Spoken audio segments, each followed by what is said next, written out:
global expertise. We've had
Ladies and gentlemen, we're thrilled to have you at the ET.Now.in Realty Conclave and Awards 2025.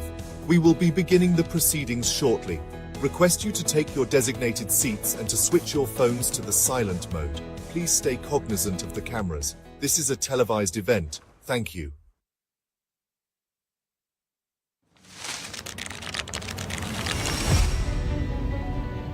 The realty sector is the building block of the Indian economy, the foundational stone of Bharat's progress. It constructs the framework of the nation's development. As cyclical tailwinds pick up momentum, investors and developers are bracing for a new real estate upturn. Fresh cycles, newer opportunities, bigger potential. Technology has transformed the real estate landscape, driving efficiency, transparency, and a smarter customer journey. Whether you're investing, developing, or buying, ET.Now.in is your one-stop destination. From emerging hotspots to market intelligence, ET.Now.in delivers a powerful contextual platform to put research edge where it matters, in front of decision makers shaping the future of real estate. With over 27 million monthly unique users on ET.Now's website, a 260% surge in video views, 241% growth in reach, and 250%.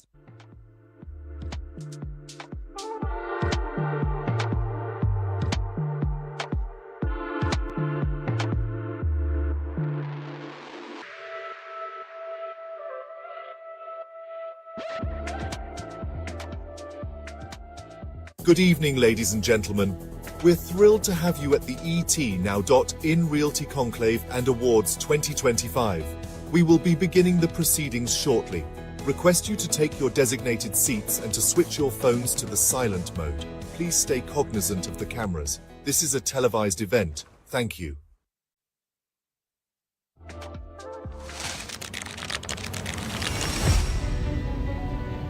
The realty sector is the building block of the Indian economy, the foundational stone of Bharat's progress. It constructs the framework of the nation's development. As cyclical tailwinds pick up momentum, investors and developers are bracing for a new real estate upturn. Fresh cycles, newer opportunities, bigger potential. Technology has transformed the real estate landscape, driving efficiency, transparency, and a smarter customer journey. Whether you're investing, developing, or buying, ET.Now.in is your one-stop destination. From emerging hotspots to market intelligence, ET.Now.in delivers a powerful contextual platform to put research edge where it matters, in front of decision makers shaping the future of real estate. With over 27 million monthly unique users on ET.Now's website, a 260% surge in video views, 241% growth in reach, and 250% growth in impressions on YouTube in financial year 24 to 25.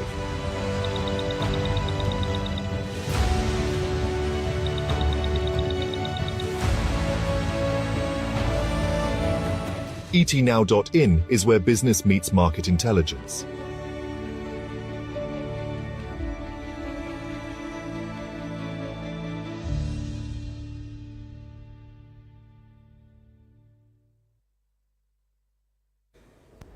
Ladies and gentlemen, please welcome your host for the evening, special correspondent, Times Network, Pooja Jain.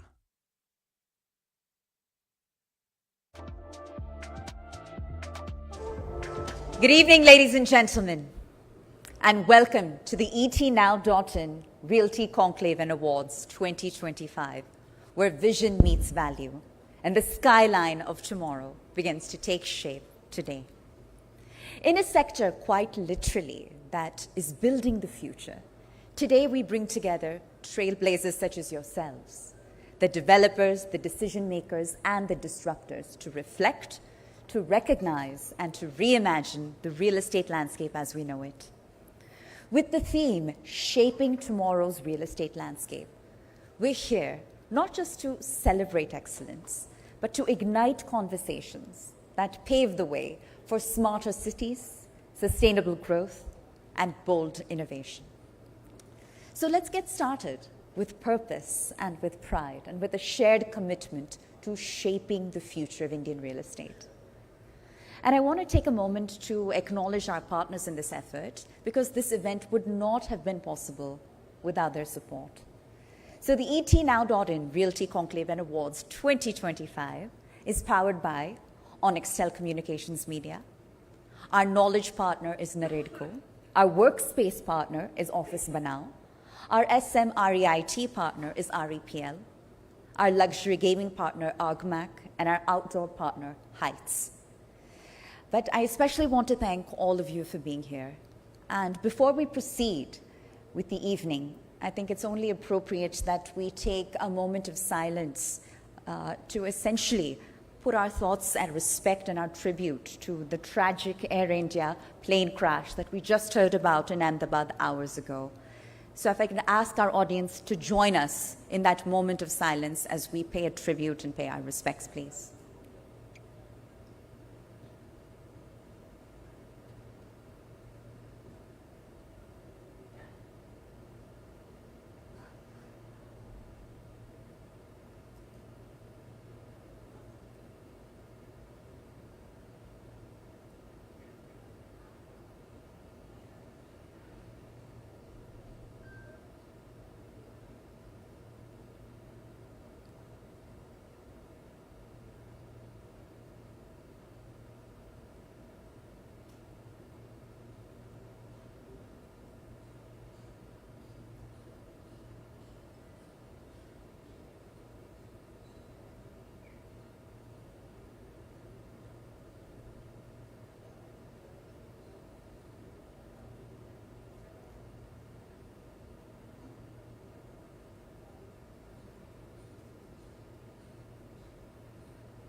Thank you, ladies and gentlemen. Thank you for that. And to set the tone for this powerful gathering of industry leaders and visionaries, please now join me in welcoming on stage a very special guest. Please join me in welcoming the President and the Chief Operating Officer of Times Network, Rohit Chadda, to deliver the formal opening note for the ETNow.in Realty Conclave and Awards 2025, ladies and gentlemen. Huge round of applause for Rohit Chadda.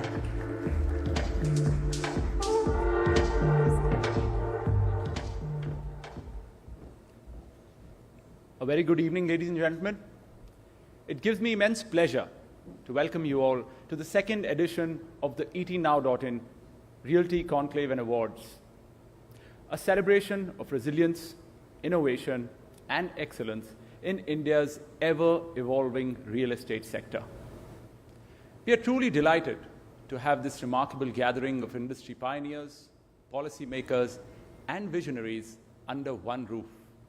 People who are not just building infrastructure, but shaping the very future of India's urban and economic identity. Let's begin by acknowledging the incredible momentum we are witnessing in the Indian real estate sector. According to a recent report, the sector is projected to cross a phenomenal $4.8 trillion by 2047, contributing nearly 18% to India's projected $26 trillion GDP. Today, the sector accounts for 7% of our GDP, making this journey ahead nothing short of transformative. This momentum is not just in projections. It's already playing out.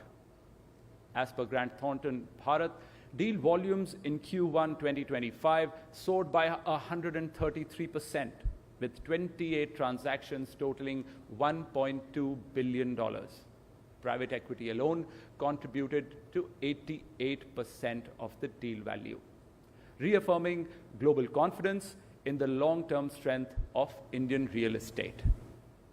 The spotlight is firmly on income-generating, operationally resilient assets, and this is just the beginning. India's real estate is quite literally hot property. As we gather here today, we do so with a shared purpose: to recognize, celebrate, and learn from the best in the industry. It is only fitting that such a platform is graced by some of the most esteemed leaders from across sectors. We are deeply honored to welcome Dr. Jitendra Singh, Union Minister of State for the Ministry of Science and Technology and Earth Sciences, and Minister of State in the PMO. His insights will shed light on how innovation and technology are deeply intertwined with the future of real estate. Shri Tokan Sahu, Minister of State, Ministry of Housing and Urban Affairs, who could not be with us physically today, but has shared his message virtually, reaffirming the government's unwavering focus on urban transformation. Let's listen to his message.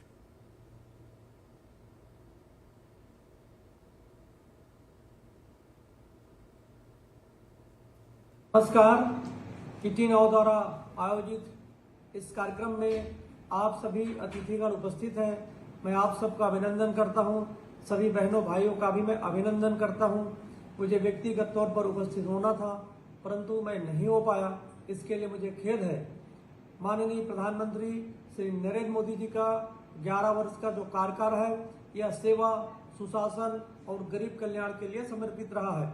माननीय मोदी जी ने सभी क्षेत्रों में विकास की नई गाथा को लिखे हैं। एक तरफ गरीब कल्याण के लिए अनेक योजनाएं संचालित किए जा रहे हैं, तो दूसरी तरफ इंफ्रास्ट्रक्चर के निर्माण में तेजी आई है। हमारी माताओं बहनों के लिए अनेक योजनाओं के माध्यम से उनके जीवन को संवारने का काम किया गया है, तो वही देश की सीमा सुरक्षित हुई है। हर क्षेत्र में मोदी जी की सरकार के द्वारा काम किया गया है। प्रधानमंत्री श्री नरेंद्र मोदी जी के कार्यकाल में स्वच्छ भारत मिशन योजना के अंतर्गत 12 करोड़ से भी ज्यादा शौचालय बनाया गया है।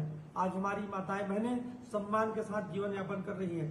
स्वच्छ भारत मिशन योजना के अंतर्गत हर घर नल से जल पहुंचाने का काम किया जा रहा है। स्मार्ट सिटी मिशन योजना के अंतर्गत शहर की जरूरतों के मुताबिक वहां निर्माण कार्य कराए जा रहे हैं।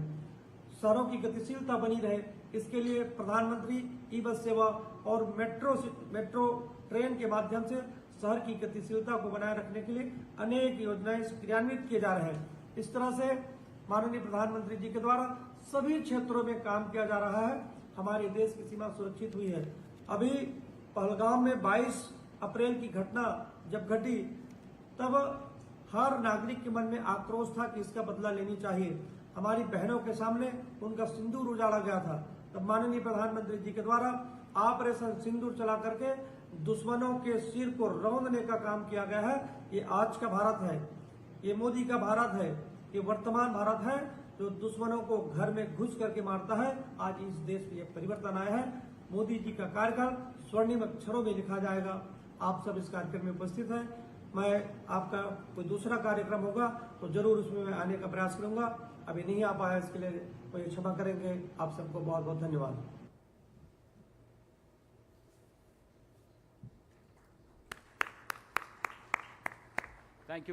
Thank you, Minister, for the message. This year's conclave is themed Shaping Tomorrow's Real Estate Landscape, and rightly so. The next few hours are packed with powerful discussions that touch upon what matters most: sustainability, design, financing, policy, innovation, and most importantly, timely delivery. Some of the most engaging conversations today will cover timely project delivery as a driver of sectoral trust and growth. REITs and InvITs, which are democratizing real estate investments and making the sector more inclusive, crafting urban icons, and exploration of how culture, architecture, and modernism come together to define our cities, and designing for a billion dreams. An ambitious yet necessary discussion on India's infrastructure roadmap. We are also fortunate to have some truly inspiring voices with us today. Mr. Tushar Mittal, founder and CEO of Office Banao, will speak on transforming the way we create and manage modern workspaces using technology. Anna Roy, Principal Economic Advisor and Program Director at Niti Aayog, will share valuable insights into India's urbanization trends and their long-term impact. Suzanne Khan will present her vision in creative to constructive Indian design identity, bringing together design, art, and innovation in a uniquely Indian context. And actor-entrepreneur Vivek Oberoi will share perspectives on the rising demand of premium housing fueled by aspiration, lifestyle shifts, and growing consumer confidence. Finally, the ET Now Realty Awards are more than a celebration. They're a symbol of excellence, credibility, and forward-thinking leadership. These awards honor the developers, architects, investors, and visionaries who are pushing boundaries, setting new standards, and delivering impact at scale. To every nominee and winner here today, your work is inspiring. You're building more than homes, offices, or landmarks. You are building hope and a new future for millions of Indians. As we step into an evening full of learning, networking, and recognition, I urge you all to make the most of this incredible platform, engage in meaningful conversations, explore new ideas, and walk away inspired to do more. Thank you once again for being here. Let's keep building together. Thank you.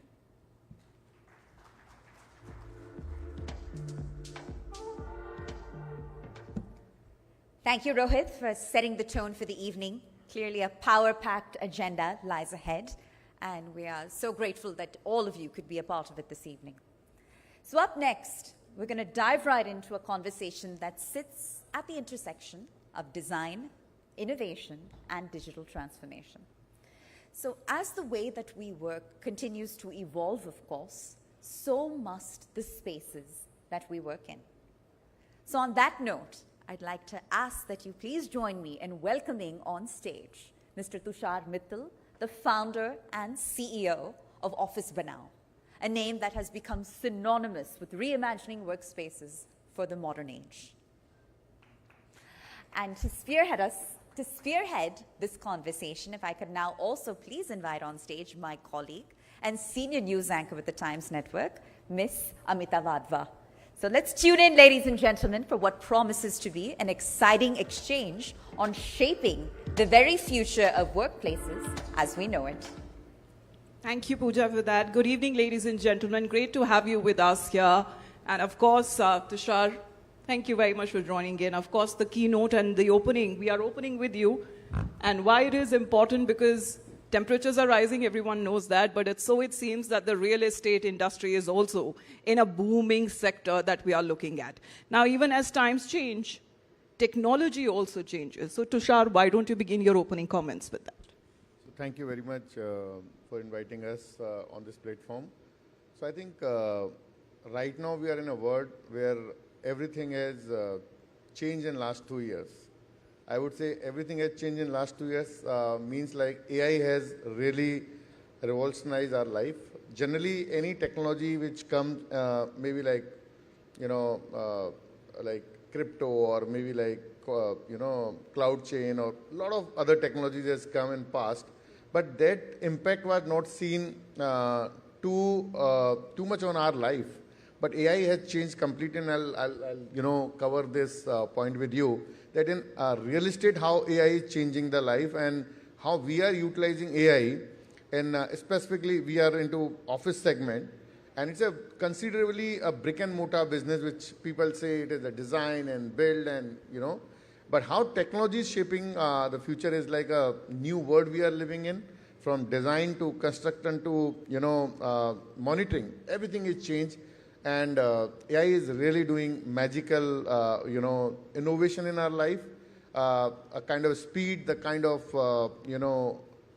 kind of efficiencies coming in systems is mind-blowing. So welcome to the new world of real estate enabled by AI. Can you give us some examples, Tushar? Because you mentioned brick and mortar. There's been a resurgence that is also being witnessed. Do you see a shift when it comes to the omni-channel strategies that is being also witnessed? Pardon? Do you see a shift in the omni-channel strategies? Is that being witnessed as far as in the industry is concerned? So I think everything is changing, guys. Like in my views, like I just few days back, I was sitting with my AI team, and then generally you all do procurements, and procurements is done, SAP or like, all these kind of softwares.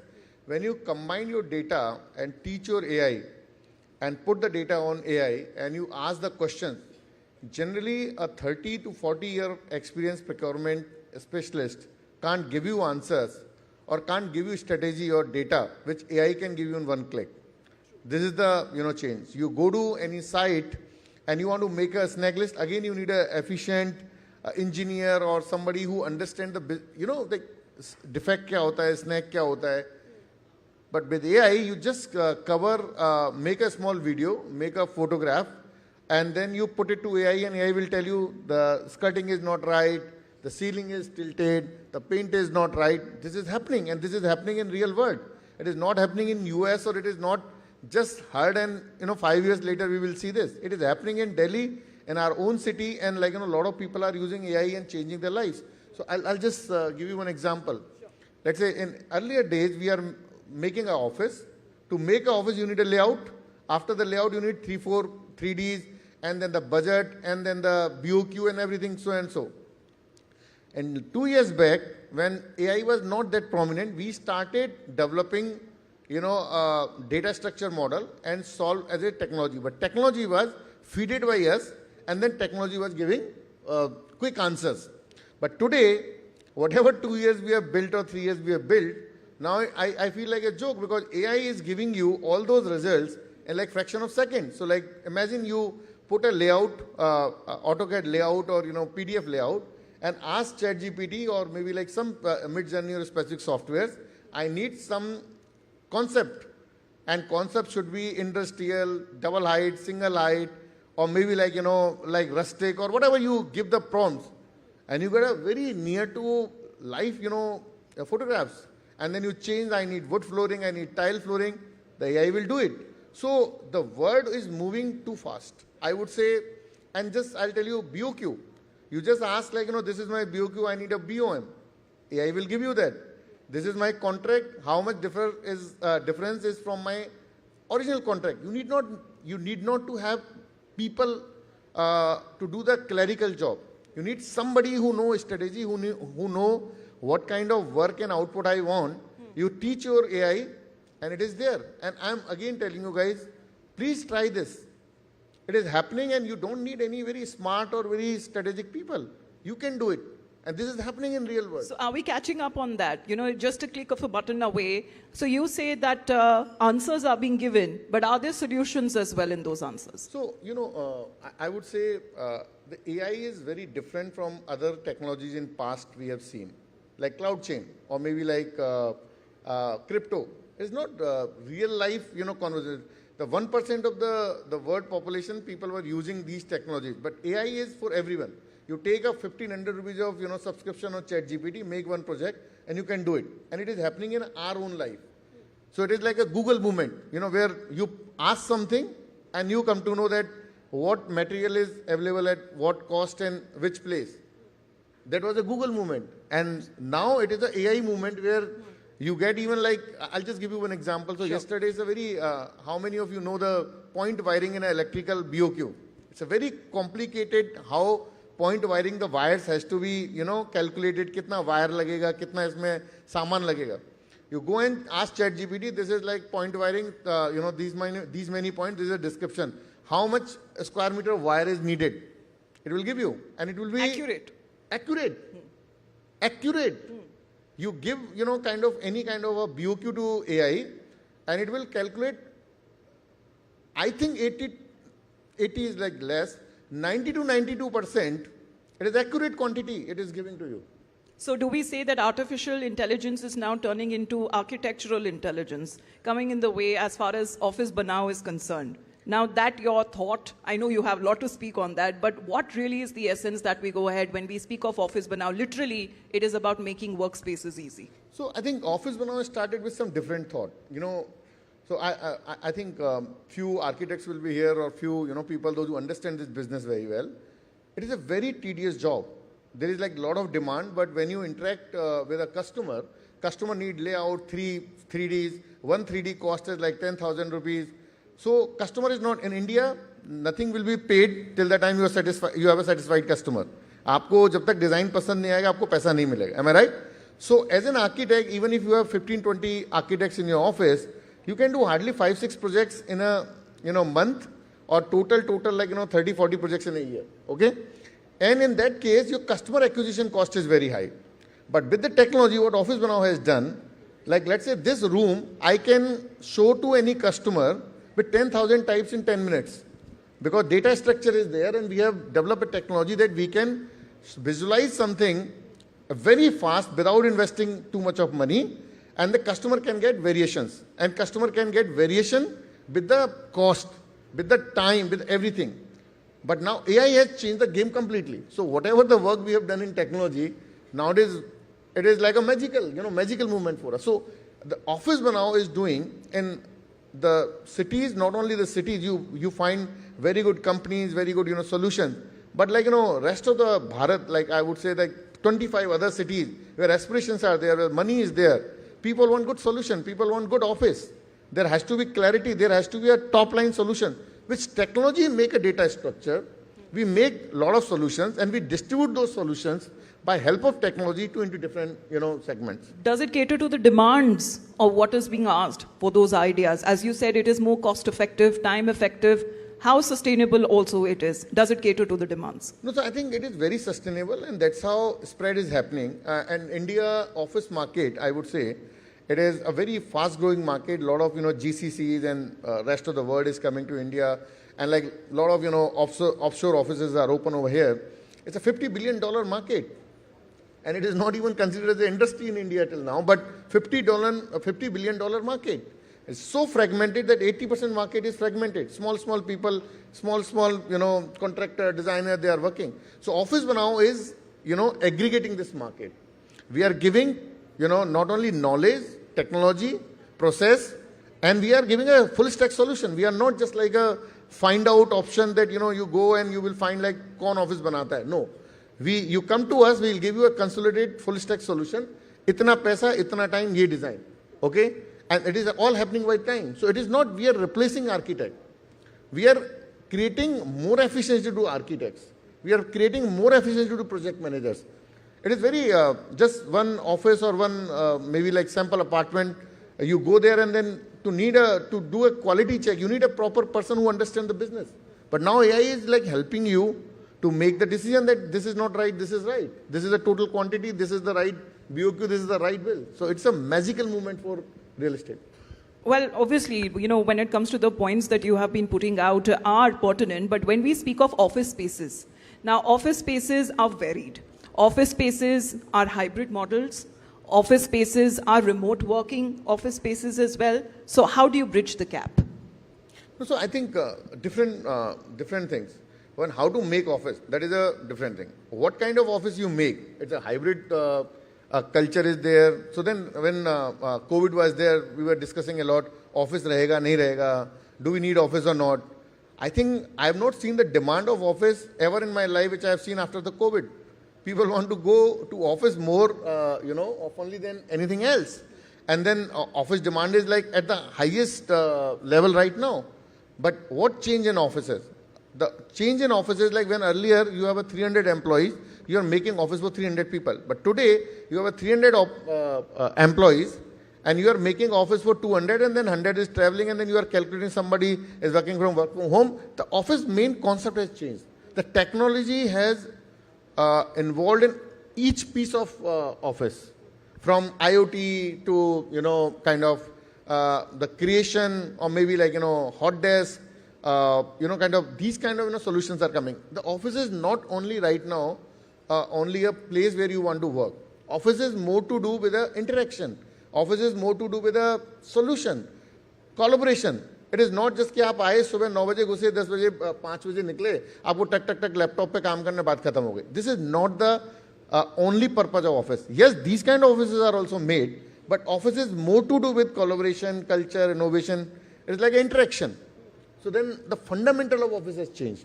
No, I see many as the corporates are also concerned. They have, in a way, imbibed when it comes to such kind of a culture, which is actually a little forgiving when it comes to the people who have been working non-stop and in such tough environments. But when we speak of technology, you say it's the future. But with technology, does there come challenges with technology, and how do you overcome them? So anything which solve your life, give you challenges also. If you see, like, phone, we have, the phone has solved your life, but phone has given you a lot of addiction, a lot of, time you are wasting, a lot of diseases are coming. So technology has their own challenges. You need a lot of infrastructure, you need a lot of, safety, security, data security, cyber security, a lot of things are happening. Yes, technology is making you more prompt or, like, challenging you to up to date, Using AI is not that easy. For AI, using AI, you should be very apt with the questions. Smarter than AI. Yeah, smarter than AI. You need to know what I'm asking. It is not that ChatGPT will just suddenly give you some answers, So fundamentally, technology is solving the problems, but creating some problems also. In offices, we are like using IoT, like, your social, like, the security cameras are there, your access controls are there, your sensors are there. But what is it getting less human? Yes, some part of less human is there. But I think in overall, I would say sense, the technology is really solving big problems, helping, creating sustainability, that is there. So how do you see the future now? Because you're a multifaceted individual. You've seen it all. With your entrepreneurial ideas and your business workmanship, you've seen it all. In the last decade, how do you have seen that change? And in the coming decade, how do you predict? So I started my journey in 2009 after finishing my DLF, 1.5 years. So to make one BOQ from drawings to 3Ds to one BOQ, 2-3 people, 7-8 days, and people are making hand sketch, going to AutoCAD, and today to 25,000 square feet of layout, if you want to make a BOQ, it takes hardly 3-4 hours, not more than that. We have come so far.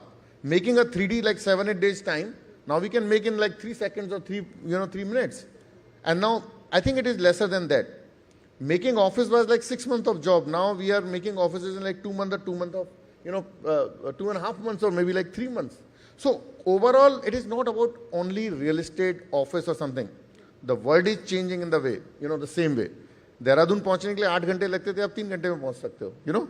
The life is changing in multifaceted and multi ways.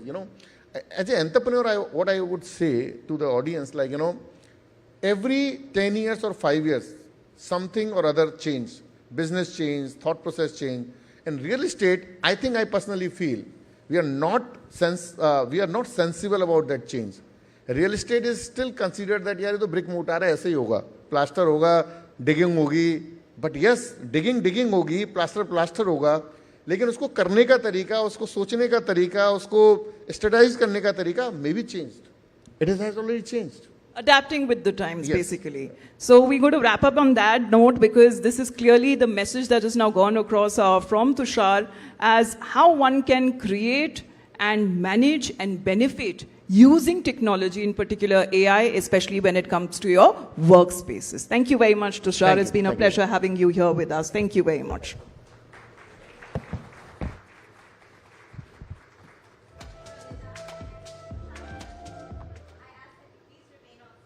For a few moments longer, we thank you for being here, and we want to take the opportunity to present you with a token of our appreciation.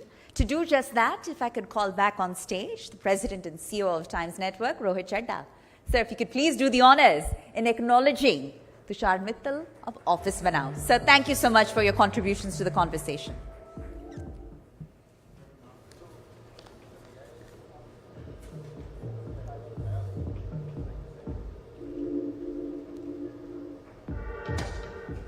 Thank you, gentlemen. An event like this comes together with power-packed leadership, thought leadership, and I think we heard just that. So let's now move forward. Moving ahead, I think it's time to address one of the most critical pillars of trust and growth in the Indian real estate sector, and that is the timely delivery of projects. I know I'm preaching to the choir here, but in a market where timelines can make or break confidence, particularly on behalf of the buyer and the developer credibility, when you have a timely delivery, it ensures on-schedule completion. And it's not just a business metric, ladies and gentlemen. It's a commitment to excellence and to accountability. So to discuss some of these challenges that I've just highlighted, the opportunities, and of course the solutions as well around this vital theme, we have a distinguished panel joining us next. So I ask that you please have me welcome our Power Pack lineup, which includes Mr. Vishal Sharma, CSMO of Raymond Realty. Huge round of applause, please, for Vishal. If I could kindly please have Sir make his way towards stage. And joining him, Mr. Ankush Kaul, the President of Sales and Marketing and CRM with Central Park. Ms. Antara Chakrabarti, General Manager Marketing, Alpha Corp Development Limited. And steering this conversation is my colleague, Mr. Ashish Parikh, news anchor with the Times Network. So let's have it, ladies and gentlemen. Let's have a Power Pack panel on stage for what promises to be an incredibly rich discussion. And with that, I'll have Ashish take it away. All right. Here we go, ladies and gentlemen. Timely delivery is a pain point with many perspectives, and I think this next panel will offer us a 360-degree view of where they lie and what the solutions are. Let's give a round of applause for our guests here on the panel. We're just pretending like we just met because we just had a conversation backstage. Yes. All right. All right, and with that, Ashish, the floor is yours. All right. Just a disclaimer here that Antara wanted me to throw out for everyone. Ankush and Vishal are not twins, so in case there's any confusion, we'll clarify it. But namaste, everyone. This is a very exciting opportunity for me as someone who's worked in this sector in the past as well to sit here and discuss an issue. We've had a conversation already throughout the day, throughout this evening. We'll talk about multiple things, covering a lot of key issues of the real estate sector, particularly when it comes to project delivery. Over the next 30 minutes, along with our panel of guests here, we'll be talking about some issues that will address the elephant in the room. And when I say that, it is an extremely important issue that I'm sure every one of you who's tried to buy a property has also encountered in the past. The issue is not just limited to home buyers or customers, it is also something that concerns developers. And that is exactly what we'll be talking about. The agenda for this discussion is going to be the timely delivery of project being crucial for the development of the real estate sector. We'll start with Vishal first because he's sitting closest to me and I think he would be able to answer better. Vishal, every time a project gets delayed, it not just tarnishes the image of the entire real estate sector, but also a lot of fingers are pointed. And every time a finger is pointed, more often than not, it is towards the developer. Now, what exactly do you think developers need to do, need to come up with the strategies to ensure that any of these delays are forecasted before, you have a way to oversee them, and also ensure that there is an industry-wide collaboration that also ensures that such issues do not tarnish the reputation of the entire sector? Thank you, Ashish. See, first and foremost, I'm quite surprised that we are having a panel discussion on this topic, wherein delivery is, on-time delivery, a quality delivery is a right of every buyer. So it should be in the DNA of every developer, every player who is operating into real estate space, that if a buyer is buying into his brand, he's buying with a lot of trust, he's buying with a belief. Ki boss, if I've put my hard-earned money into this project, I'll get delivery on time, okay? So it is all about the developer mindset. When a developer mindset is of survival, then he'll always struggle to actually make the ends meet.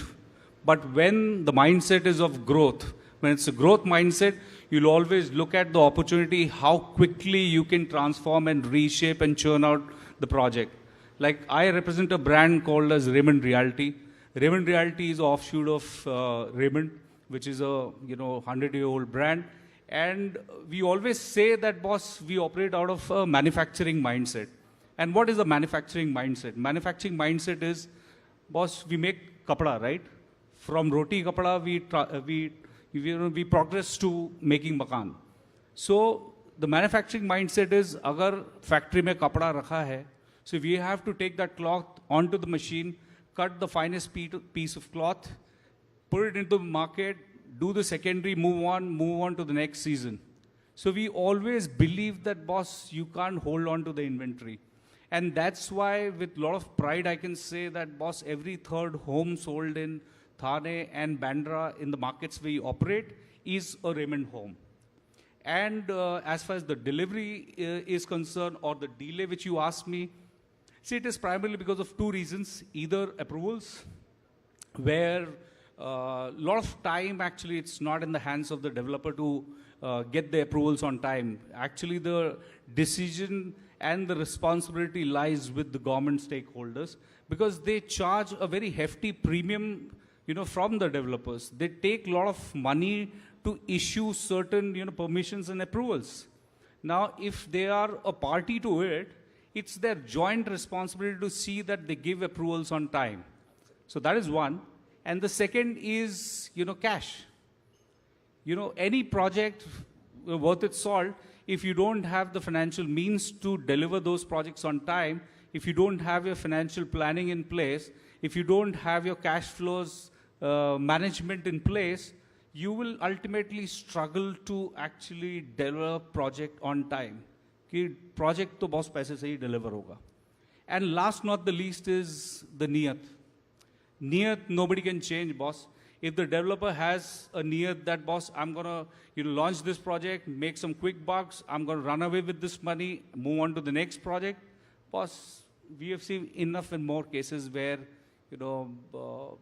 people have struggled, and me also, once I had invested in a project in Delhi.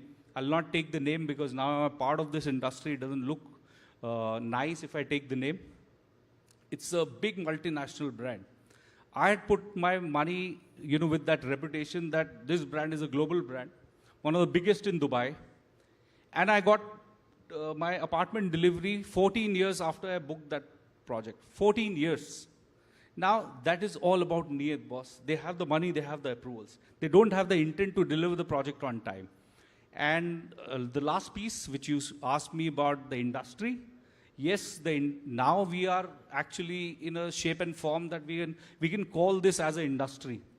Earlier, this was not industry. This was actually a bunch of developers who were trying to do their own individual businesses. After RERA has come in, after Demon has happened, I think so the industry has formed. There is a regulation. There is a method to this madness now. And now we all are governed by certain principles and boundaries. And there are enough and more representative bodies, like at the national level, there is Naredco, CREDAI. At the regional levels, like I come from Maharashtra, there is MCHI. So we are part of, all these bodies.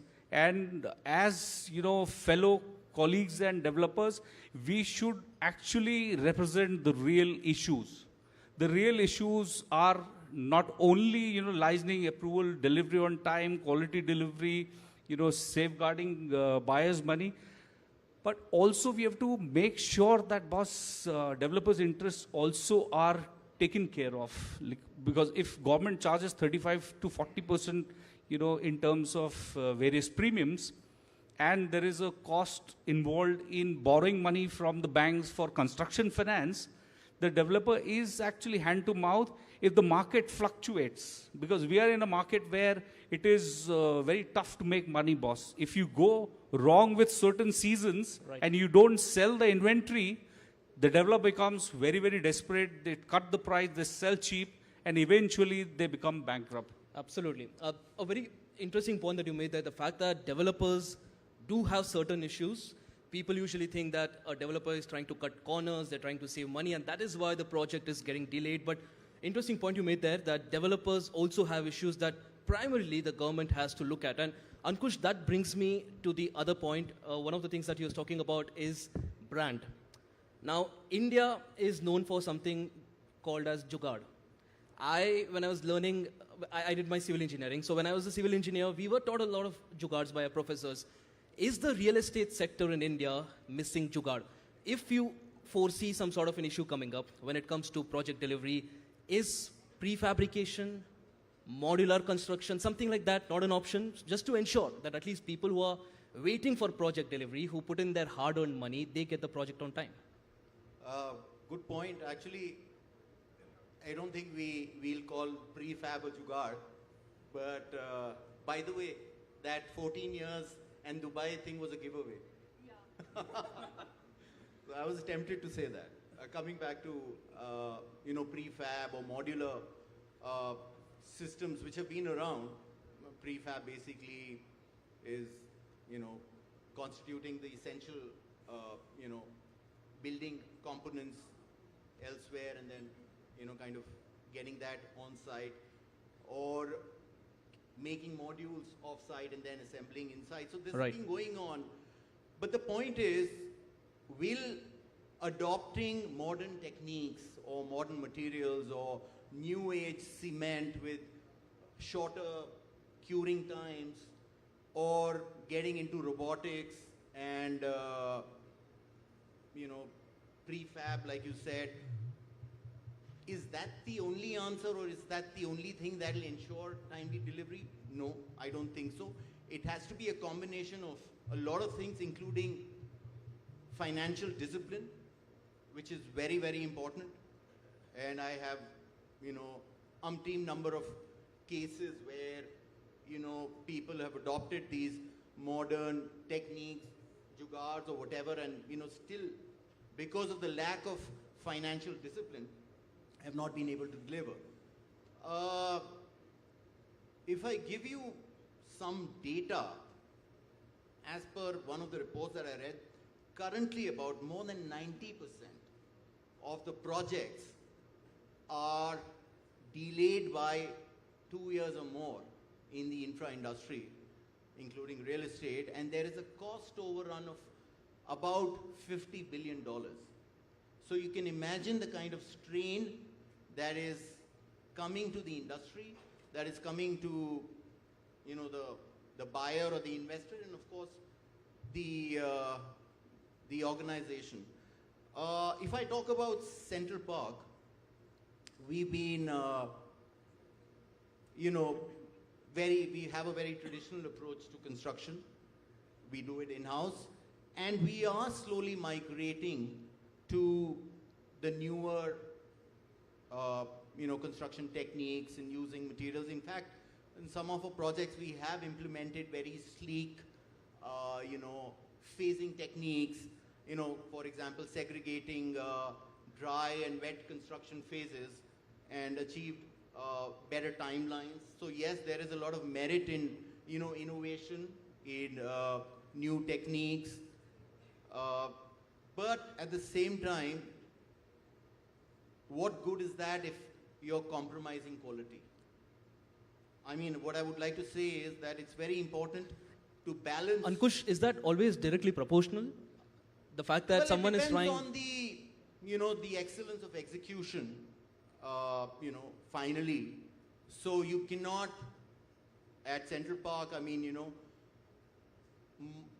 just timely delivery is not the goal. It is very important. Which developer wants to take a cost overrun or a time overrun and bear more interest costs? So what I would say is, it's not the only goal, timely and speedy delivery, but for us, enduring quality, which is multi-generational. For us, we consider whenever we are selling a home to be, firstly, it's an emotional buy. Correct. It's an asset buy, and you're creating a multi-generational asset. So, if you're compromising on quality by a jugaad, I'm just coming back to that word. So, I think, that's not what we want. It has to be a great balance between innovation, yet, and you're working in an environment where जुगाड़बाजी चलती है, but not when you're creating these, timeless assets. So, it's important to kind of balance out the two. So be balance. financially disciplined, and yet at the same time migrate to these newer techniques. Now look at China. I would just like to take an example of China, who have beautifully, or rather organically, got their tech right finally. So earlier, about a decade back, China was all about volumes and lower costs. But now, their products, their infra is not only quickly delivered, executed, but it boasts of global quality. Absolutely. So if you can replicate that migration or that, organic growth, then why not?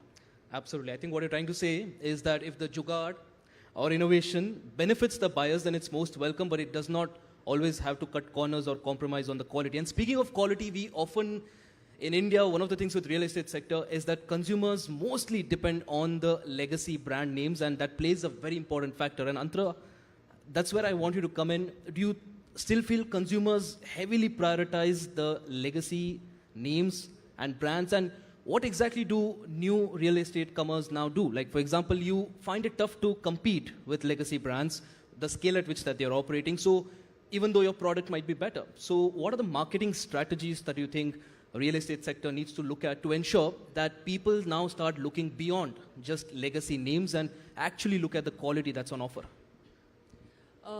I think what matters is because someone is making that kind of an investment, which is really high in terms of financially and emotionally, buyers have become very careful, educated, aware, agile about the kind of brand today they are investing in, right? If we go back a decade or two, there were developers who promised a lot, but overnight, they went bankrupt for whatever reason.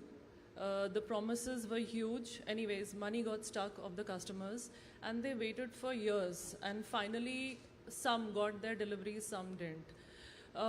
So the customer wants to go definitely with a brand which is known for timely deliveries, who has their financial planning in place, and who has a very positive, reputation in the market. When you talk about marketing, you have to ensure today especially that throughout the customer journey life cycle, you are keeping the customer engaged, because that is what is going to help build your reputation. You have to keep updated. You have to keep the customer updated about, what's going on, the deliveries, the timelines, even if there are delays. The communication has to be continuous, and that there are many ways to do it digitally. For sure, there is so much innovation that's happening. Constant communication can happen.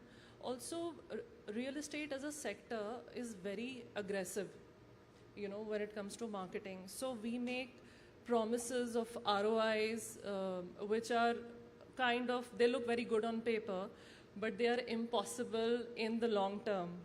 So as a brand, we need to, being in real estate, we know who we are talking about, but like Alpha Corp, we steer clear of these promises if we are not able to deliver.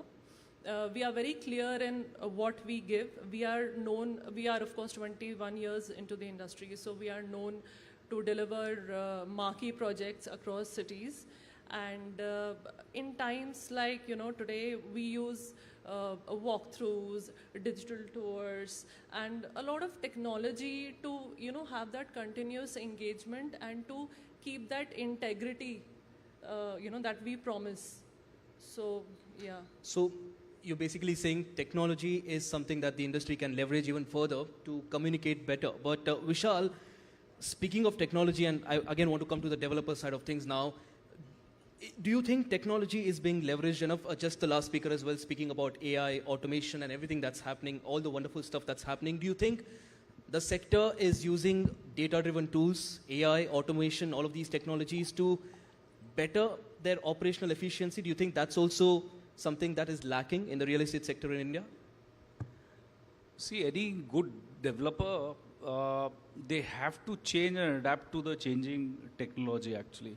And technology is as good as the user. You know, if you use it really wisely, it's gonna help you to achieve your goals in a much quicker and a better way. Like in terms of if you're asking me how to bring in more operational efficiencies, like I can give you examples what we use at Raymond. We use cutting edge AI softwares and technical softwares. Like BIN is there, which is a project management system which gives you integrated system to track your project, whether it's online or not, gives you BOQs, drawings, and a lot of stakeholders can collaborate together, using that software. Engineers, architects, contractors, the suppliers, they all can use that and see that, boss, there are minimum wastages, there are minimum amount of rework which needs to be done, the cost controls are in place. Then in terms of the real on-ground artificial intelligence, we are using which is something called as space technology, where the construction workers actually use helmets which are camera enabled, which captures the construction on a real-time basis, which can track and guide the project manager to actually give necessary instructions wherever he sees the gap or wherever he sees there's a process breakdown. And in terms of quality, we use DGQC. So there are enough and more software tools which we use, and like I said, artificial intelligence is as good as human intelligence. The person who is behind that artificial intelligence have to be real. Absolutely. When I said technology and leveraging technology, I was just hoping Vishal doesn't talk about 3D printers, because 3D printers are the buzzword now. Not sure about the efficiency, but again, drifting away from that a little bit, talking about buyer confidence, because that's also a major concern these days. Ankush, I want to ask you, do you think the fact that, all right, we talk about how project delays and such issues are limited to certain buyers, certain developers, certain companies, it's not an industry-wide phenomenon, but when projects are delayed, when such issues crop up, it ruins the name of the entire sector. Every single developer has to face the brunt, given the fact that suddenly someone comes up and says that, well, it's a industry-wide thing. These people just cut corners, they take money, they don't give you projects on time. So how does the industry respond to something like this? Because again, you spoke about what you're doing at your firm, but again, how do you counter it? So yeah, it's a sad fact that the industry is vilified in general. We carry a chip on our shoulder, and we are vilified, and it's like a given that developer hai to negative. There's a huge negative connotation, which is attached to the industry. But let me kind of build perspective over here. Like Vishal said, because of Demon, several years back, RERA, the apex bodies, with all that happening, the industry is kind of taking shape right now. It is. Buyers are, while they are more educated and more informed, they're a little more confident also. And that's why you see tremendous growth over the last few years. I mean, there has been exponential growth, and not only in terms of money being invested, but money being earned also, like the ROI angle. But as I said, the responsibility then finally comes back to the developer, to be able to respond positively. And if we are to become a $1 trillion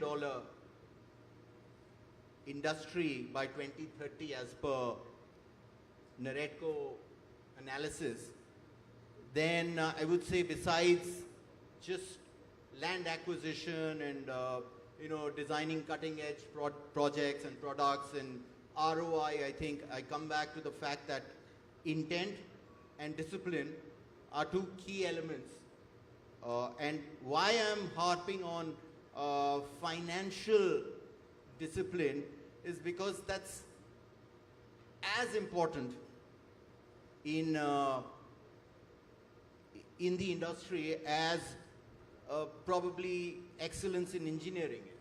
Absolutely. A quick follow-up question there. You spoke about RERA. You interact with a lot of customers. Do you think it has really boosted customer confidence, or do you think people still look at it I'll tell you what, as a flashy tag? I don't think there is a too much of a direct impact that I don't know whether I should say this in this forum, You can. RERA is still, I mean, I'm talking about customer speak right now. It lacks the teeth right now to be able to impact discipline at the moment. There are changes. So you're saying developers aren't scared of RERA? No, it's not about a question of being scared, but we have a knack of creating leverage within the leverage. It's like that, coming back to that jugaad philosophy. I mean, I'm not being very topical about this, but it's just that it's there in the air. So intent is very important. Right. And if we have to ensure our inventory goes into the right hands, our payments are honored. See, right now, as far as, the financial planning and budgeting, I mean, what is the most important thing right now that the industry ails from is timely delivery, is what we're talking about. There is a big hangover in NCR, if I would say there's a big hangover of, projects not being completed till date. I mean, people still, running around for getting their money's worth. I mean, getting their principal back after being invested for 14 years. So, I mean, it's like living with the evil and you're kind of making friends with the evil. It's like that. That's the kind of relationship. But having said that, I see and I am very confident about, the changes and the Absolutely. consciousness that is built up. And I think we are in a safe zone as of now. I won't say we're completely out of the water and we're not going to... So clearly there has to be a lot of work done to ensure that there is a lot of customer confidence. And we're running short of time here. And before we wrap, let me get in a quick word from Antara as well. Antara, we have a developer representative here, and in ways we also have a victim also here of delays. Now, we are talking about RERA, and yes, that has given a lot of boost to customer confidence. But has a similar effort been done for developers? And particularly, I'm asking you about bureaucratic delays and procedural regulatory delays as well. While RERA gives a lot of customers, a lot of confidence to the customers, is there something done by the government that gives confidence to the developers as well? Okay, before I come to that, I would like to say that the government is really doing a good job on infrastructure, for sure. Last few years, whether we talk about Dwarka Expressway, the kind of funds that they have invested and all, they are really helping the growth corridors come up a big way, urbanization and all of that. Coming back to the question, yes, there are issues. For many, many years, we have been asking for a single window clearance. And that would make our, approval process so much easier because so much paperwork has to happen. And, when you talk about timely deliveries, as a customer, you only, stare at the developer that, he's in the wrong. But there is so much more that goes behind the scene, and it is all interconnected. So yes, if, there is a single window clearance wherein all the paperwork comes together, or if there is a unified platform, or there are coordinators maybe set up by the government itself, and these guys, because they know the processes, they would know the roadblocks, and they can work hand in hand with the developer. I think we can get to project delivery much faster. And for example, in Philippines, you have this thing called Anti-Red Tape Authority. So they put timelines on every process. If we follow something like this in India, I think we are doing very well anyway, and we can certainly speed up things and, take away this tag of being the evil guy over here. Absolutely. We can speed up things as far as the construction is concerned, but the red tape, bureaucracy that you spoke about, I think that's a major issue that a lot of people sitting here will also agree with. It's been a pleasure speaking to you guys. We've had, like I said, developers and also a victim here of the bureaucratic delays and also every other issue with the real estate sector. And I think it's, again, the word from this discussion, from this, this talk that we've had is that not every delay is some developer cutting corners. Not every delay has to be blamed on the developer. There are a lot of organic delays, and also at the same time the question arises, is the sector doing enough to counter these things? Are there enough mechanisms in place to ensure that any such organic delay also can be foresighted earlier? All right, it's been a pleasure speaking to you, Vishal Sharma, Antara Chakrabarti, and also Ankush Kaul. Appreciate you joining us. Thank you so much. And to our panelists, I ask that they please remain on stage with us for a moment. We'd like to take the opportunity to acknowledge them with a token of our appreciation. Thank you, Ashish, for spearheading the conversation. And to acknowledge our Power Pack panel, if I could please call on stage colleague Pooja Sethi, Managing Director with Times Network Digital. If I could please have Pooja Sethi on stage to do the honors. Thank you so much. Keep the applause coming, ladies and gentlemen, for Ankush, Antara, and Vishal. They've shared a rich range of insights from their personal as well as their professional journey alike.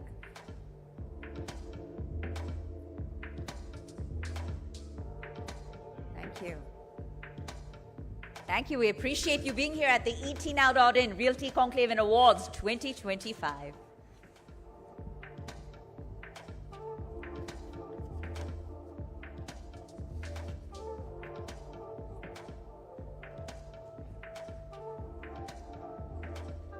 Lovely. Just a symbol of our gratitude from ETNow.in.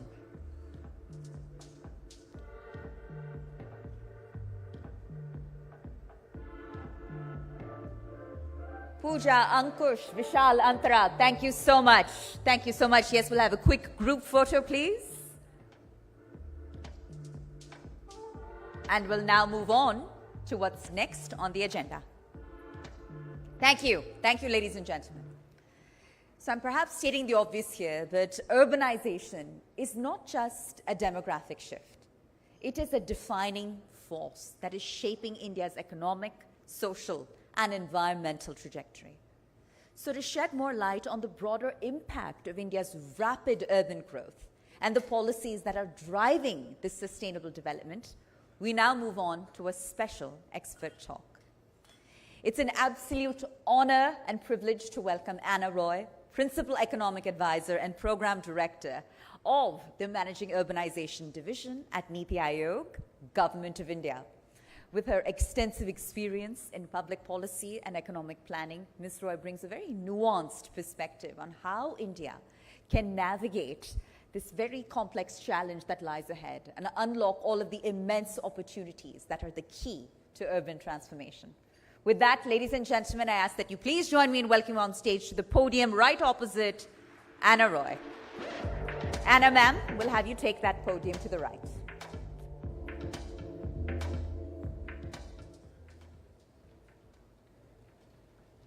Thank you so much, ma'am. Anna, the floor is yours. Thank you.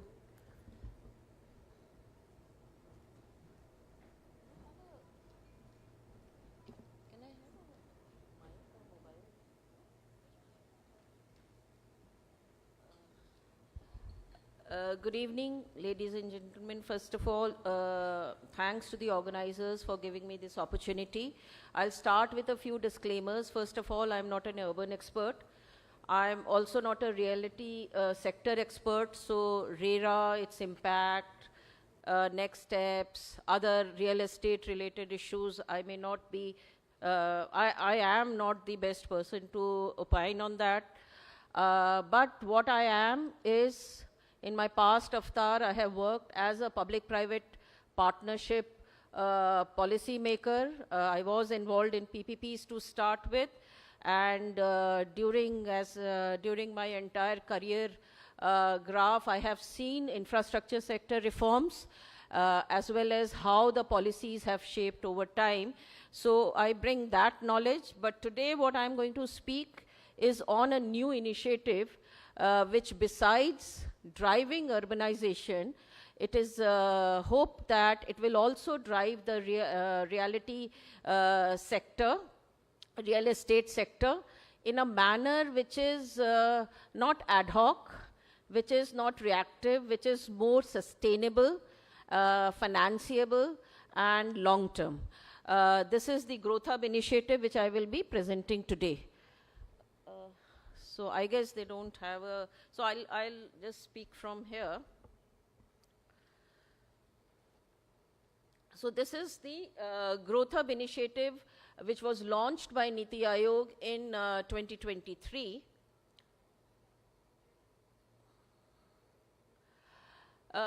As you can see from this graph, urban areas are very important. They are natural engines of growth, and we have cities which are larger than nation states.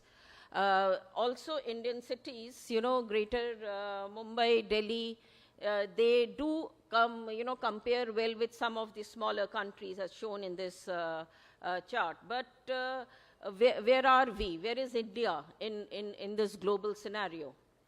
In India also we have seen a rapid growth in urbanization, and as per estimates, thank you. And as per estimates, this growth is expected to rise, and urban centers, which despite accounting for 3% land, actually contributes up to 65% of GDP. And by 2047, almost 50% of the population is expected to reside in urban areas. So obviously urbanization is very important, but how do you urbanize? How do you grow your cities? Do you grow, let them grow in organically, or do you plan for it? That is what I will be presenting.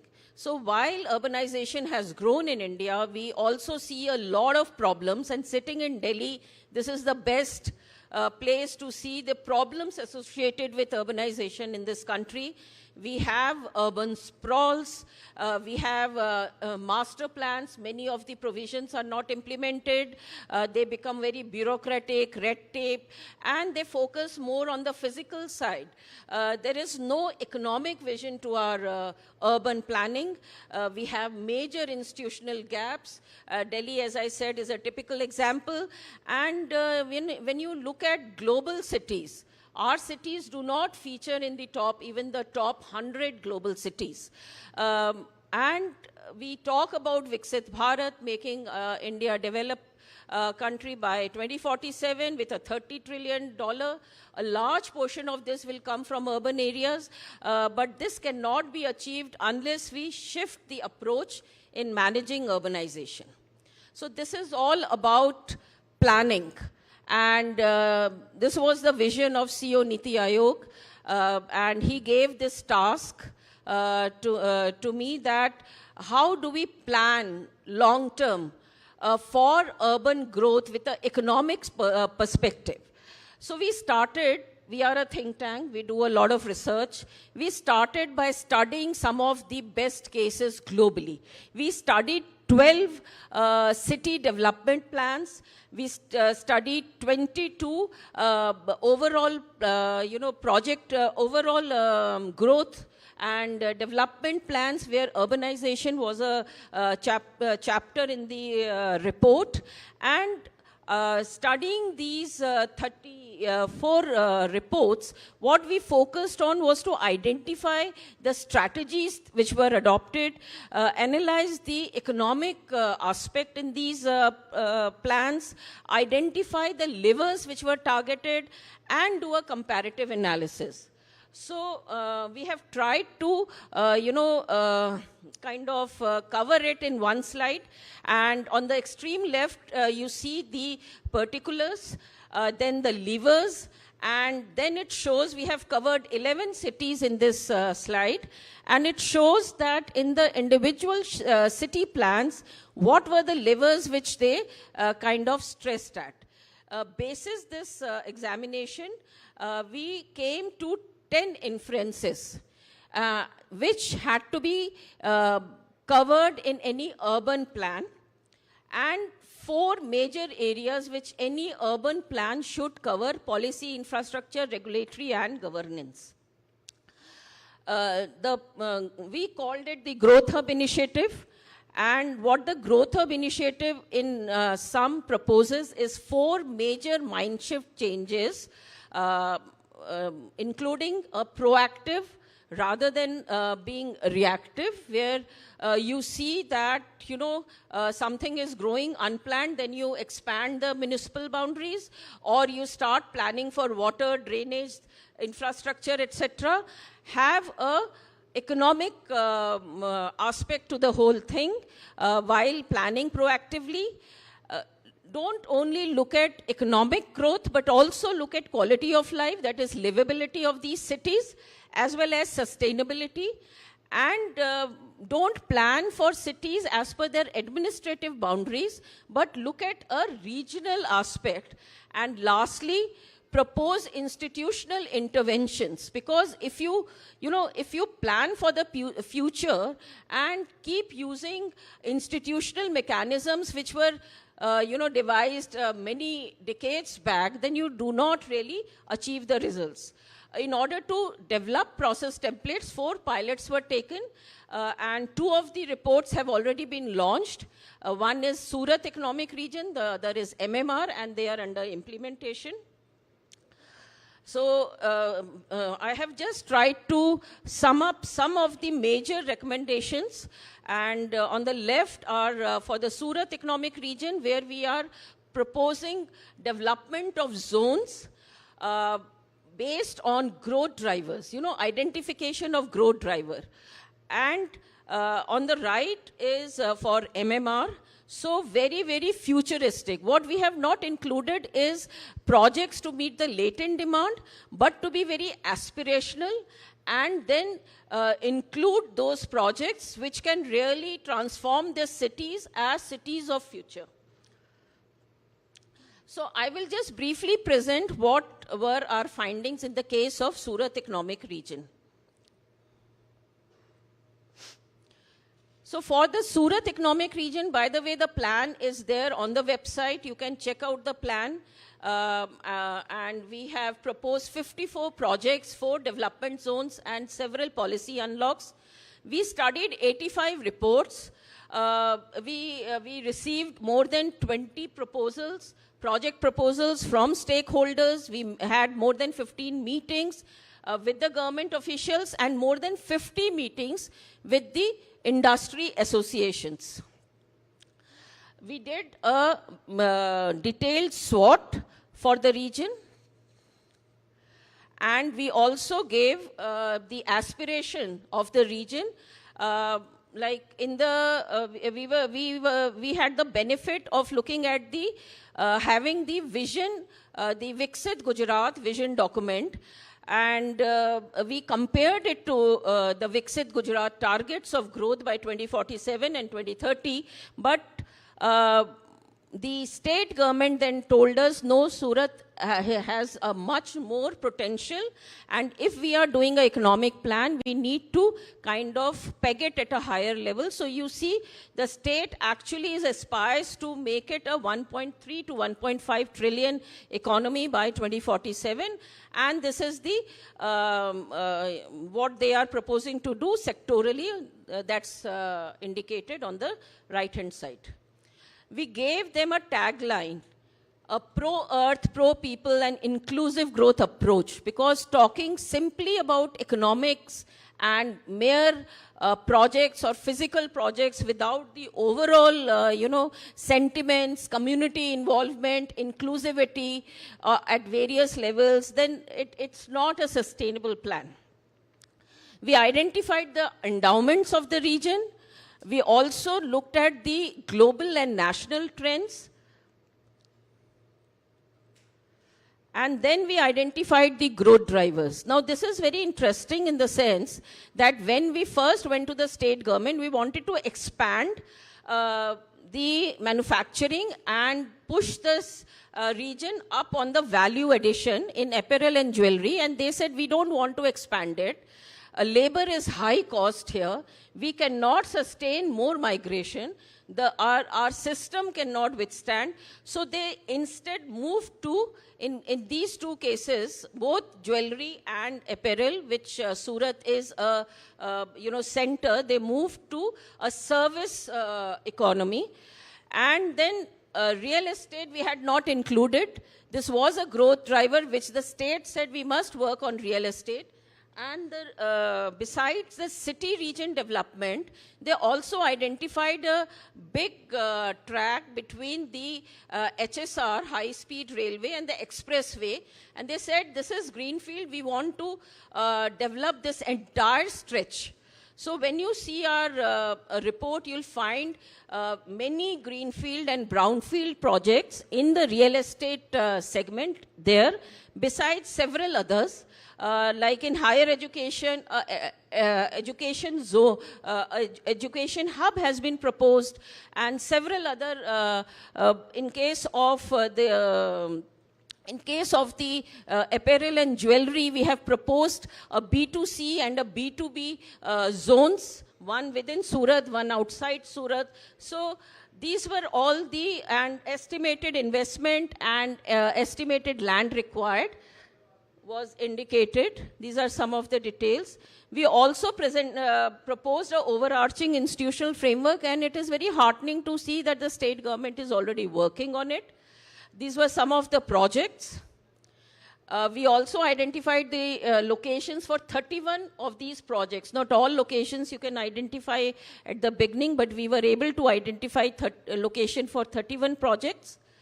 And these were the policy unlocks also, that unless you do, take action on these policy, it will be difficult to achieve the target set. And this is the institutional arrangement that we proposed, because we were talking about a region and not a city. In this region, there are 6 districts, including Surat. And for that, an overarching mechanism is involved, where all the entities are speaking to each other and they work in a cohesive manner. We also gave roles and responsibilities as well as source of income for many of the entities. So this was a very brief presentation on what we are trying to do in preempting and planning for a rapid growth of urban areas, which will then throw up projects which will have an economic stream to make them viable, financially viable, and also sustainable. And with that, we hope that we will be able to kind of rapidly, already infrastructure has been growing at a rapid phase, but for urban infrastructure, we feel this initiative can really kind of give a big push in having new projects. The Urban Challenge Fund has been announced in the budget by Honorable Finance Minister this year, which says that 25% of the grant funds will come from state government, but the condition being that 50% of the project cost must be from the market. That is, the project must be self-sustaining, and this kind of a plan, economic plan, we feel will help us in getting these kind of projects, first on the drawing board and then off the ground. Thank you very much. Thank you so much, Anna ma'am, for that rich, insightful presentation. And I ask that you please remain on stage with us for a moment longer, ma'am. We'd like to essentially present you with a token of our appreciation. If I could have Rohit Chadda back on stage to do just that. It's very heartening to hear everything that Niti Aayog is doing with respect to managing urbanization in this country, and it gives all of us in the room a lot of reason for hope. So with that, ma'am, thank you so much for being here. A small token of our gratitude. From etnow.in. Lovely. Thank you, Rohit, and thank you, Anna. So moving ahead, we turn our focus to one of the most promising financial innovations reshaping real estate investment, and that is REITs or REITs, and INVITs. Now, these instruments are not only opening up real estate to retail investors, but also driving transparency, liquidity, and broader participation in the sector. So to explore how REITs and INVITs are making real estate more accessible and investor-friendly, we have a stellar panel up next. So I ask that you please join me in welcoming our guests on stage. First up, Mr. Anand Kumar, Chairman of Delhi RERA. Huge round of applause, please. And joining him, Mr. Abhijatya Kumar, Partner, Deloitte Touche Tomatsu India, LLP. And Mr. Pranay Kumar, Executive Director, REPL. If I could have all of our esteemed panelists on stage, please. And to moderate and to spearhead the conversation and take us through it, what promises to be a very insightful session, of course, is Mr. Prashant V. Singh, who's the editor at etnow.in and etnow.in Swadesh.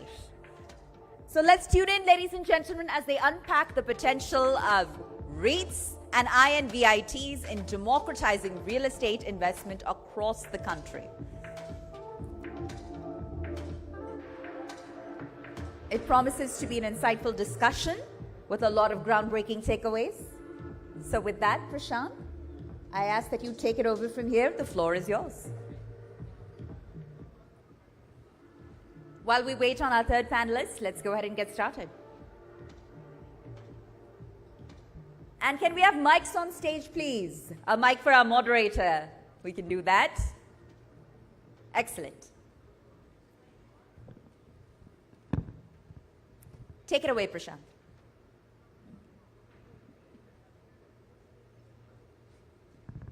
Welcome, sir. Welcome, sir. Let's keep the applause coming, ladies and gentlemen. Our panel is now complete.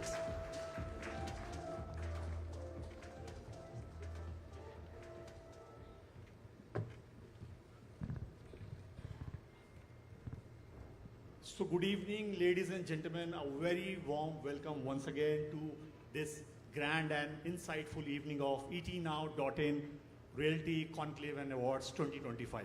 Let's begin this with a big round of applause.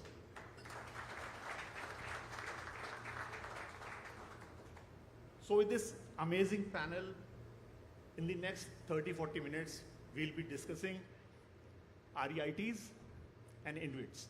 That stands for Real Estate Investment Trusts and Investment Infrastructure Trusts. And we'll be discussing how to make these affordable and accessible to the masses. Basically, how to make them accessible to the masses. So I want to start off this conversation by giving an example of mutual funds. We all are aware that REITs and INVITs are like mutual funds. You are not actually the owner of the property, but somehow you own it and you make money through it. So, but when it comes to, when you compare this with the mutual fund campaigns, we saw very extensive approach, very high, very heavy campaign of mutual funds here. But when it comes to REITs, don't you think that needs a bigger push from every sector, government and everything, so as to make it accessible to the masses, and how to go about it? Mr. Kumar? Thank you. I totally agree with you that I'll call it not REIT, but the REIT and INVIT. These are the two vehicles which can catalyze the growth of real estate as well as the other industrial commercial sectors. Because both these vehicles, as you said, are like mutual funds, where a person can own part of the equity, and both are regulated by SEBI. And here the small investors can also invest in the bigger projects. So there is a window for a smaller investor to be a part of a bigger project, which otherwise he or she cannot be. Now, though both these initiatives has been vogue for quite some time, but a common man does not understand this. And I'm very happy that today you have taken up this topic, because through the multiplier effect of ET now, the message would reach the common man. How a person can be part of REIT or InvIT, what procedure has to be taken, what disclosures have to be made by the company, how it has to be understood, what are the risks involved, what are the benefits in REIT vis-a-vis InvIT, because it is both are, though comparable, still they are not comparable. Both have got advantages and disadvantages. So there is a need to create awareness about both these initiatives among the public at large, and also must explain that what are the advantages, what are the disadvantages, and what are the risks. No, I'd like to agree with Anand Kumar Saab. I think he's spot on with the entire construct. I think the key is demystification, right? You would have seen in the initial years, even the stock market per se, right? There were people, a very select few individuals within the country who were very focused on the stock market and the way the stock market would operate, and they were invested and so on. But over time, with a lot of information being available to the general masses, and then subsequently a lot of regulation coming in to protect the general investor, the participation in the stock markets has also exponentially increased, right? So if you would probably look at it 10 years ago versus today, you will find a 10x increase in the number of people who are actually invested, right? And the same goes for mutual funds. So the demystification aspect of how this is similar yet different, taking Sir's words, is a very, very important tool in making this available to the, to the general masses, like you and me, for example, right? Why would I go and invest in a REIT and not in a mutual fund? I have really no reason as a general population of the country to understand that. So if we were to bring it there, and to be very honest, the concept of REIT and InvIT is not rocket science, and it's not like it's been invented yesterday. The Western world has been using this for many, many years, right? And we are stabilizing the benefits of large-scale properties, of making sure that people are able to participate in the growth and gain of a large-scale property. So I think demystification, information, taking it out to the market and letting people understand this much better will really drive growth in the sector.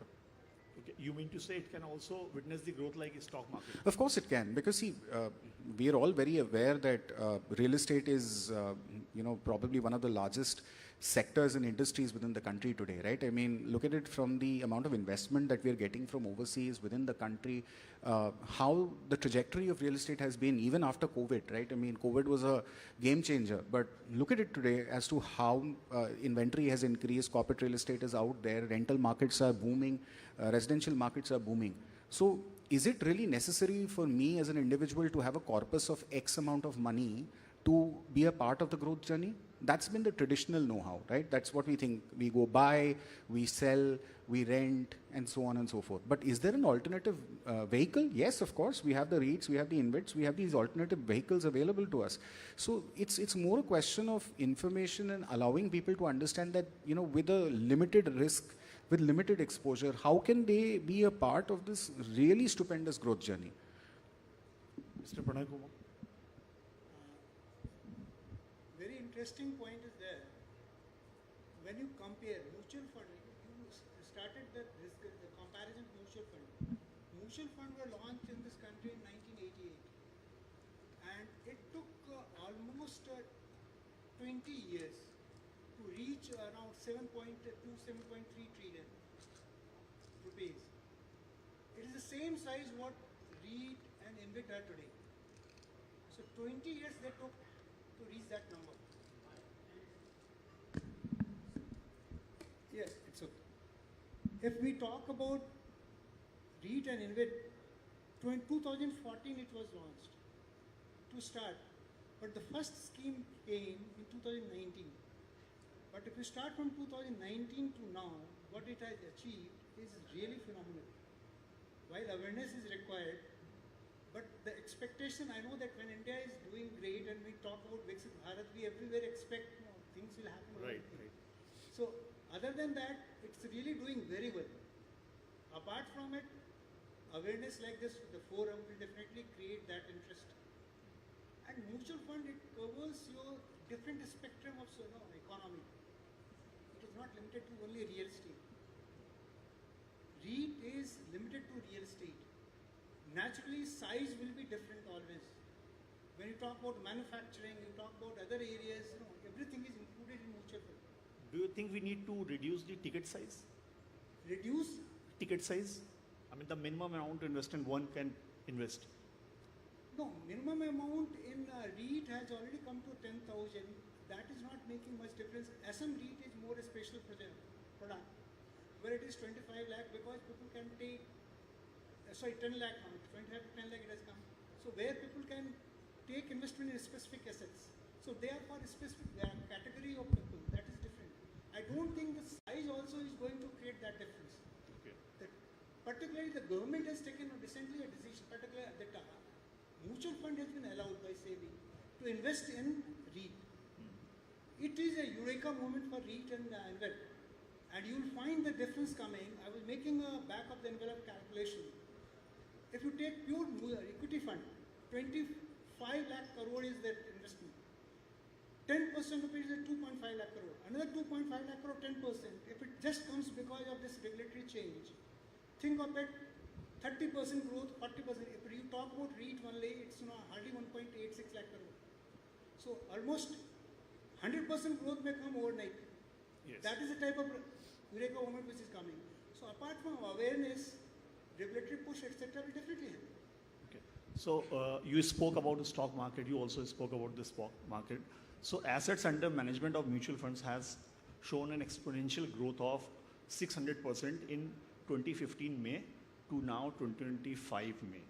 So despite being Viksit Bharat, Pragati projects, Gati Shakti, everything, when it comes to InvITs, people are not aware that we can invest even in power transmission lines. A layman can even invest in power transmission lines, roads, transports. So I want to start again with Mr. Kumar. What's your take on this? How to attract the masses? Okay, let me first answer your question, whether the size of the REIT, the smaller REITs should be allowed or not. Today, when you talk about the REIT size, it's regulation by SEBI. Perfectly fine.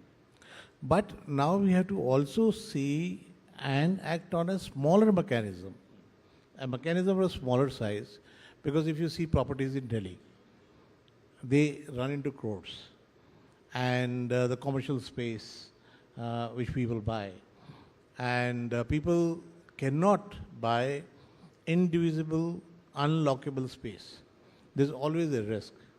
So can we think of a new model where the REIT thing is implemented at a smaller level? Maybe it can be regulated by RERA or some other organization, not SEBI, because otherwise it will be too much, it will be cumbersome. But definitely there is a case where people should be allowed to invest in the larger property, and they should be assured of what they are getting. Okay. Number one. Second thing, you talked about that InvITs and an investment in infrastructure sector, whether it's the power lines or whether it's roads or other places. Yes, there are models of InvIT which have been successful. There has been cases of REIT which have been successful. But still, there is a majority of investors which are not aware of the successes of InvIT and REIT. So the successful models should be brought out. They should be told how the investors have benefited in it. Again, I'm talking about what kind of dividends they will get, whether they'll get dividend by way of the dividend as happens in the InvIT sector, or in the REIT sector where they will also get appreciation on the property besides whatever amount they get. And also that about the regulatory thing, that 90% of the things would be flow as dividend and rest of they can keep REIT, etc. So this finer points, the fine print, what we call, should be known to the investors. So, and then only, once the success stories are out, when people understand the fine print, I'm sure the investment would increase. And let me tell you as the last word, these two models, these two vehicles would be catalyst in getting more investment in the real estate sector and also for the infrastructure in the future to come. Abhijat, you would please. See, look, I think, the average age of the Indian populace still remains very young. And I think youth allows you to take a certain amount of risk, right? As you get older, beards get whiter, you tend to be a little more risk averse, and that's I would say, an established methodology in investment management across life cycles, right? This country has an average age of 28, 29 years even today.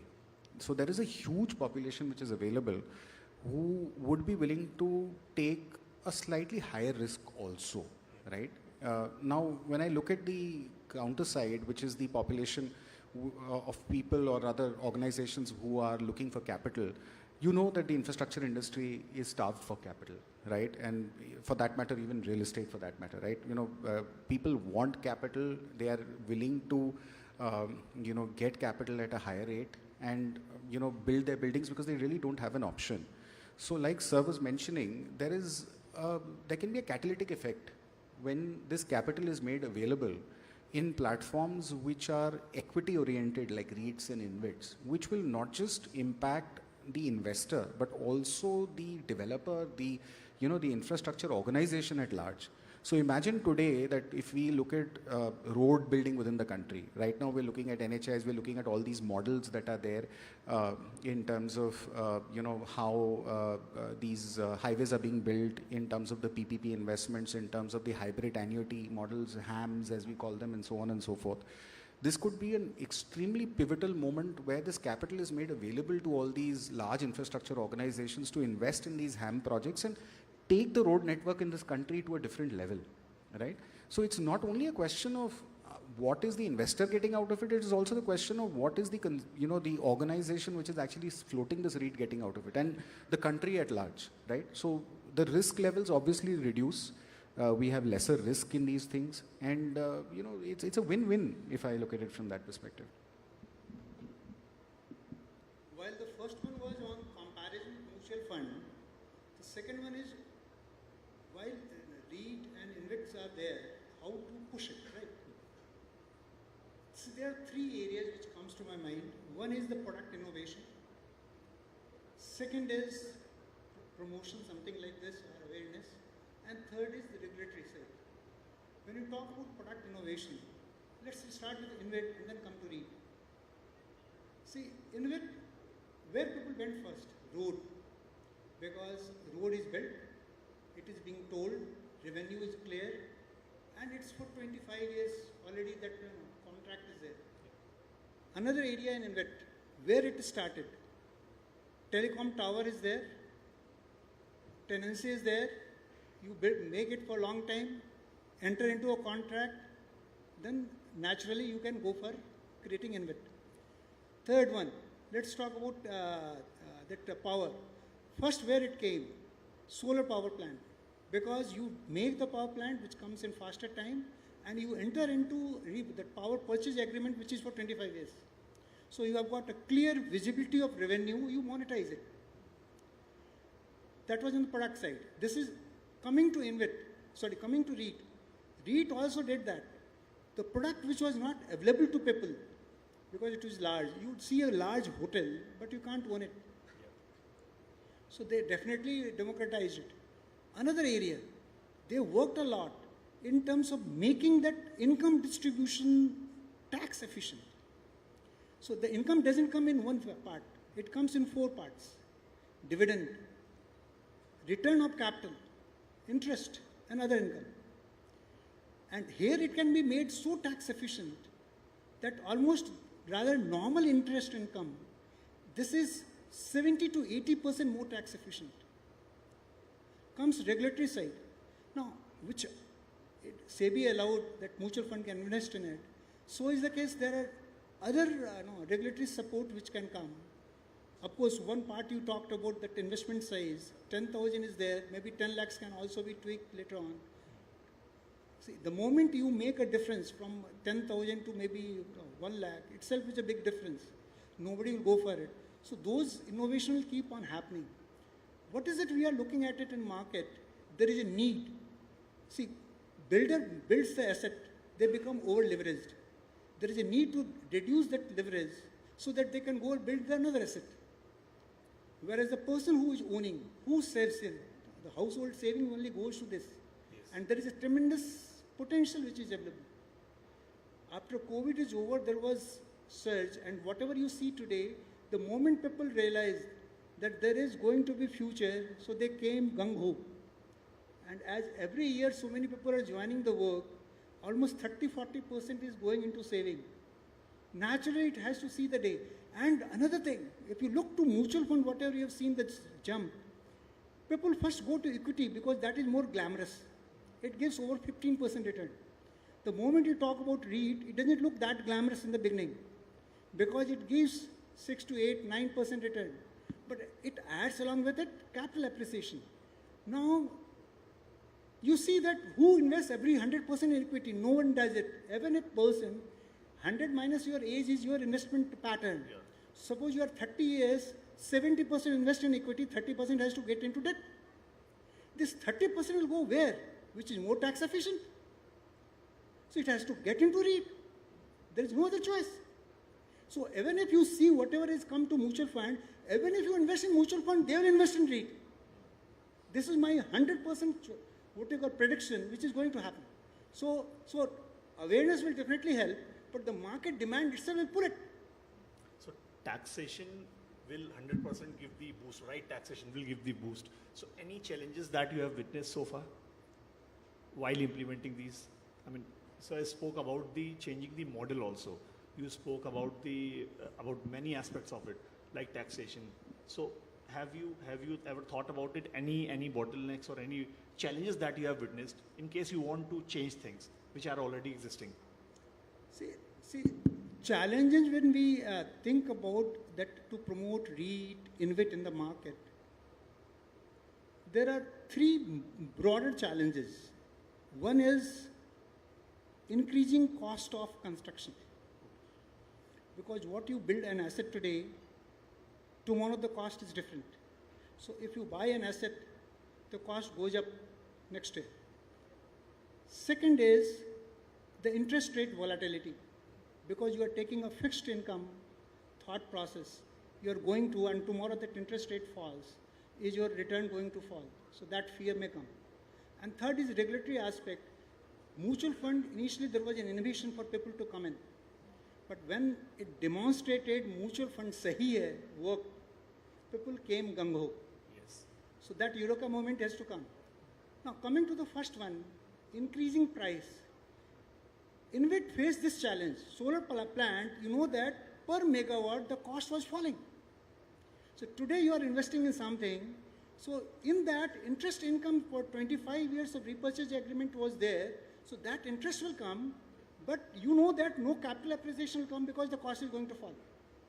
So naturally you realize that there is no other incentive. So it is pure interest which was working out there. But if you come there for road or others, this problem didn't come because construction cost went up. So people realize that my capital appreciation, something is happening. But the InvIT doesn't have that flavor yet because there is no market rate available but for the cost of construction itself. But when you come to real estate, it has tremendous potential. You know why? One side, when you make an investment, when you monetize it, operational assets are giving you almost double the money than what you have constructed for. If you look to REIT, the assets which have gone for monetization, the construction cost, the people who are there in the audience, they know. Say affordable construction, 2,000, 2,500 rupees. If you talk about commercial construction, 3,000, 3,500 rupees per square feet I'm talking about. If you add land cost, another 1,000, so 5,000 rupees you add, marketing, it comes to 7,000 rupees. When you monetize, it goes to 10,000, 12,000, 15,000, 20,000, depending upon the case. So you get a huge jump by monetization. And you invest that, you deleverage, invest and create more properties because margins are more. Once it becomes operational, then you make very, very minor returns. Whereas the person who you monetize, you earn. The one who monetizes, he gets that return because of this. So this product has got a very sound logic why it will survive the test. Innovation will come definitely, and the players will also do that effort. And forum like yours is definitely going to do it. So while you talk about the product innovation and the cost increase, the other was interest rate. Interest rate has got another very big issue. Sorry. Sir spoke about the model of fixed benefits, and to talk about more and more so that people should know that what benefits people have availed in the past, so that others can also come and invest. So, do you propose any FD-like model for REITs? No. They are different products, and they are not comparable. If you talk about mutual fund, there you depend on somebody else's performance. You are a strategist. Due to strategy, you'll make money. InvIT, you depend on the government. You depend on the concessions you are getting. You depend on the period on which you get. In the real estate, you know what you're getting, and you also know that your property would appreciate. Now, the rate of return on your investment can vary. Like in mutual fund, A mutual fund, B mutual fund, C mutual fund, they are here, they're comparable, but still they're not income. So people say, no, I will not invest in A because the strategy is bad, I will invest in B. So like this. So what I'm trying to say is that the investor has to make the final choice, what he wants, and different variables on the return what you get. So in some you get dividends, somewhere you get return on appreciation, somewhere you get this. So this is one. Number two, there have been successful REITs, and it is quite possible that some REITs may fail. One success is not going to, assure the success of another one. But by and large, since land appreciates, property appreciates, rentals appreciate, there is a chance of better return getting onto that. Coming onto the taxes. Today, both on REIT and InvIT, income is the dividends are taxable. But if the government one day wants that more funds should flow to REIT or InvIT products, then they can declare concessions whatsoever they want. So it is for the government to decide that how they channelize investment in various sectors. And lastly, I would say that yes, it is the duty of vehicles like ET Now to tell public at large that what are different products and vehicles available for this investment, what are the risks they run in their investment, and what kind of benefits or appreciation they can get on that. And the last one is that, as I said about the smaller kind of REITs, that yes, the REIT regulated by CB, InvITs regulated by CB, they are all there. But we have to learn from these models, success of these models, and also try to invent new products, maybe on the similar lines, maybe differently regulated, so that investments at a smaller scale, on a smaller size, can also come in. Abjad, your quick take on taxation. So look, taxation is a reality in this country, right? We are not, the government needs money. Let's be very, very honest about that. Taxation is not going to go away tomorrow, and like Sir was mentioning, it's a question of demand and supply. If we want that money to flow in, we want people to invest more in these infrastructure trusts and help in nation growth. And there is a cost-benefit analysis which is done by the government, and they come up with a policy, so be it.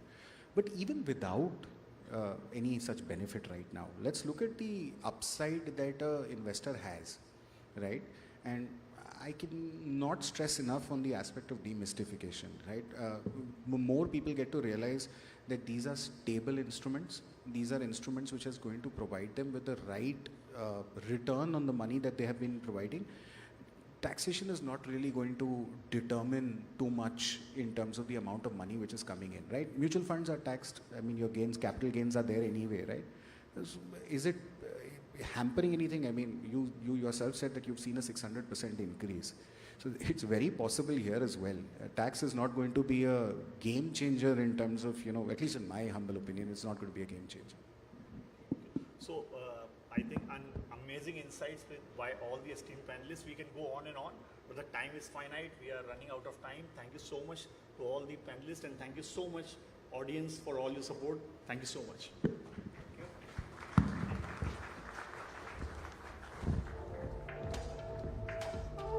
To our panelists, a huge round of applause for all four of these gentlemen. Thank you, Prashant, for navigating the conversation. If I could please have Rohit Chadda back on stage to acknowledge all of our panelists with a token of our appreciation from etnow.in.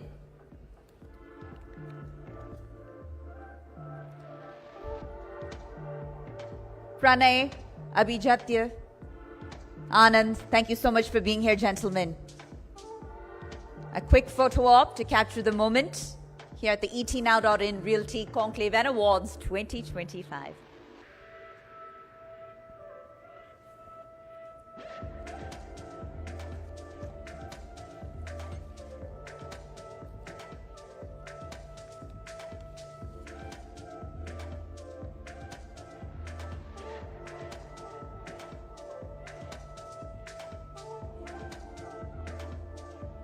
This is a symbol of our gratitude. We thank you for being here, for raising the profile of the event, and for the thought leadership that you offer that's transforming the real estate landscape on a daily basis. Thank you so much, gentlemen, and thank you, Rohit, and thank you, Prashant. I want to thank you so much. I'd like to re-acknowledge all of our partners in this effort because it comes together as a result of their support.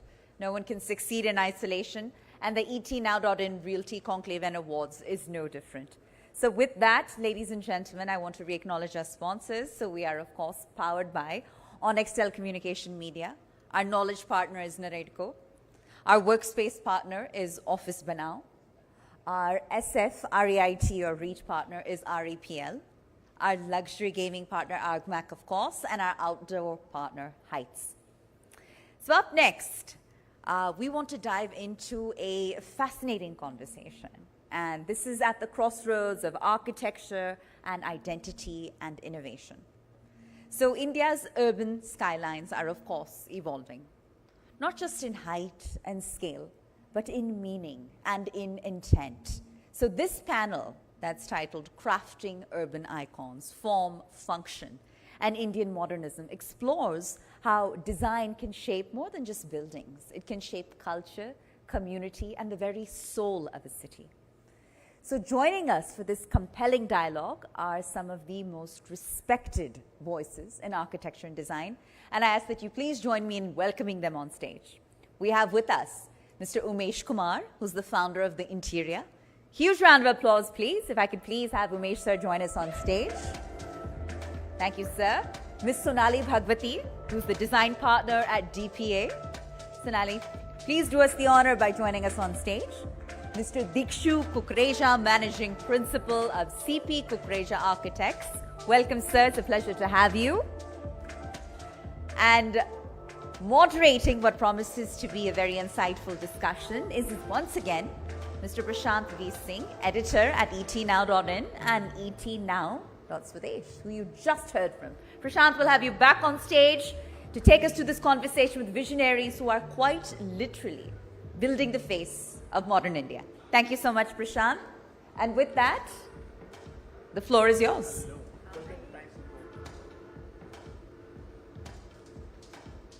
Take it away, Prashant.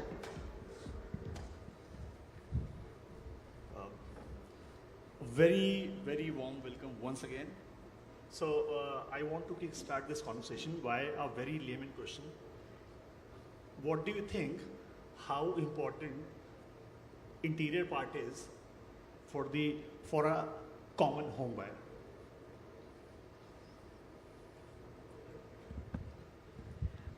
I want to start when I was studying architecture, and soon after I even graduated. During that whole period, somehow interiors were very looked down on. It was not somehow considered to be serious enough for an architect, and it was only people who were on the periphery were doing interiors. And I have seen this change over the last almost 30 years and transform into an extremely professional, well-structured discipline. It's not only just interiors, it's actually crafting spaces. So we no longer call it interior design, it is actually interior architecture. So that's where the importance of any interior lies, because it's no longer just a slapping on finishes in a space designed by an architect. It is enhancing and taking forward a space which is designed and giving it the life, soul, character, and I would say personality of the user. Okay. So when it comes to home buying, so I have seen the most important part of is the delivery, the possession. But I have seen many people saying that they have given contracts to many interior designers, but not getting the timely delivery.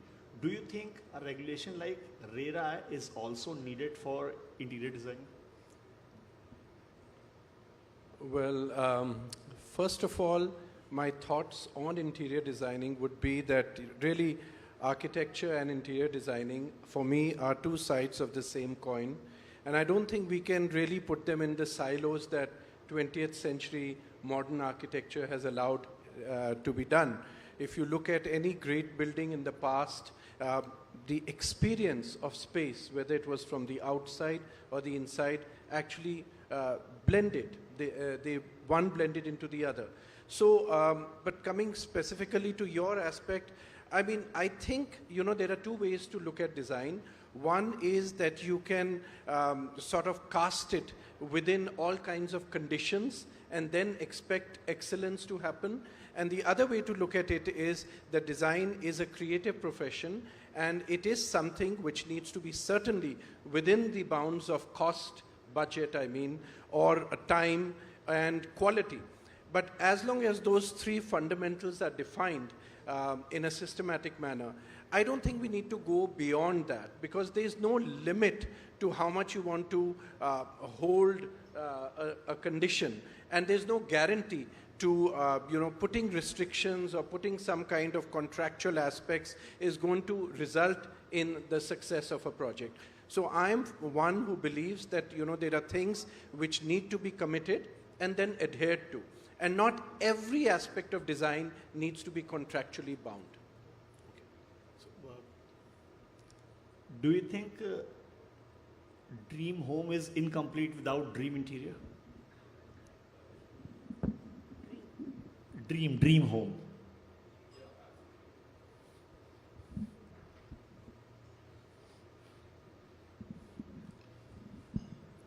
Absolutely. I think to add to what Sonali just said, it is an expression of somebody's personality. It is an expression of how somebody wants to live and use their spaces. Importantly, if I have to put this in a nutshell, it is like a building or a house. It's like a skeletal. It's like bare bones. Interiors is actually putting a skin on it. It is what defines that personality. So it's like, you can imagine, let's say Aishwarya Rai. What makes Aishwarya Rai what she is? It is the skin which is there, right? It is the top form and the shape. That's what interior is, if I have to just use that analogy. I want to add something to what Dikshu said, that today interiors is no longer, as he said, in a silo. Designer is not the mom and pop of everything. Today the designer is as important or as responsible as the industry partners. We learn every day from our industry partners, and I think a lot of credit of what we as architects and designers do needs to go to them, because but for them, we would not know what is happening in the world and how to integrate things into what we do. So I think industry partners are equally, I would say, responsible to the entire quantum shift that has happened in the expression of interiors. And to that, I would add that when Sonali talks about partners, I think one very important partner in the architecture and interior design space, particularly in our country, is the media. And I'm saying that not because I'm sitting at a media platform, but I think one very important aspect in India which is still missing is that we are lacking how to decipher design, how to appreciate design, and for that I don't blame the society or a typical client unless they are well informed, unless they realize the pros and cons of any design approach or what good design means. You can't expect anything better. So I think that's where media plays a very important role. So many of us appreciate designs in other parts of the world, be it the oriental side of Japan or the Far East, or it's the Western countries, or Scandinavian design, or Italian design, etc., etc. But I, for one, believe that Indian design is perhaps, unparalleled. It's just that we need to go out there with that conviction, and media can play a big role, like you're doing right now, in letting people get to know about what good design is all about. So Indian models need to go global.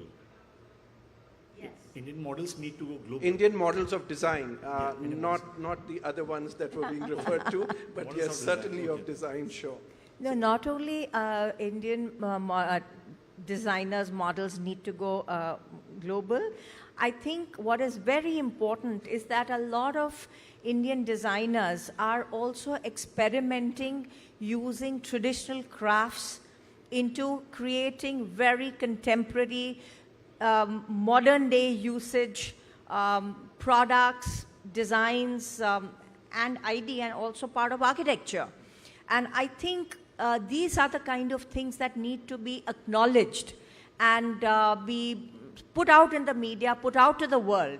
And it's only then that there will be proper acknowledgement for this. With conviction, as you said. Yeah, with conviction. Yeah. And really, like Sonali is saying, and she's touched upon a very important point, which is craftsmanship. I mean, how many parts of the world can boast of craftsmanship in design? And in India, we've had it for centuries. And Indian design, I would say, has been so sensitive, so responsible, so sustainable. If you look at our old buildings, whenever we visit any part of the country, when you visit, you see the buildings are so climatically sensitive. So I think those are very important aspects of design, and craftsmanship has played a big role in that, both in the architecture and the interior space. No, I think what Dikshu is saying, touching upon our traditional architecture and traditional built form. There was a traditional built form which was based on very sound principles, and that vernacular architecture has been our first teacher of sustainability. If we go back and actually look at our heritage, we can learn a great deal about low energy and sustainability, and which has now taken a full turn and come back into our lives. And now we are doing everything that possible to, get into this field. If you take our urban form, there used to be this urban form, let's say Old Delhi. It had this urban form which was primarily a mixed-use development. If you saw the main roads, had the commercial spaces, and then the semi-public and the semi-private, and then the private spaces. People lived above the shops. So this was a very, very low energy, because you walked to work, you walked to your marketplace, everything was walkable. And this was like the best model.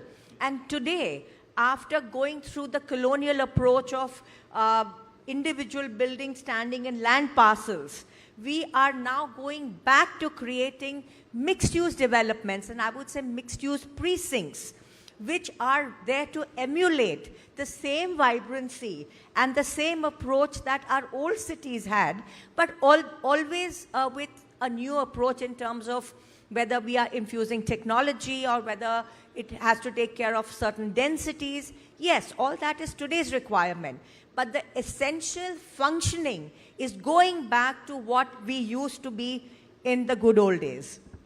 Yeah, I would like to add one more point to besides what Sonali and Dikshu has said, which is about how India is evolving in terms of design, in the field of design, be it fashion, be it art, be it literature. We have seen flowering of Indians coming forward and making a global presence across the field. We are beginning to see that happening in the course of, in the field of interior design as well. It's only now that we feel much more confident, we are ready to now experiment with new shapes and forms and designs and make it for the globe. It's not just copying from the West. Italy is not the only fashion capital. I think we are at the stage where we should make our mark and we should make our presence felt in the global arena. So now I want to understand perspective from all of you, how this has changed, specifically interior, post-COVID. Because now people are spending more time with their family, kids, relatives at home. So how this has changed and what have you personally witnessed post-COVID? Pre-COVID, we used to talk of office spaces saying it needs to be more like home, okay? Then during COVID, we started talking about home spaces which needed to be more like office. But now we have come to a situation where everything has gone back. It is not that people are spending more time. In fact, it's the other way. People are going out. People want to, experience the city, everything around them, travel. They want to do everything. And everything with a vengeance. May it be weddings, may it be travel, may it be eating out, it may be, shopping. It is every single activity has gone into an overdrive. And that's what it has been, So there has been this great emergence of, I would say, very, very well-designed, high-design, marketplaces, mixed-use areas, obviously luxury homes, lots of public amenities in homes, in condominiums, which is what has made these condominiums. I mean, half the condominiums today are selling because of the fabulous public amenities which are being offered. So that has been this quantum shift over the last 7-8 years. I would add to what has been said. I completely endorse that. But also, I think one other element that's really taken shape, if you compare pre-COVID to post-COVID, is that generally now people talk about and are more aware of health and well-being.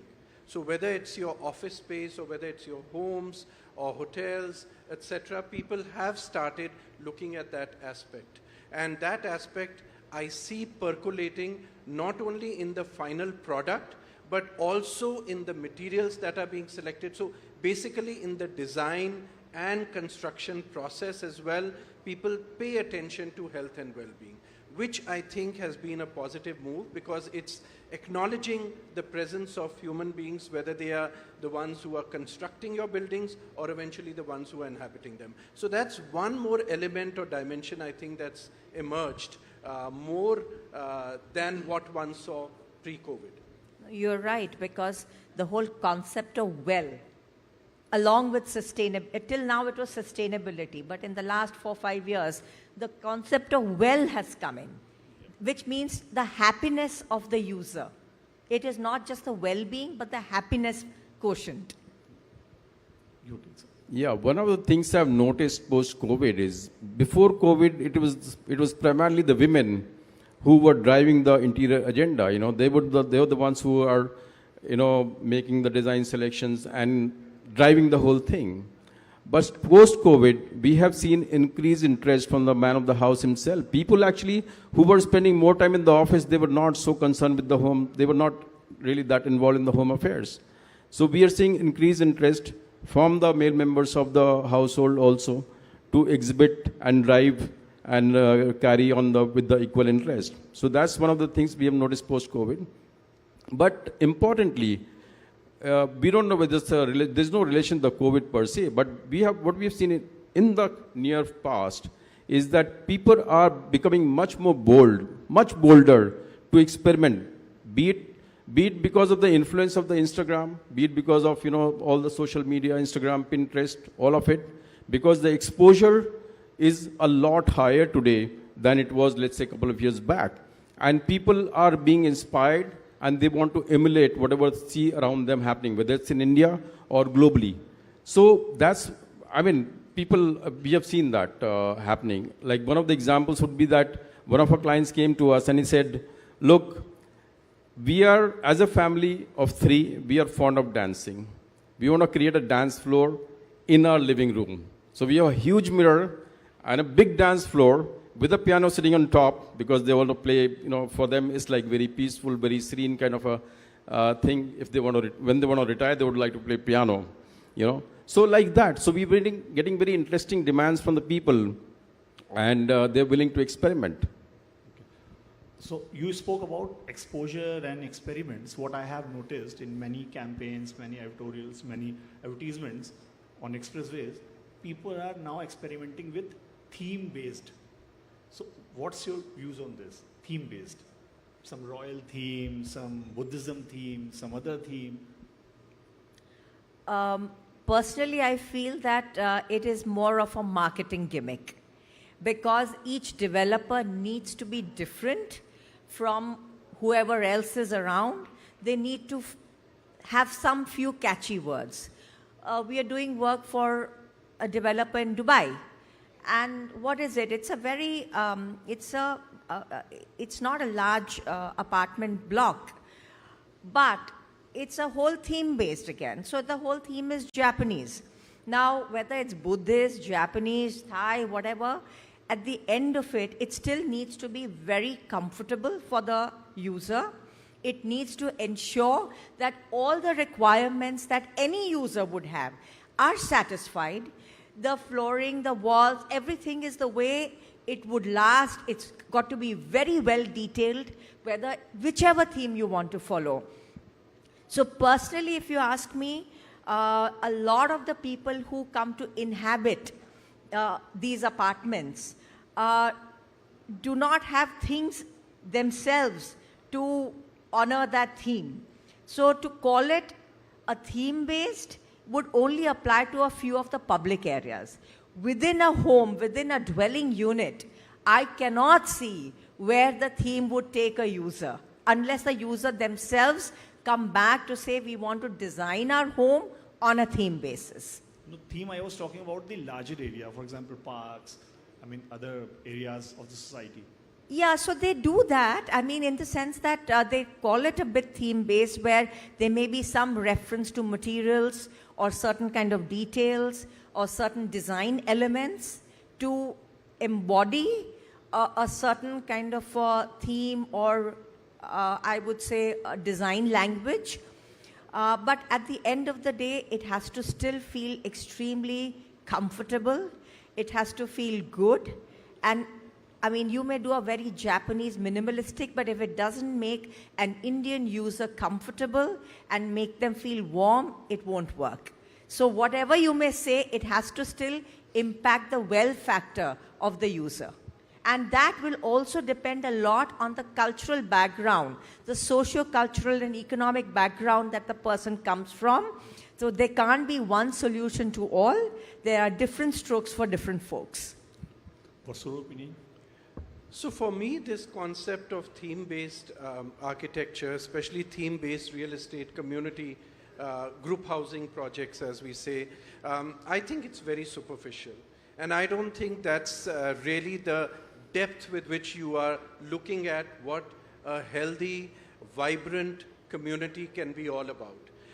These are superficial things. They are stylistic sort of interventions. And I think to create a vibrant society, to create a great community or a great real estate development, you need to go deeper than that.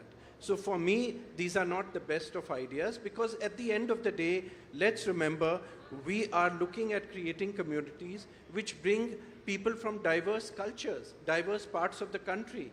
And people have their own practices, their own customs, their own ways of living. And to club them all into a Buddhist living or a Japanese living or any others, let's say Californian living, Mediterranean living, I don't think that makes any sense at all.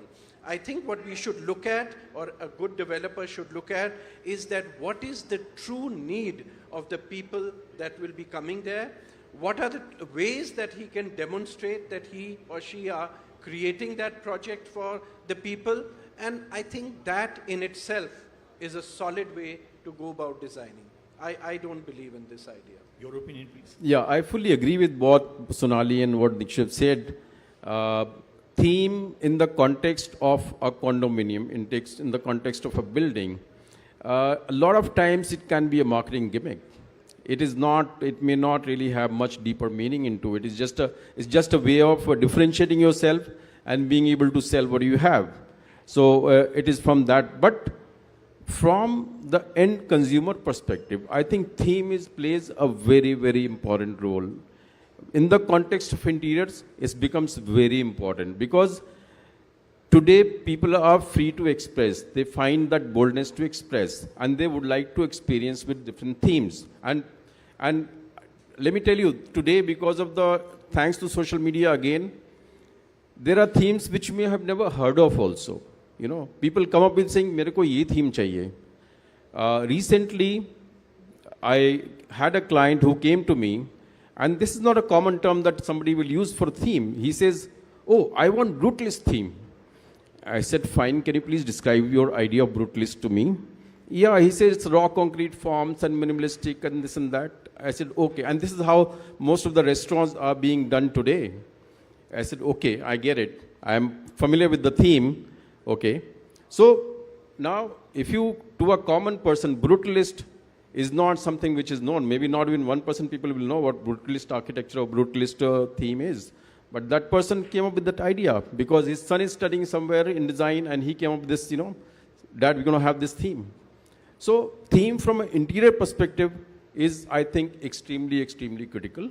In other context, I think it's just a packaging part. So there is a buzzword these days, AI. So is this helping anyway to architects and designers when it comes to interior? Absolutely, it's not a buzzword. I would say both in the architecture and interior space, AI is, so for me, it's not a sort of a earth shaker that, some doomsday sort of people come forward and think that the profession's going to head it into some kind of jeopardy because of this technology. For me, it's precisely a technology, and even more than a technology, it's a tool. It's a tool which will allow us to sort of envision better, to create better, and to be able to produce better. But and just the way when computers came in, and just the way different softwares came into the computer world. So AI is a game changer in many ways. I don't deny that. It's a great tool, a fantastic tool, which allows you to think far more, far quicker than before. And we have embraced it both in architecture and interiors. And yeah, I think it's the way the world is going to move too. But it's certainly not something that should worry us. No, in fact, if you ask me, AI, I completely endorse what Dikshu says. And AI to me is got to be a tool and not your master. It cannot tell you what you need to do as a design. It needs to help you create that design in a faster, more efficient, and a smoother manner. And that's what it should be. Not creating the design for you, but helping you create it. Absolutely. I mean, what AI is not going to replace an architect. AI is not going to replace a designer. But the designers and the architects using AI will definitely replace the ones who are not.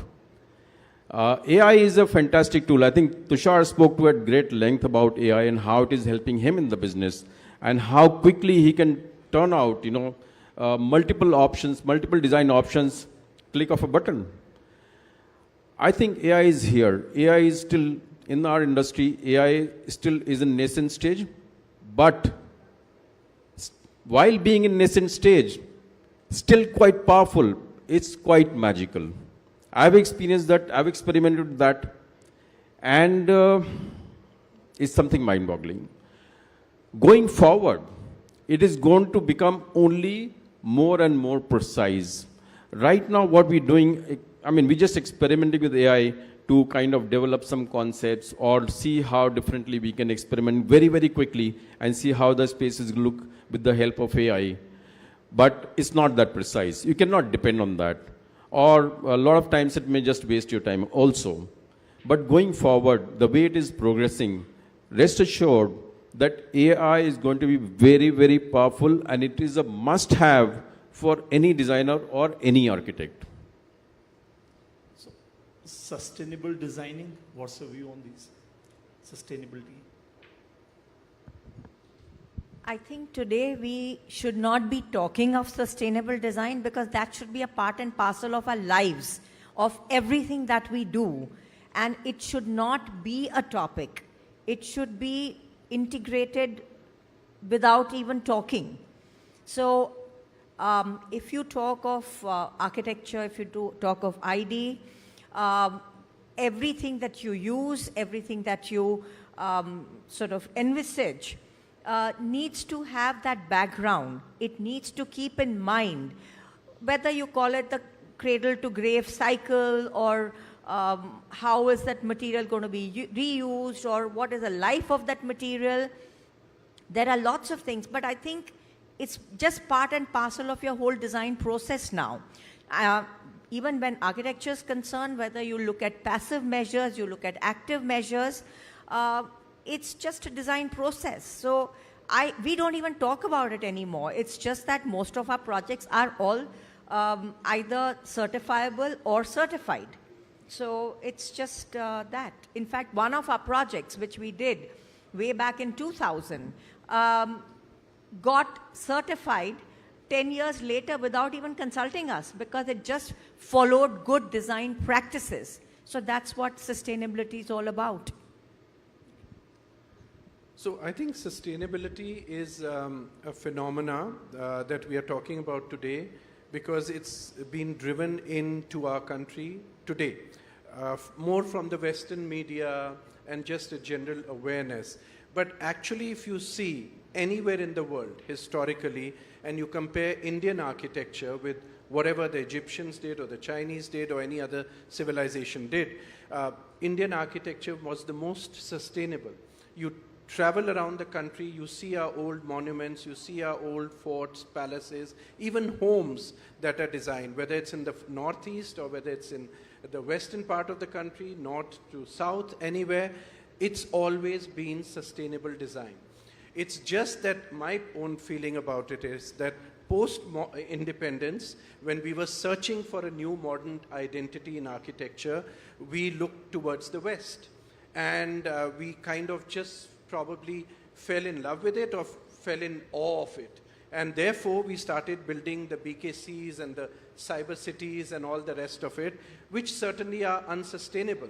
And now it's been a full circle, and we are talking about it, and we are reading about it, and we are learning more about it.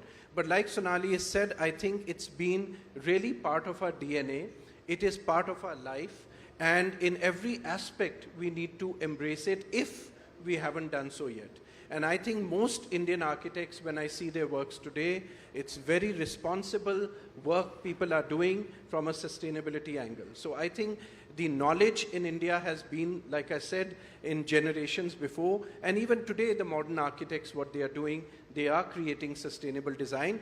But yes, the awareness of it probably needs to percolate more into society so that these misconceptions of a green building being more expensive or the capex being more, and therefore you forget the operational side of it, the operational costs of it, all these things we need to now overcome and enlighten ourselves that sustainability is there to stay. Yeah, so sustainable designs, I think, is been in the past, like I said, and is part of a DNA, and becoming more popular because of the carbon emissions or the concern about carbon emissions. Residential and commercial buildings, they are one of the largest contributors to carbon emissions today. More than 30% of carbon emissions comes from the residential and commercial buildings. It is definitely a huge cause of concern, and there is a global forums and concerted effort which is moving in that direction. So the need of the hour is actually to have self-sustaining building. There is no doubt about it. India, by the way, India is doing pretty recently in that direction, because in the US global green building rankings, it has been consistently third in that ranking in terms of LEED certified spaces. And in terms of self-sustenance, we're talking about energy self-sufficiency. We're talking about making your buildings moving in the direction of smart automation, right? And we can take some leaf out of it. Of course, we can learn from the past, whatever good practices we have had in the past, but we can also take a leaf out of it from what's happening in the West. I don't think we should shy away from doing that. And one of the examples I have gone through is this building in the US, which is Unisphere, by the name Unisphere. It's actually belongs to a therapeutic company, and it's a net zero building. And that has gone into a lot of first. I mean, this building harnesses, of course, the solar power, but also in addition to that, it also harnesses the geothermal power. They have dug up 50 wells, 500 feet under the ground to harness that geothermal power. They have created a quarter of a mile kind of a concrete structure below the atrium to naturally keep the atrium cool and being, on top of that, their building is completely digitalized, right? So they have all the information, energy information, or on all parameters at their fingertips in real time. I think we have to, if you really want to move into the Viksit Bharat by 2047, I think we have to move very, very fast. Learn from the past, but still look at what is around us globally and go for the best. So one final thing, what is your top tip for the people who are going to buy their dream home? Just one line from each of you, one by one, starting with you, ma'am. A green home is something first that the entire development has to be green. So it's not just an interior, it's not just the home, it is the entire development. And the home is just one sort of cog in it. So if the condominium is designed to be sustainable, which has passive measures and active measures, I think it automatically comes. I live in a condominium which is LEED certified. There are challenges, but it's something that we have to deal with. So I don't think it impacts the person so much, except for maybe in terms of energy bills. But I think it is more on an overall basis that it makes a difference. So it's not a dream green home, but it's being in a green community, more importantly. Prashant, did you say a green home or a dream home? Dream home. Green. Dream. That's what I thought. Yeah.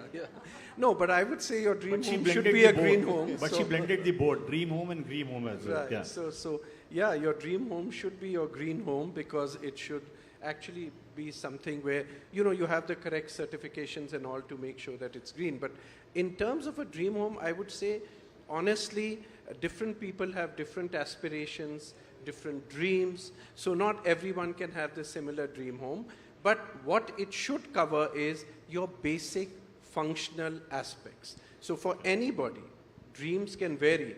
But what your needs of shelter are, your home should go by, your purchase or your choice of home should go by that. It should not go by themes and the rest of the things we were talking about, but more deeper aspect of meeting your basic necessity of what your shelter desires to be. Yeah, so of course, apart from facilities and apart from maybe smart automation, those aspects, functional aspects, which a condominium can offer, right? You'll evaluate on those parameters. But I think having gone through multiple such options and making a choice, what is important is how that space makes you feel. How do you experience that space? I think that's the most critical one. After some basic requirements and basic parameters have been met, that's the most critical aspect, how you should choose a home. Because in some sense, it is a reflection of who you are, and definitely you're going to be staying there for a long time, you're going to be interacting with people a long time in that condominium. So how it makes you feel is absolutely critical. So green home is always a dream home, as you said. So it is, of course. And I think what is really important for a dream home is the fact that the community in which you live has to be very synergetic to you. I think that's what makes community living and your home into a dream home.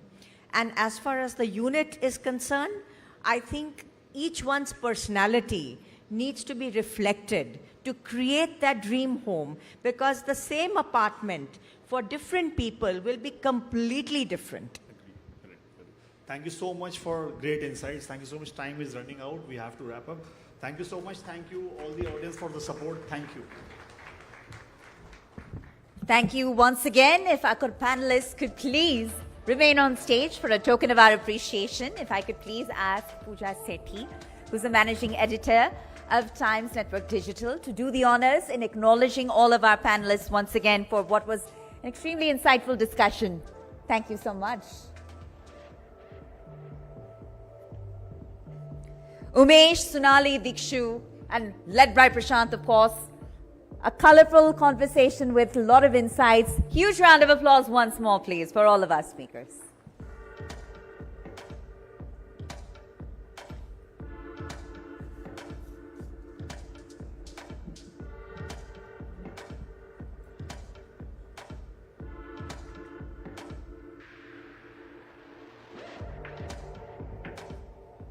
A photo up to capture the moment, of course.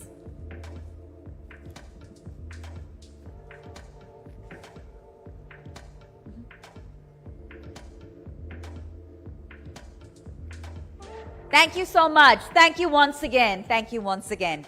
And we are very swiftly moving towards the part of the evening that you've all been waiting for. There's a lot left on the agenda, many exciting things. But our first set of awards are what we plan to present next. Quick photo op, thank you. And before we do just that, just want to re-acknowledge our sponsors once again. Efforts like this come together as a result of a collaborative effort and as a result of a collaborative spirit. So with that, we are, of course, the ETNow.in Realty Conclave and Awards 2025 is, of course, powered by Onextel Communication Media. Our knowledge partner is Naredco. Our workspace partner is Office Banao. Our SM REIT partner is REPL. Luxury gaming partner, ArcMac. And our outdoor partner, Heights. So we want to thank all of them once again. And now, ladies and gentlemen, with bated breath, it's my honor and pleasure to reveal some of the winners of tonight's highly prestigious awards ceremony. And we'll start category by category. There's a lot on the lineup. It's a moment you've all worked hard for, and we're here to celebrate and salute your achievements. With that, ladies and gentlemen, the first category this evening at the ETNow. All right. And to do just that and to present the awards, if I could please call upon Rohit Chadda once more on stage to join us in presenting those awards. And also, if I could please call upon Anand Kumar, Chairman of Delhi RERA. I'd like both of those gentlemen on stage, please, to help present our first set of awards this evening at the etnow.in Realty Conclave and Awards 2025. And they're joining us very shortly. Rohit Chadda and Anand Kumar, we could please have you on stage. We're about to reveal the winners. It's a tough, almost there, it's a tough heat of competition. But tonight is about your success stories. And we cannot wait to unveil who came out on top. All right, Rohit has now joined us, and I believe Anand Kumar is also joining us very shortly. All right, to present the first set of awards. Thank you, sir. If we could have Anand on stage. It's a very competitive heat. It's a very competitive heap of applicants, and it involved a lot of scrutiny to arrive at the winners tonight against what categories that are. All right. Okay, ladies and gentlemen, I'm told that I will go ahead and kick off with the first set of awards. So with that, the category that we're going to start with this evening, ladies and gentlemen, at the etnow.in Realty Conclave and Awards 2025 is Excellence in Luxury Homes. And the winner in this category, Excellence in Luxury Homes, goes to the Interior for Malibu Town. Huge round of applause, please. If I could have Umesh Kumar, the visionary CEO of Interior, who is redefining the landscape of luxury interiors across India. He has an unwavering commitment to excellence, innovation, and customer-centric design, and he's transformed Interior into a powerhouse of end-to-end interior solutions and bespoke furniture manufacturing. Huge round of applause once more for Umesh Kumar for excellence in luxury homes. And Anand, if we could kindly please have you on stage to join us in presenting the next set of awards. And the next category, ladies and gentlemen, is Excellence in Real Estate Consultant of the Year, Residential. Anand Kumar, sir, if we could kindly please have you on stage. He's, of course, the chairman of Delhi RERA, and he'll be joining Rohit Chadda in presenting our next award. The category is, ladies and gentlemen, Excellence in Real Estate Consultant of the Year, Residential. And the winner is Elbrus Infratech Private Limited. So if we could have Mr. Vinod Singh Vatsam, who's the managing director and the founder of Elbrus Infratech Private Limited. Huge round of applause for him, ladies and gentlemen, for our fellow peers in the real estate industry. He is a dynamic new age real estate, so Interior is a dynamic new age real estate consulting firm, and it's known for driving trust, transparency, and excellent in real estate advisory services. Huge round of applause once more, and our congratulations to Vinod Singh Vatsa. All right, we move on to Excellence in Integrated Township of the Year. And the winner is Anant Raj Limited for Anant Raj Estate. Huge round of applause, please. Could we have Mr. Varun Kullar, who's the President, Sales and Marketing of Anant Raj Limited, on stage? Thank you, sir. With over 25 years of extensive experience in real estate and strategic sales leadership, he has been instrumental in shaping the company's growth strategy. His deep understanding of market dynamics, consumer behavior, and competitive positioning allows him to drive high-impact sales campaigns and forge meaningful client and channel partner relationships. That was Anand Raj Limited, Anand Raj Estate, Excellence in Integrated Township of the Year. And moving on to our next category, ladies and gentlemen, Prop Tech Entrepreneur of the Year. And the winner is Office Banao. Mr. Tushar Mittal, if we could kindly please have you back on stage, sir, to accept this highly prestigious honor. So tech is, of course, transforming every corner of real estate, and our next awardee is right at the center of that revolution. Right? So Tushar has not just built another interiors firm. He's built a platform, one that uses design excellence, real-time collaboration, and design execution to change how offices come to life.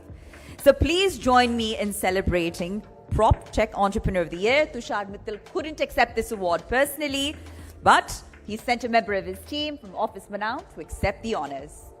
Thank you so much. Thank you so much. And now we move on to our next category, ladies and gentlemen, which is Valued Realty Personality of the Year. And the winner is Vishal Sharma, CSMO, Raymond Realty Limited. Congratulations, sir. Please join us and welcome Mr. Vishal Sharma, Chief Sales and Marketing Officer at Raymond Realty. With over 20 years of experience across real estate, aviation, and media, he's been a driving force behind Raymond Realty's growth since 2016. Known for strategic insight, innovative marketing, and customer-first approach, Mr. Sharma is a respected leader both within Raymond and across the industry. Huge round of applause and thank you once again, Vishal Sharma, Valued Realty Personality of the Year. All right, and now we move on to our next category, ladies and gentlemen, and that is Emerging Visionary Leader in the Real Estate Industry. And the winner is Aman Gehlot, Ambiance. Let's please have him on stage. So, sir, ladies and gentlemen, we're honored to present Excellence in Real Estate Leadership to Mr. Aman Gehlot of Ambience Private Limited. Congratulations once again, sir. He's a visionary leader. He's driving innovation and excellence in the infrastructure development sector.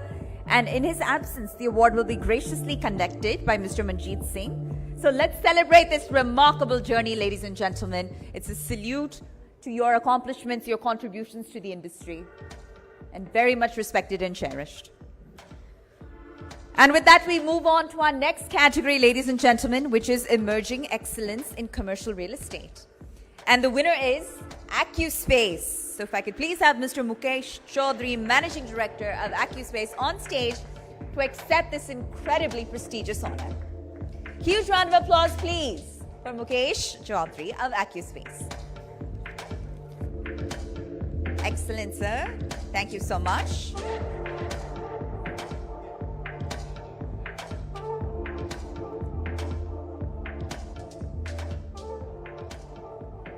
Congratulations on your groundbreaking achievements.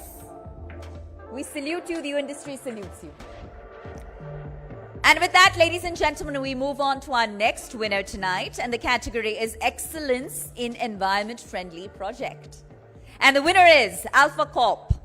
For Alpha Corp Sky One. If you could please have the Alpha Corp Sky One team on stage to accept the honor. Excellence in Environment-Friendly Project. Congratulations once again on your remarkable achievements and this incredible milestone. The whole team is here from Alpha Corp. Congratulations to them.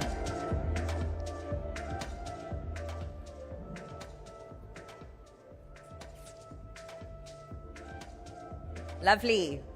A photo out to treasure the moment and to celebrate it. And with that, we move on, ladies and gentlemen, to Excellence in Luxury Segment Homes Design.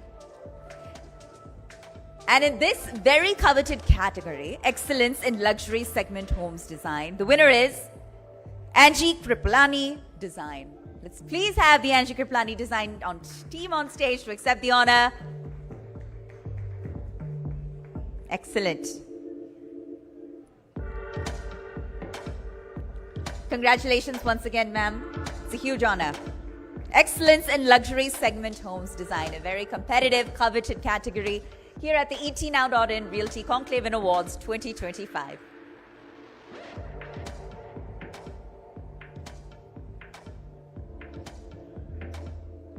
And we now move on to our next category, ladies and gentlemen, and the next category in the lineup is 80 Years of Excellence. This is a big one. Ladies and gentlemen, 80 Years of Excellence is the category, and the winner is ECE Industries Limited. So we honor ECE Industries Limited for completing 80 years of excellence. It's a legacy built on innovation, integrity, and engineering brilliance. ECE has been a pillar of trust and progress in the industry, and receiving the award are Mridul Rastogi and Anita. So if I can have you both on stage, and congratulations on this remarkable milestone.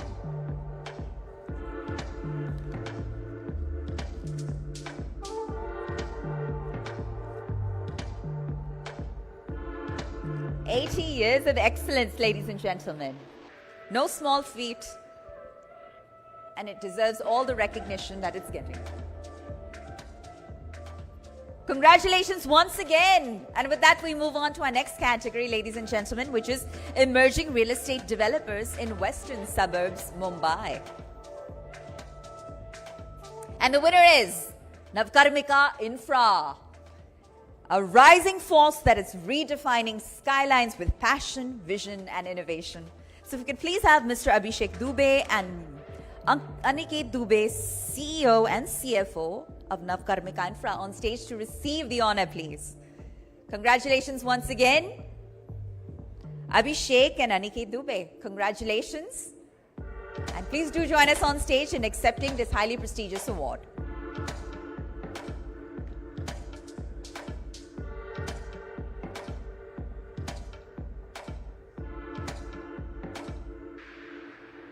A special moment of recognition indeed. That's emerging real estate developers in western suburbs, Mumbai. Navkarmika Infra. Thank you once again. And now we move on to our next category, ladies and gentlemen, which is excellence in thematic projects. And the winner is Vision Properties, Vision Orchard. Let's have the team on stage. All right. You've been a benchmark of innovation with path-breaking themes like eco-living, sports-centric communities, and senior citizen-friendly townships. They've redefined how Tamil Nadu invests altogether. Congratulations once again to the Vision Properties team for excellence in thematic projects. And now we move on to a very coveted category, which is Young Tycoon of Indian Realty 2025. And the winner is, once again, of Vision Properties, Mr. Mathuo Arulal Nandu. If we could please have you on stage, sir. He's just 23, but he's revolutionized the plot promotion industry with 30+ landmarks across Tamil Nadu. A game changer who's empowered 2,000 channel partners and reshaped real estate with bold vision and execution. Mr. Mathuo Arulal Nandu of Vision Properties for Young Tycoon of Indian Realty 2025. All right, now we move on to Premium Housing Developer of the Year. And the winner is, ladies and gentlemen, Nirala World. Mr. Suresh Kumar Garg, if you could kindly please have you on stage. He's a dynamic entrepreneur and the founder of Nirala World, revolutionizing real estate in Greater Noida West with his visionary approach, and he's creating thriving communities through quality and innovation. Huge round of applause once more. Again, a very coveted category of Premium Housing Developer of the Year.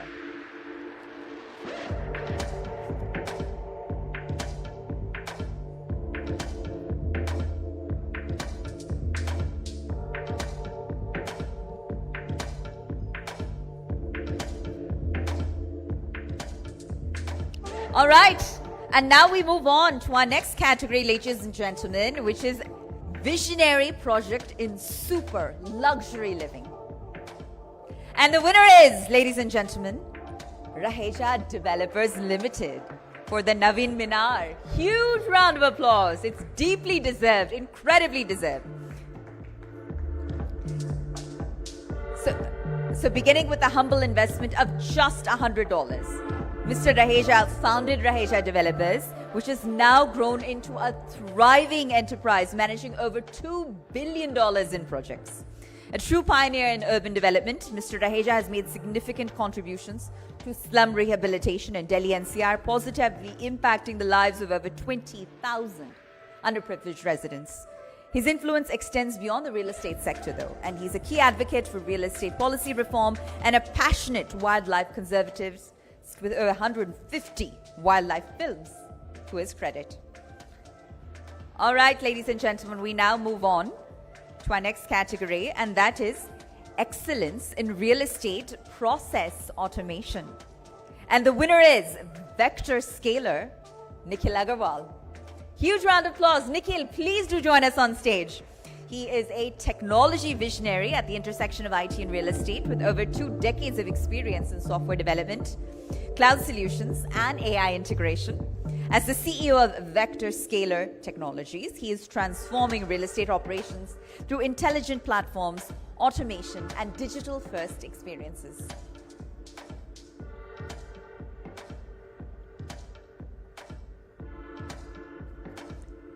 Thank you so much. Congratulations once again, Mr. Agarwal.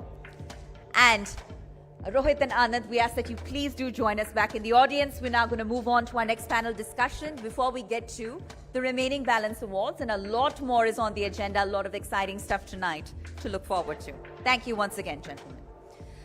So as far as the next panel discussion, which is titled Designing for a Billion Dreams, it's the future of Indian infrastructure. And this panel discussion explores how visionary planning, sustainable materials, and human-centric design can shape a stronger, smarter, and more equitable India.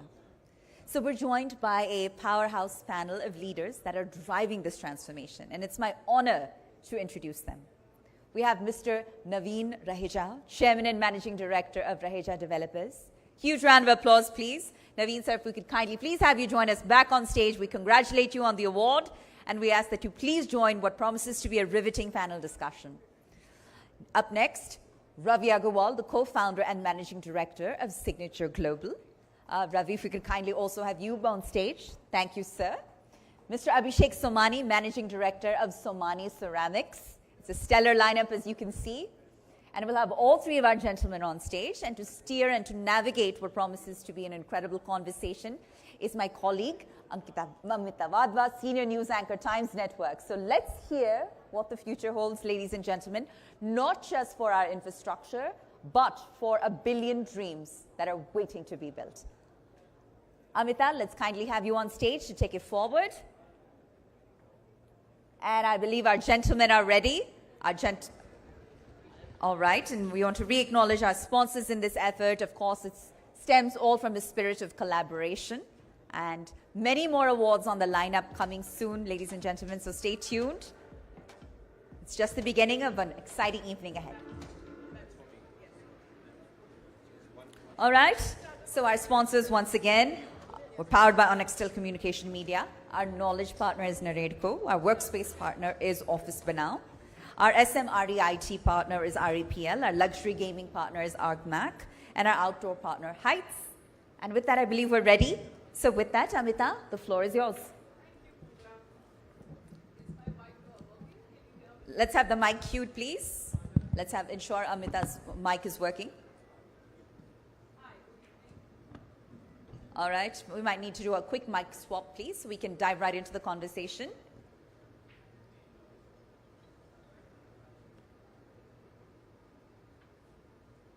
How are we now? Are we good on audio? All right, we'll have them right there. Thank you, ma'am. Let's try that.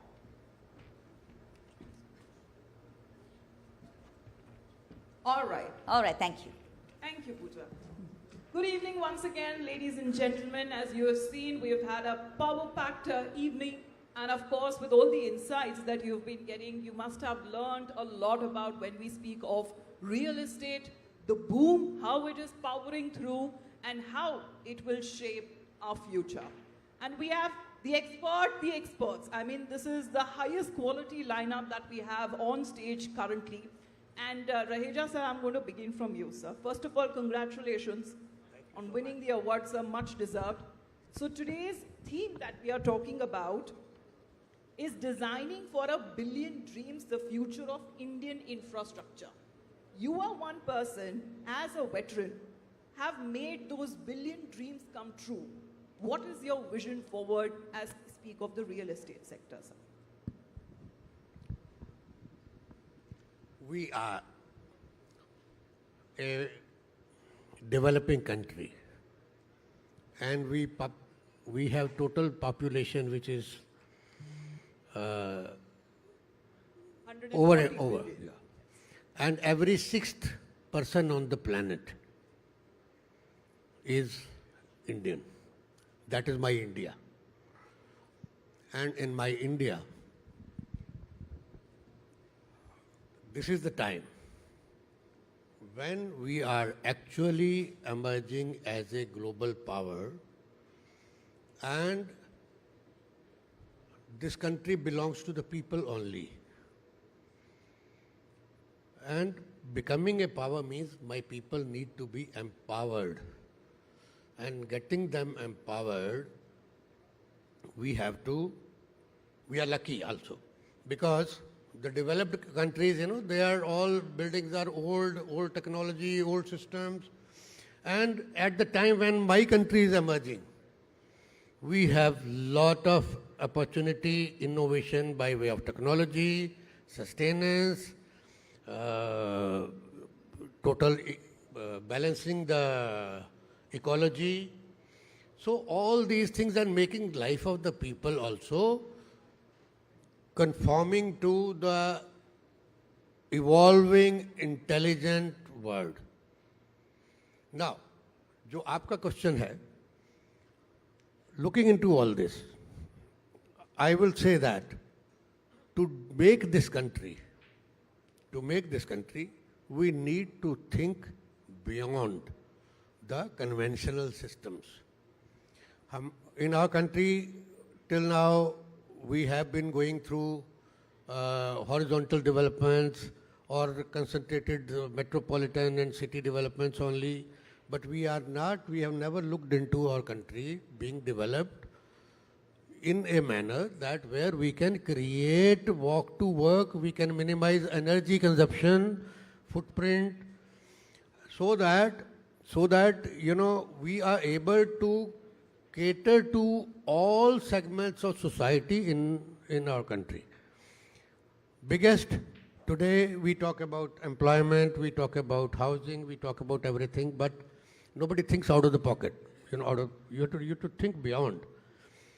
If we create metropolitan vertical and horizontal cities in these pockets, naturally we are going to go towards a disaster.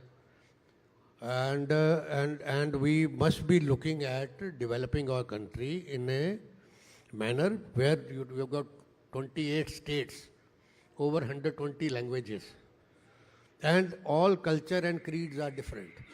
We should try to create the employment hubs and develop those cities which are not focused upon migration to a long distance. Every community has got its own method of living, method of culture, and everything, and language, culture. And they feel more comfortable, their families also, if they move away within 50 kilometers, 100 kilometers, 200 kilometers, is much better than moving thousands of kilometers away and then looking for employment and then taking care of their families at those places, in the villages.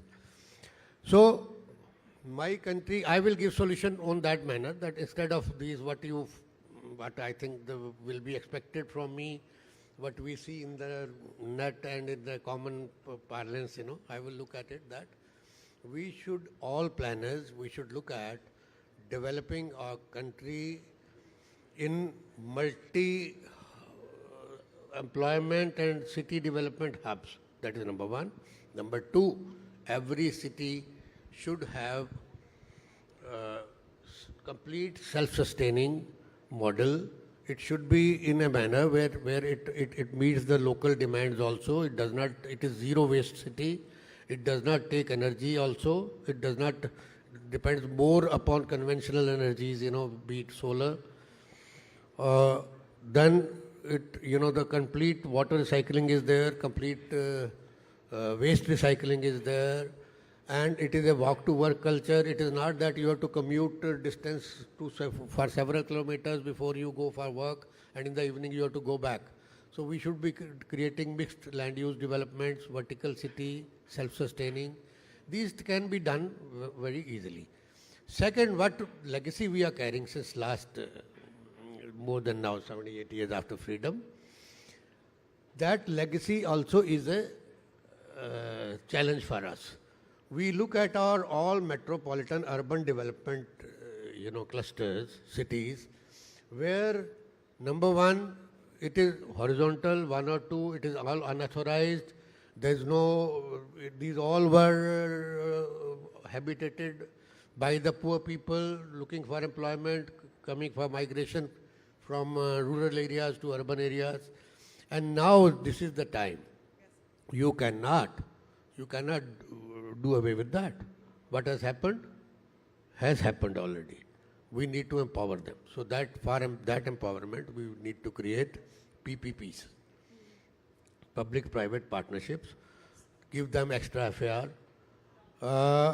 do a complete replanning. अभी मेरे ख्याल से जो government अभी हमारा centre और दिल्ली को ही अगर हम example to that point as far as PPP that you have mentioned, because I would want to take the first comments from both other gentlemen as well, because the ideas that you're setting forth, Raja sir, you're saying that in the near future all of them are something that can be accomplished. Now when we speak, Mr. Agarwal, as far as the EDGE certified green building developer, that is something that has been mentioned. What exactly is that? When Rajeja sir is talking about all of these planning that needs to learn and to get to that fully urbanized zone, how do we actually make it also ecologically sustainable? Thanks first to ET now ने ये panel discussion के लिए रखा है, wonderful event. It's a good knowledge session, first one. Secondly, I think so sustainability, it's not just not a fashion. I think it's the need of the hour, because the construction industry is generating 40% of the carbon emission. Of the entire carbon emission, only the construction industry is generating that portion, 40%. Secondly, but as Rajaji said, the population of India is 150 crores right now. We need homes. We have to go side and side with both the things. Sustainable living, I think so, it's actually a need of the hours, because अगर हमें industry को बड़ा करना है, इतने लोगों को घर देना है, इतनी सप्लाई और डिमांड का डेफिसिट है, तो हमें सस्टेनेबल लिविंग पे जाना पड़ेगा. सस्टेनेबल लिविंग में आज इसमें दो एस्पेक्ट हो सकते हैं. अभी तक हम लोग उसको सिर्फ इस तरह से ना समझें कि हमें एक्स्ट्रा FAR मिलता है इसलिए हम लोग बिल्डिंग बनाएंगे, but as a responsible developer with a larger vision, I think so हमें सस्टेनेबल लिविंग पे इसमें दो एस्पेक्ट हो सकते हैं. एक, हम सिंपल एक बिल्डिंग बनाएं, उसको ग्रीन सर्टिफाई कराएं, IGBC से कराएं, साथ में H certification is a good association that works in the international level along 136 countries they work for. But एक दूसरा एक मॉडल और है, इकोसिस्टम डेवलपमेंट. आज जो कार्बन एमिशन दो तरह से हो रहा है, एक कंस्ट्रक्शन के दौरान हो रहा है और एक मूवमेंट ऑफ व्हीकल से हो रहा है, ट्रैफिक मूवमेंट से. आज अगर आज 2 साल पहले हम गुड़गांव से दिल्ली आते तो आने में 1 घंटा लगता था. आज 2 साल बाद उसमें आने में 1.5 से 2 घंटे लगते हैं. हम 5 साल और 10 साल का विजन देखें तो यहाँ पर मामला बहुत, तो हम ट्रैफिक मूवमेंट को मिनिमम कैसे करें, तो उसका सॉल्यूशन क्या है?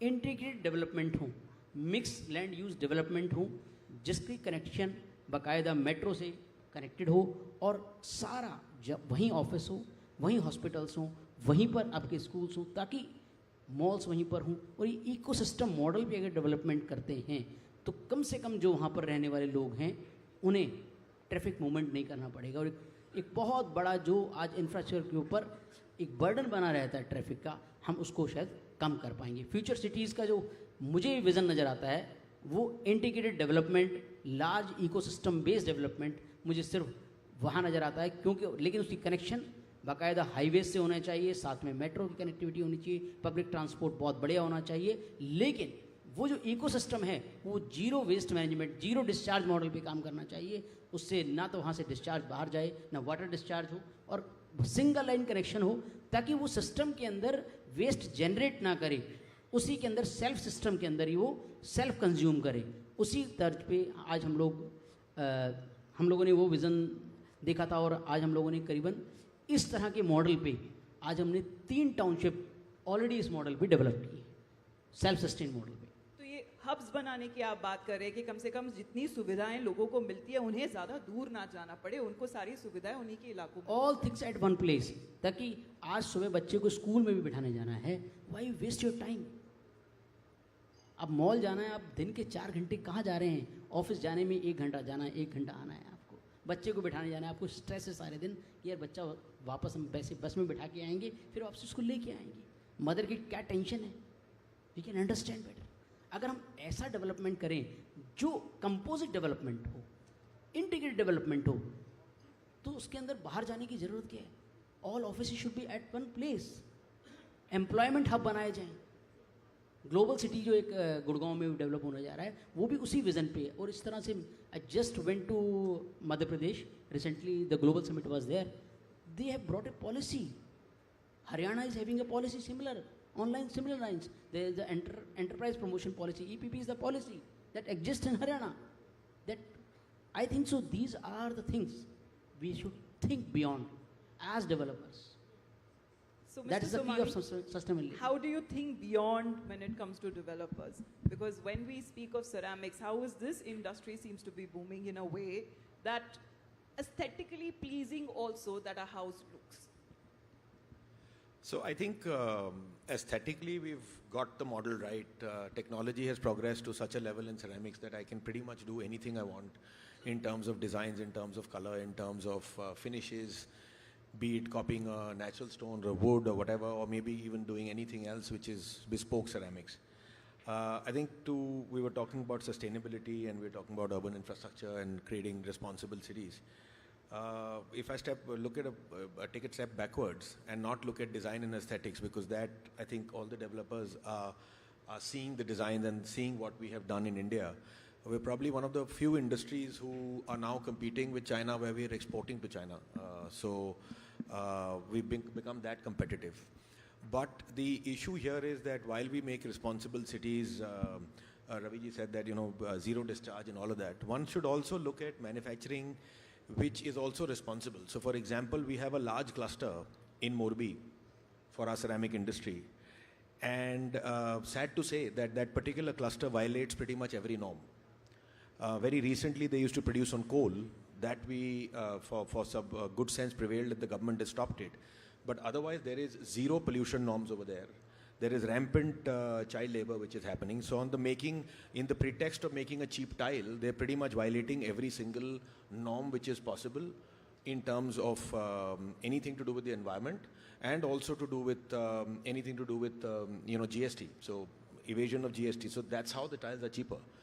We also have factories in Morbi, but none of us are so irresponsible. All our factories over here, which is in Andhra Pradesh, in Gujarat and in Haryana, they're extremely responsible factories. So from that point of view, I think it's also about making eco-friendly material, making it responsibly, making it more energy efficient. Gas is a big cost, so how do we use less natural resources? Water conservation, so we also make sanitary ware, so how we can make the sanitary ware more water conservation. Whether can we reduce earlier the flushing system used to be 10 liters, now it's 3 to 6 liters. Can we reduce it further? Can we make it completely dry? Australia, for that matter, is an island, just as an example. Australia has all the water in the world, but not a drop to drink. So there is a complete ban on any sanitary ware which uses water.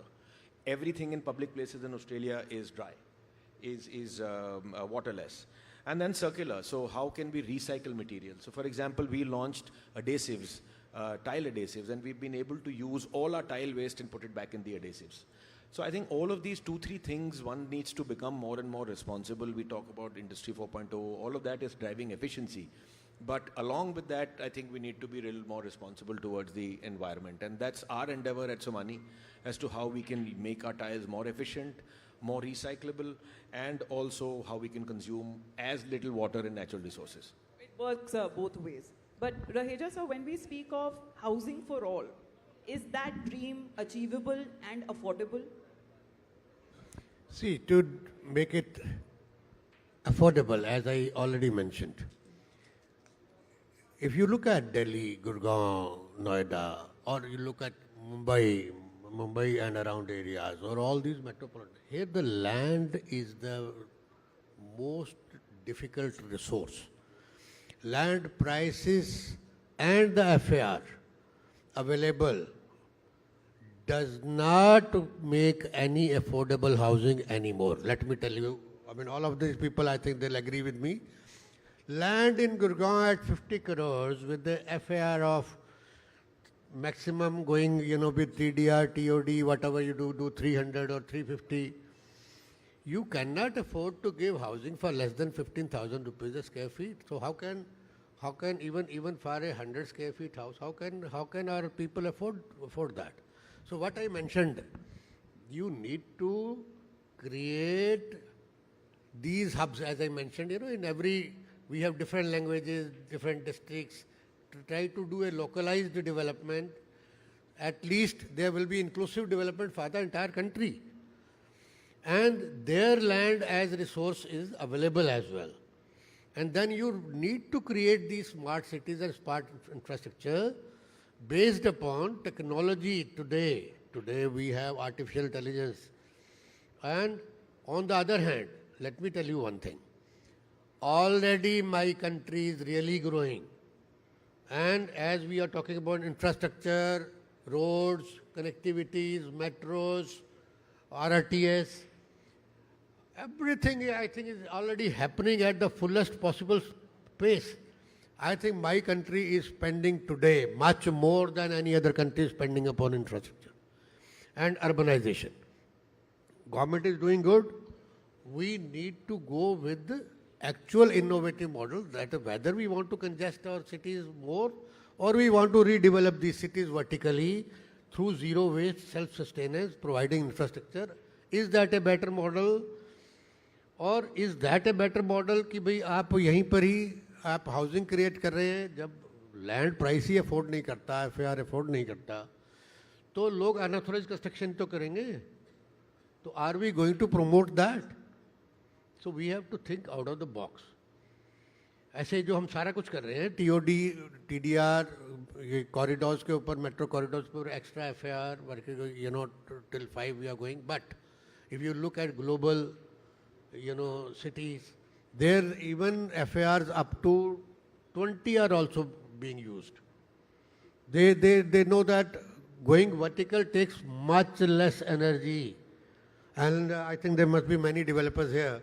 They may agree or they may not agree with me, but with my practical experience of more than 40 years now into construction, I was also amazed to see that creating vertical towers of 60 floors is cheaper to do per square feet than to create a building of 4 floors when it goes to per square feet. Because here also energy jo hai, energy, you go vertically. You don't go horizontally. It's not a so energy ultimately, whether it is a human labor based energy, whether it is a machine based energy, and the material उतना ही लगता है. So you save on that. So I will say that our countries should be smart, they should be total self-sustaining, zero discharge, and any building should be a, its own ecosystem should be maintained with that. And the people should have access to, complete innovation and connectivity by way of technology, intelligent buildings.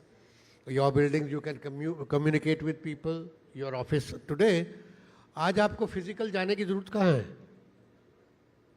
Everything can be done much better on artificial intelligence and on your virtual meetings. They give much more better result and effect on productivity than to run around and do physically. And by the way, मैं आपको एक गुड़गांव की बात आज बता देता हूँ. Today I was amazed to travel from Gurgaon to Delhi. In less than 40 minutes I was in central Delhi. Sir, आप मतलब पास में थे. So why? How? Because I came through Dwarka Expressway, through airport tunnel, and straight through. I mean, I crossed this road some time before. Went in Central Delhi for a meeting, then I came back. My experience was 3 states over. So our country is developing. Infrastructure has developed. Yes. It is growing very fast. Yes. और उस aspect को I think we are being agree addressed. with you more, sir, because our next guest has also come. So I'm going to quickly ask another comment for you, Mr. Agarwal, because the PPP model is something that we've been talking about. PPP model I will like to speak. Sir, if you give me up time. हो रहा है. Because I am the only developer in this country Yes, sir. who has got PPP model with Government of India. So Mr. Agarwal, can I give the stage to Mr. Raheja? So when we talk about, sir, confidence building and trust when it comes to public, the government and private builders, how do you see that? See, if you expect government to remove slums and give them housing, it is impossible. It is impossible because in situ slum redevelopment can be done only through private and inclusive participation. It cannot happen otherwise. Or otherwise you can only regularize the slums or unauthorized colonies. But I will say government, although because of the public requirement, popularity, vote bank, they are due to political compulsions, they do regularize. But I will say this is not the right model for our new country. Yes. If you really want our India to align with the world and be a developed country by 2047, but वो developed जो country लिखना भी चाहिए भाई. आप unauthorised colony को, slum को सड़क, पानी, बिजली दे देंगे और वो वही सब कुछ करते रहेंगे, वो डेवलप्ड कंट्री बनेगा कब? So we have to be little bold in those decisions and innovate. You look at it, what we are doing today in Delhi. I think the people, more than 22,000 people are going to get their life changed. The apartments are ready for them. Okay. And they, when they visited and saw the constructed apartments, you'll believe that they virtually wept with happiness. Yes. That are we getting this? Well, that's Is it the transformation we are getting? Sir, that you're making the people's dreams come true, and you've had a big role to play in that. But apologies, gentlemen, because we are completely running out of time, and there is lots to talk, and also to give pertinent points on real estate. Of course, we can go on and on, but our next guest is here and waiting. And of course, we would want Suzanne to take the stage. But thank you very much, gentlemen. It's been an honor to have you with us on stage. Big round of applause, ladies and gentlemen. Thank you, Amita. Thank you. And thank you once again to our highly distinguished panel. If I could please have Pooja Sethi, Managing Editor of Times Network Digital, back on stage to acknowledge our panelists and present them with a token of our appreciation. That's to Mr. Raheja, Mr. Agarwal, Mr. Dua, all of you. All right. And Mr. Somani as well. Thank you, Pooja. Thank you, Amita. Let's kindly present each of our panelists with that token of appreciation, a symbol of our gratitude for being here at the etnow.in Realty Conclave and Awards 2025.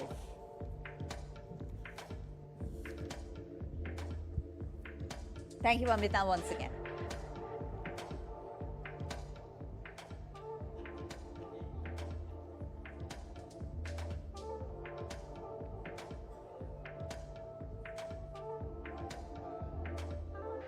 Congratulations, and a quick photo op to capture the moment.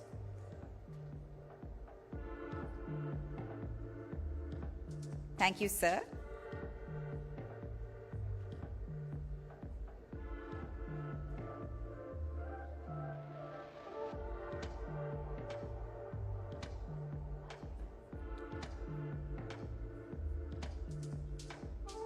All right, thank you once again.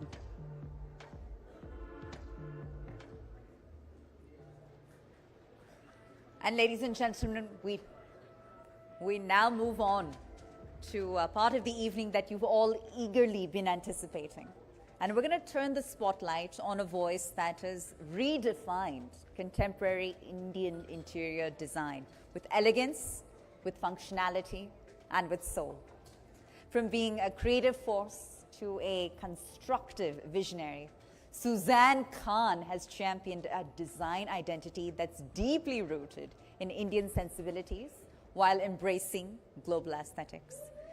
And in this exclusive conversation that's titled Creative to Constructive, Suzanne Khan's vision of Indian design identity will explore her journey, her inspirations, and her outlook on the evolving design landscape. And joining her on stage in this dynamic conversation is Rudrani Chattoraj, anchor at Zoom TV, who will lead what promises to be a very engaging dialogue. Ladies and gentlemen, let's please have on stage, before we dive into this conversation, a little more anticipation. We want to treat you to a quick audiovisual. And with that, let's have a look.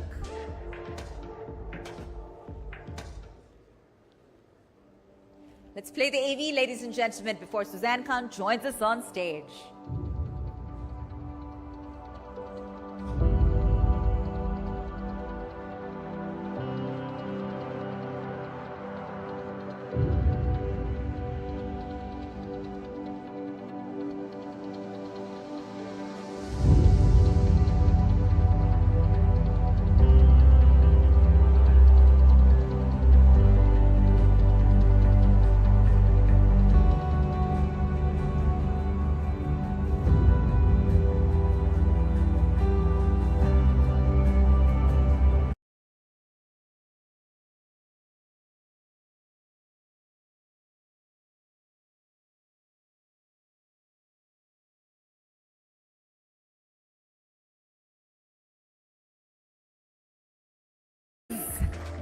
We've been eagerly awaiting this session with bated breath. And Rudrani, with that, the floor is yours. Thank you so much. Hello, everybody. We are very, very excited to do this and have Suzanne here. Thank you so much for being a part of our conclave. And I think all of you saw the visuals of that fantastic, beautiful Hyderabad, the charcoal project store. And I think it has truly defined the way we look at the Indian design identity, which is also one of the topics that we're going to talk about today, which is, so we'll go right there. Firstly, I just want to thank you. I want to thank all of you today for making time to even be here and, you know, to be here to witness this conversation. This is my first time speaking on economic times. I'm a little nervous, but I'm very happy that this is my topic, and I'm so excited to speak with Rudrani about the love of my life, the charcoal project. Of course. 18hour.in Conclave is very, very proud to have you, and we want to celebrate you, of course. Suzanne, starting right there. Sure. I know you know so much about the Indian design identity. So let's talk about that a little. How do you think creativity helps in creating that unique Indian design identity? How do you look at that today? I think that I am extremely fortunate to have a place and state in, you know, at this point in 2025, where I have been in the business more than 20 years, and I have seen how India and how our amazing sense of history of architecture and art has influenced interior design in the most beautiful way. But I think that as a designer, we are riding a golden wave at this particular time in the last 4 or 5 years, where we have seen our craftsmanship and our talent of the way that we do our metal work, our marble work, our, everything has just come alive to another level and has gone onto a world platform of recognition. And I'm proud to say that every product that we have made for the Charcoal Project Hyderabad is made in our own India. And the craftsmen who we have made it from are people who have been a legacy from my mother's 30 years of interior design families. They're the sons of the fathers who did the work for my mother, and that kind of legacies have carried on. And now those people have introduced technology. The same Indian mind has grown because of technology and because of the awareness of what's going on in the world. So I think that we're in a very exciting time in the world of interior design in India right now. Absolutely. And really, thank you for truly making the Indian design identity go ahead and keep it alive. Thank you. It's just a beginning. I have a lot of plans, and we are taking baby steps to take what we do here to all parts of the world and, celebrate our craftsmanship everywhere. You already mentioned technology. So, we know sustainability is obviously a key focus, and then using AI. How do you look at this ever-evolving, changing landscape, and how does it kind of play this important role in, the modern Indian design per se? So I think that as a designer who is basically very old school in using tools of just drawing by hand and not even AutoCAD in what I do, I'm a very perspective renderings all by hand. And I think that AI helps you today understand better as a tool, but it cannot take the place of unique design, because I think that there is a body of work that is in human minds that has been over years, and how a human mind can converge those ideas into a new energy. AI is only feeding from the history of what has been done, but what is new, it's in innovation is the way to kind of break through, having AI as a tool, but actually understanding how to bring through history of art and architecture and culture and heritage, and how do you bring it about in your design. So that's the human mind. So I think AI and the human mind go hand in glove, and as designers, as Indians, we should never sideline human minds over AI. Absolutely. We are talking about the Indian craftsmanship. So we've seen that the charcoal project has redefined luxury interiors, and that is beautiful. How do you think is the right blend of aesthetics with Indian craftsmanship to create that? Because you've done it. So again, I think that for our we have these various levels in charcoal project, and we've created product that we have kind of understood from, we've taken 5 different states, and in those states we've taken the region of what the flora and the fauna of that state is, what the geographical style of that state is, and we've brought it into our levels. So one of our levels is called terrain chic. So it's all about textures, it's all about shadow play, it's all about stone and carvings, and even fiber that looks like stone, and also done by artists, Indian artists. So I think that we have kind of picked up on geography, we've picked up on history of art and design, and of course all the various motifs that we have kind of brought about from our Mughal period and our, the Rajput industrial zone of just having the most rich colors and everything. But how do we make that into new India, into a new version that maybe the Gen Zs, the younger lot would like? Sure. And what would they aspire to have in their home and not run away to Milan to buy, Sure. So I think keeping that in mind, we've used new techniques like, electroplating to fiber that, makes my branch furniture series outdoor friendly, but it looks like as if it's like silver, but it's actually outdoor furniture. So I think that using techniques from today's world, but bringing in various kind of geographic zones of our rich kind of heritage of how we have these landscapes all around India, I think that culmination comes about beautifully at Charcoal Project.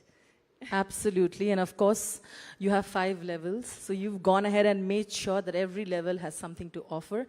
And one of the levels, actually, you've collaborated with Gauri Khan Designs, so with Gauri Khan herself. And yes, Gauri herself is extremely extremely creative and very Indian herself, and has a lot, everything she does is made and done here. So it was a great collaboration, and what she's brought about in our level at the Charcoal Project is very unique and beautiful.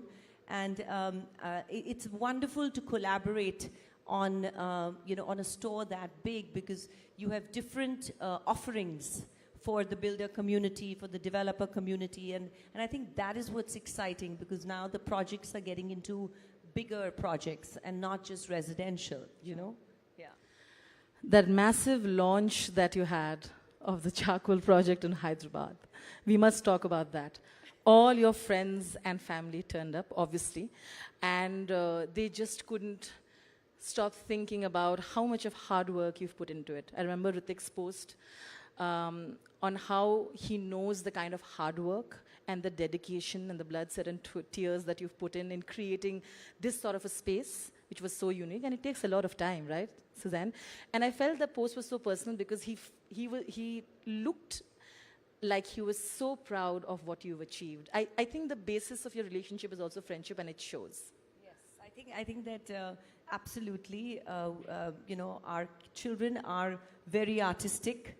Both my boys are, artistically inclined to another level. So I think, of course, the support of my family and, of course, Ritik as my co-parent is a very big thing to us. And not only that, I also think that all the people of Hyderabad, that we did invite and we hosted.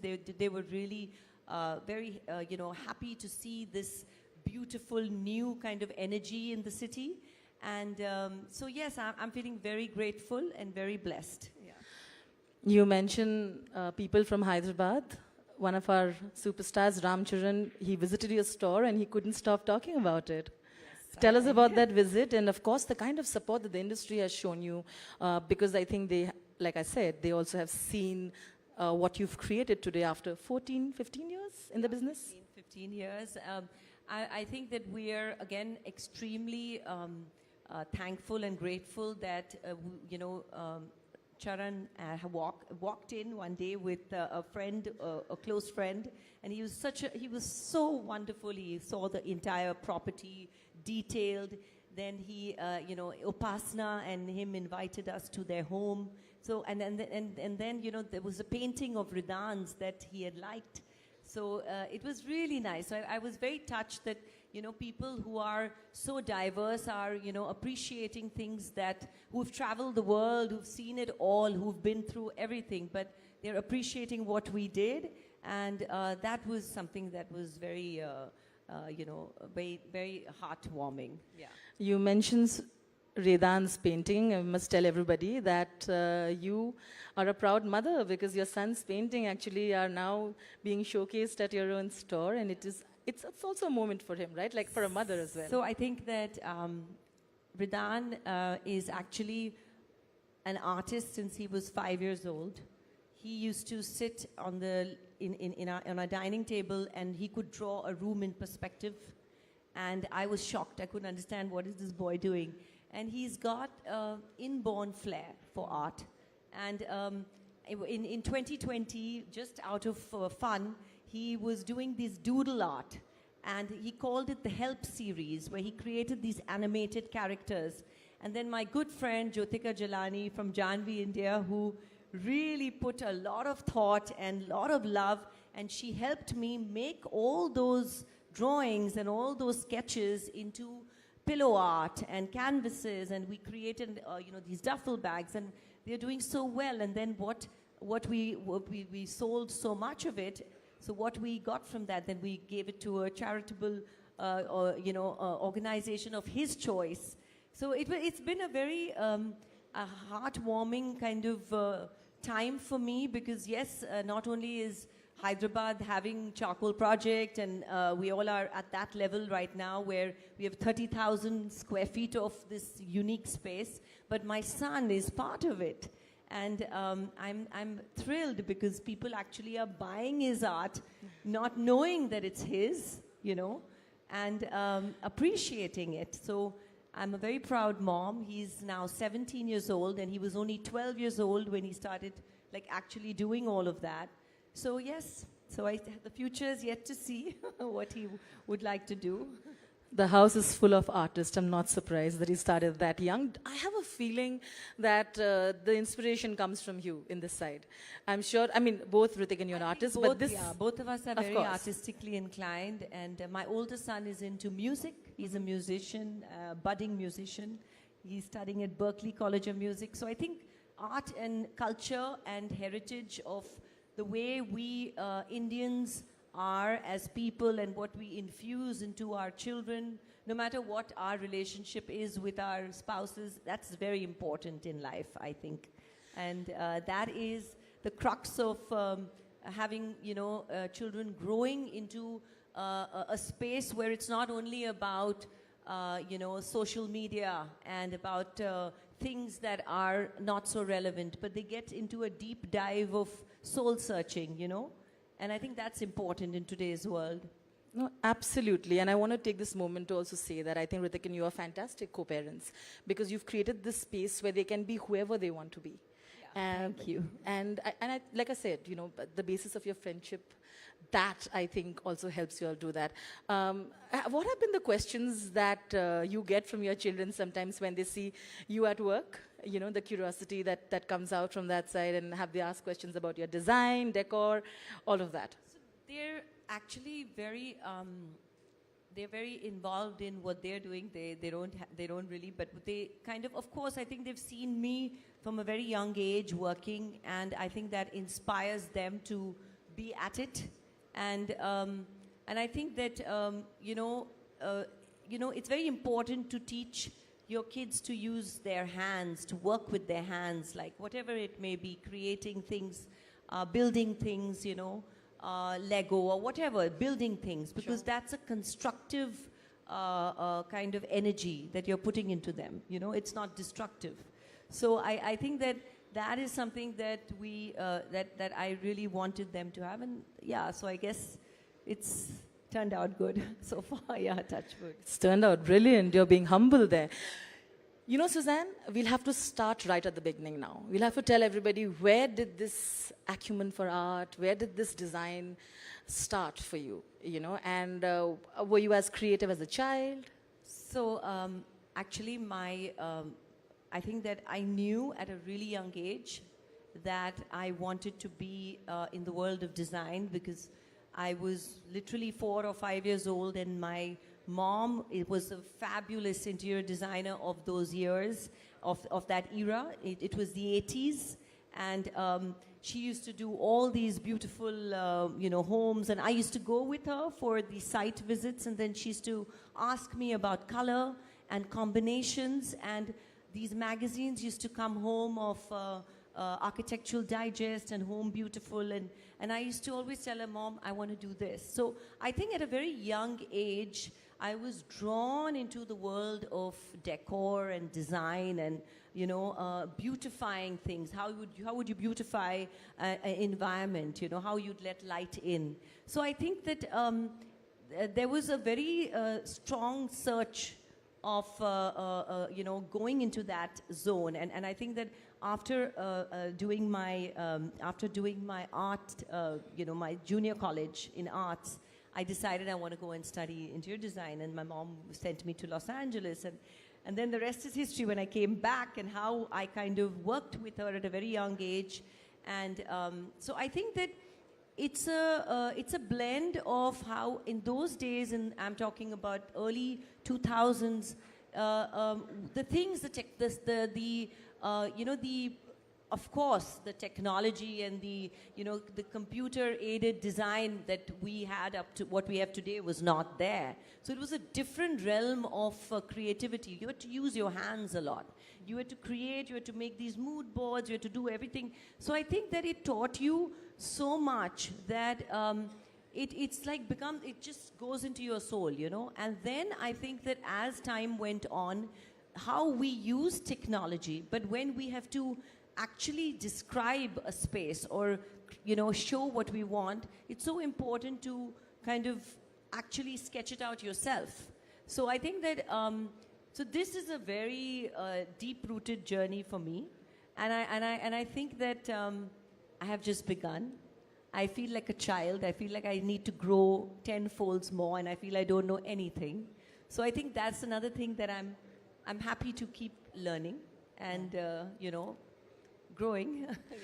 I was having too much fun listening to these anecdotes of yours. It's wonderful to see the journey, right, and listen to it. So thank you. My time's up, but I want to still put in one last question and tell me, you've seen some of the most beautiful homes, celebrity homes. You have a beautiful home, and you've actually created some of them. Can you name a few that you have been particularly impressed by, and give a reason why you say that? Honestly, I'm not going to take names. Okay. Okay. But I think that homes that are homes are not only about how beautiful they are. I feel homes they're like sponge. The people who live in them and the energy that they put out is what they absorb. So it's very important that when you do up your beautiful home, you have to keep at it and give it that love and give it that warmth on an everyday basis.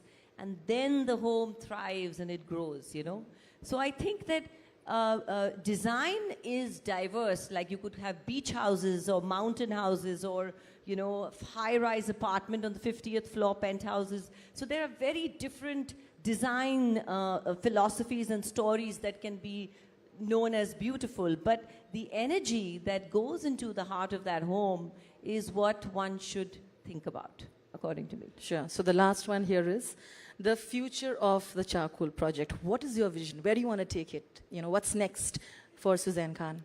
I think that I want to bring a lot of extremely very handcrafted product from many states of India back to modernizing the way I see it and kind of taking each state to a level that I think that could go into a global zone. So I think that I have a plan. This is just a little part of that plan, but I'm striving towards that plan slowly. We're cheering for you. We want to see where this goes because we're sure you're going to do excellent at that. Thank you once again for joining our conclave. Thank you so much. And round of Thank applause you. for this wonderful Thank woman. you. Thank you so much. Thank you so much. Suzanne Khan, once again, ladies and gentlemen, and thank you so much for sharing such a rich range of anecdotes from your personal and professional journey alike. Thank you once again, Suzanne, and thank you, Rudrani. Thank you so much. All right. So we move on to another aspect of the evening that you've all been eagerly anticipating.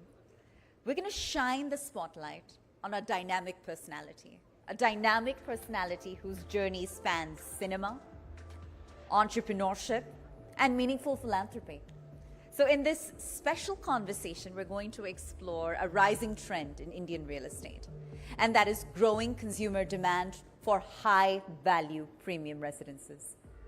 And who better to share insights than someone who understands luxury, understands aspiration, and lifestyle at his core. So ladies and gentlemen, before I invite our very special guest on stage for a fireside chat, I'd like to treat you to a quick audio visual. Let's have a look. इस game को मैं हमेशा के लिए बदलने वाला हूं।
Healthcare Center for affected villagers.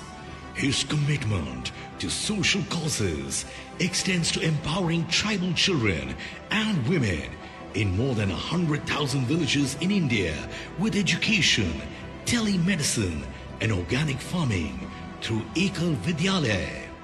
Beyond the 64 wards across business, philanthropy, and cinema, he was the first and only Indian actor to be recognized on the Forbes 40 Under 40 Philanthropic Heroes list. An inspiration to many, his unwavering commitment to philanthropy has led to the conferral of an honorary doctorate recognizing his extraordinary contributions to society. Dr. Vivek Anand Oberoi is a serial entrepreneur of Oberoi Family Office. His expertise from fundraising to strategic partnerships, has driven exponential growth for numerous companies, guiding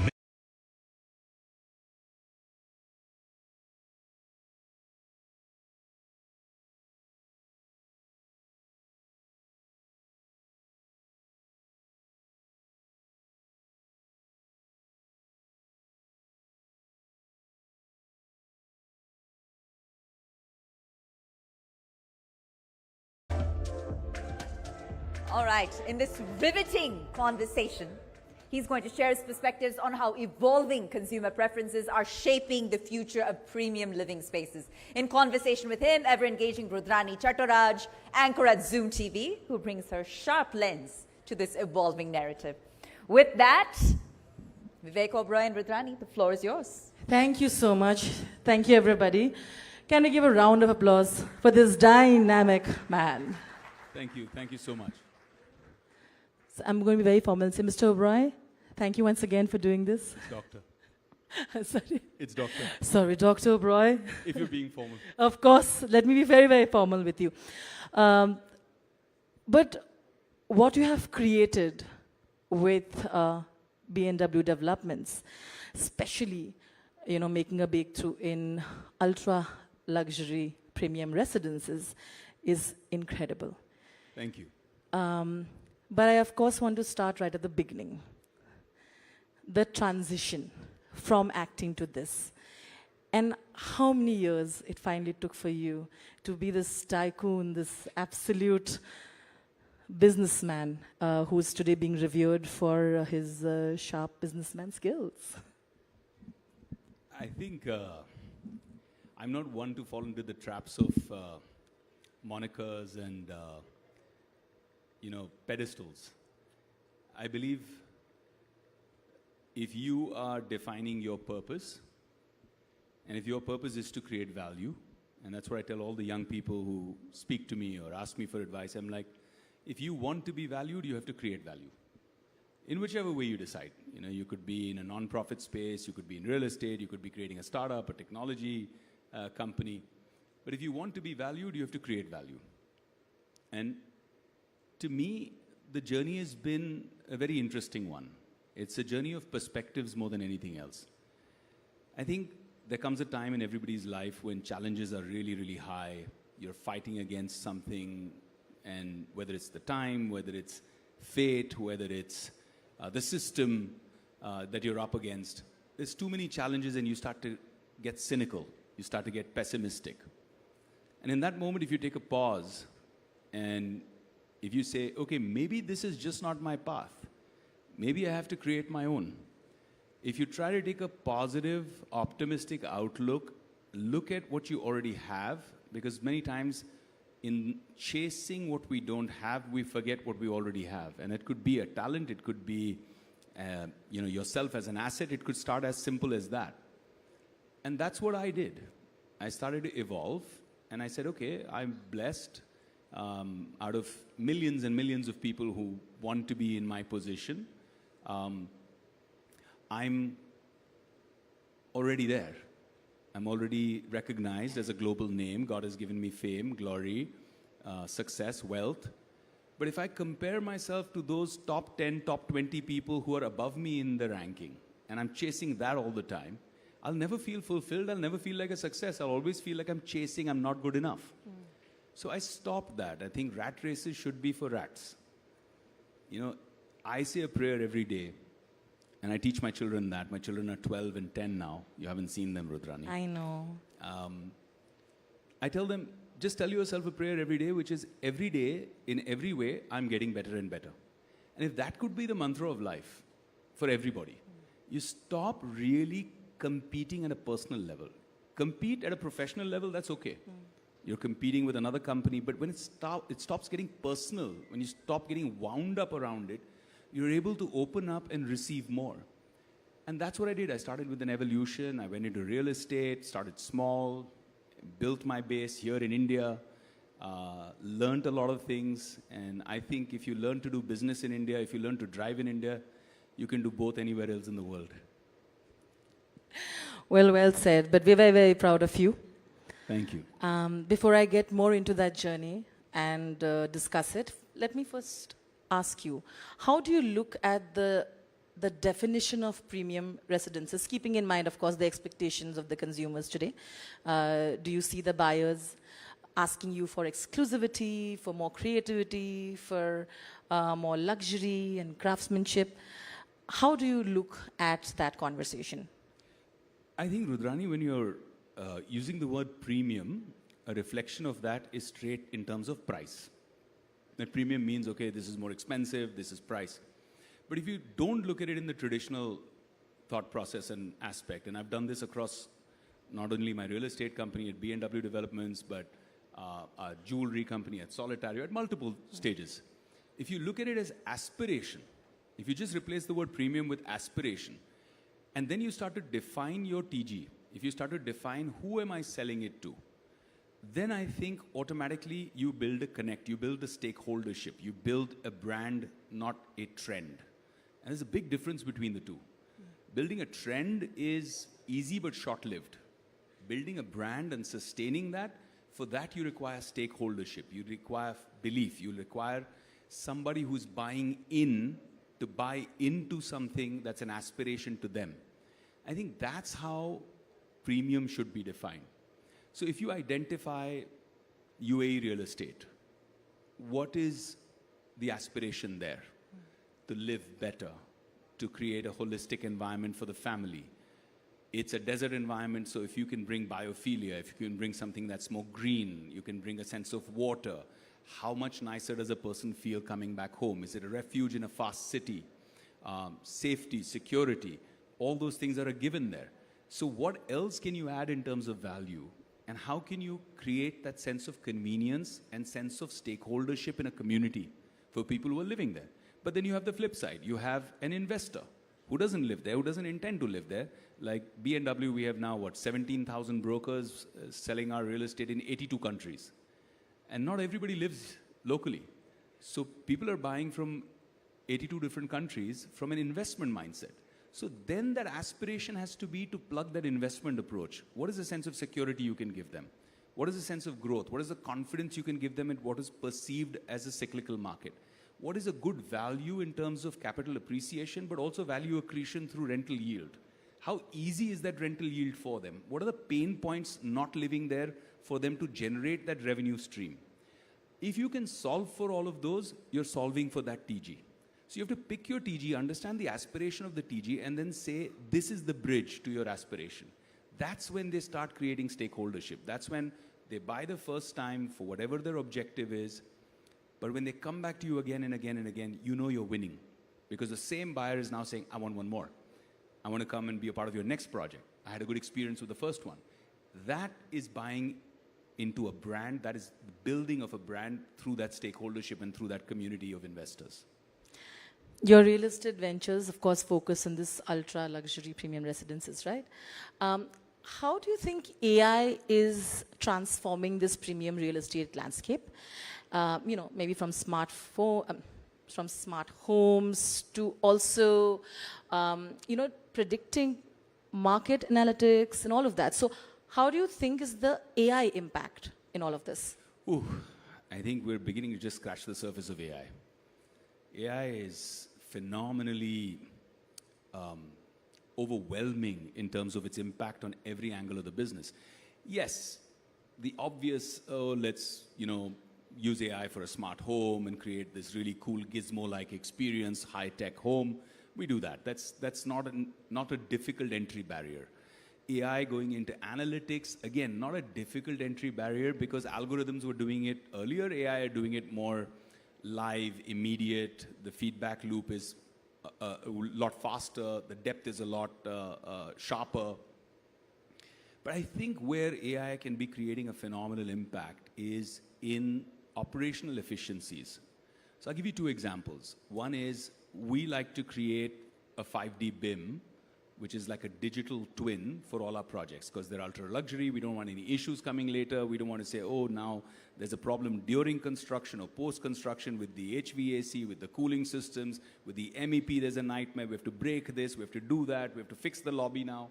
We don't want to do that. We want to be able to create something that goes without issues for decades. And if there are issues, easy to identify, quick to solve, right? That's what people want to pay for in an ultra-luxury experience.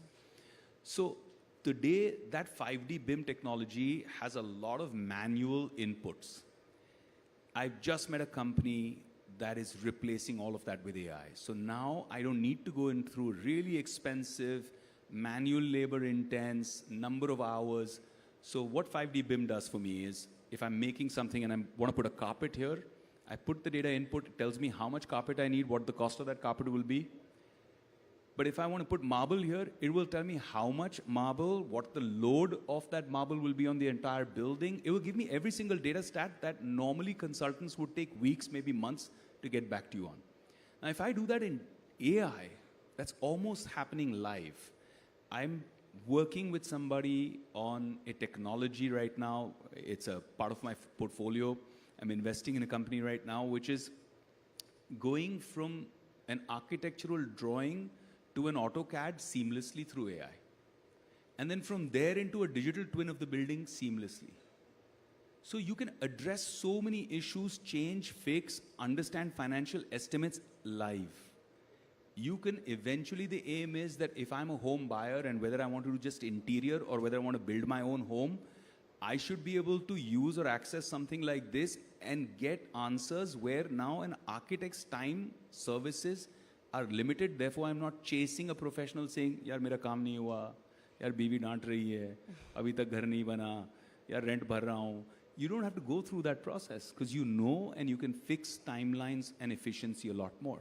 A second case, I'm working with a young, bright mind. His name is Aryaman Sindhya. Brilliant kid. I've been evaluating his technology, his AI company. Now, he is bringing in an AI sales force that can pick up the phone specific to somebody like me and answer any one of the 82 countries that I serve in any language 24/7 with data live. If they ask any question that goes beyond the scope of what I train my sales force to answer, with all the human element of errors, it goes beyond that scope, is fed not on generic LLMs, but fed exactly with the data and information based on veracity, verifiable data that I feed the AI. So suddenly you have something that works 24/7 for you, can pick up a call, receive it, ask you, would you like to speak to me in English? Would you like to speak to me in Japanese, Chinese? Answer your questions in detail. Can tell you today what the transaction value in the neighborhood was right now. Well, today at 6 p.m., this was the transaction that happened and was registered on the system. So that kind of AI then further hunts a human representative, says, this is my analysis. Now, what is that analysis based on? It can even dive not just into keywords, but through keywords, understand the emotional context of the person speaking. Are they just fishing? Are they looking to buy? Are they looking to buy urgently? Stuff that you would have to train people over years to assess over a phone call, that should I chase this lead or not, is happening in seconds live. Now, these are the kind of game changers that we're trying to be early adopters to in AI. There's tokenization of real estate, which again will have blockchain, but also AI integration. So I think that's the future of real estate, and I hope it comes to India soon too. Oh my God. Wow. Okay. Everybody now knows that you're so deeply involved in luxury real estate. You're the right person to ask this question. What are the trends you foresee? I'm deeply involved in everything I do. That is true. That is true as well. I've been deeply involved for 15 years in my marriage also. That is true. That is why you have a very, very successful marriage. That is there. Having said that, with a lot of investors in the room here, there is one asset class that you guys are missing the shot on. Here's this wonderful girl that I've known for over a decade. How are you still single, Rudrani? Please ignore him. He is thinking I will miss my questions so that he can distract me. Truly appreciating asset, guys, all the single men in the room. Please ignore Mr. Vivek Oberoi. He's known me for years. He likes doing this. He tries to embarrass. I'm not embarrassed at all. I'm very happy being single. But coming back to you, luxury real estate. Can you tell us the trends you foresee that are going to shape this Indian premium real estate market?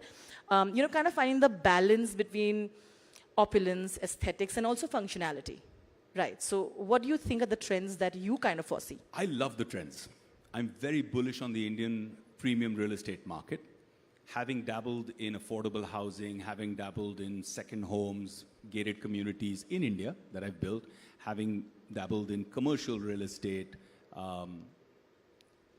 when I assess the premium luxury or ultra luxury real estate market in India, the trends are very, very promising.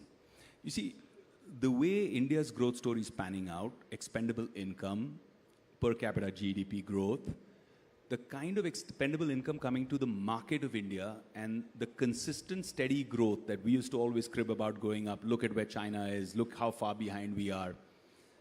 But the way we've evolved and strengthened our economy, not just as a market for other global players, but for a market that enables our Indian companies innovation, technology, not just aping something, which was the early stages of it, that, okay, somebody's doing, a company, a technology company in the US, let's copy, paste that and do one in India with an Indian name. We've evolved from there a lot, right? Whether you look at defense technology, look at what we've achieved recently in terms of defending the nation, it's exceptional. So I think as an overall effect of that, there is a lot more push in terms of premium real estate because people in India, especially very house proud. House is not just a function. You're emotional about it, And I think that is what's going to drive people paying the kind of money that they do. When you hear transactions at DLF, when you hear transactions in South Mumbai, now even Juhu, and you hear those ticket sizes, you start hearing, okay, 100 crores was a big ticket size, and now you're hearing 700 crores, 600 crores, 400 crores. This, I think, will evolve even further. I see it in two categories.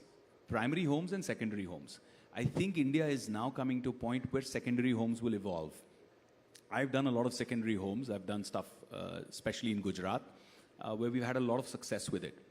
But now people are willing to pay more for a better experience to say, okay, in the city, maybe what I really want is unaffordable. So let me be smart. Let me go outside the city, 2 hours drive, something practical, where I want to go and own a home.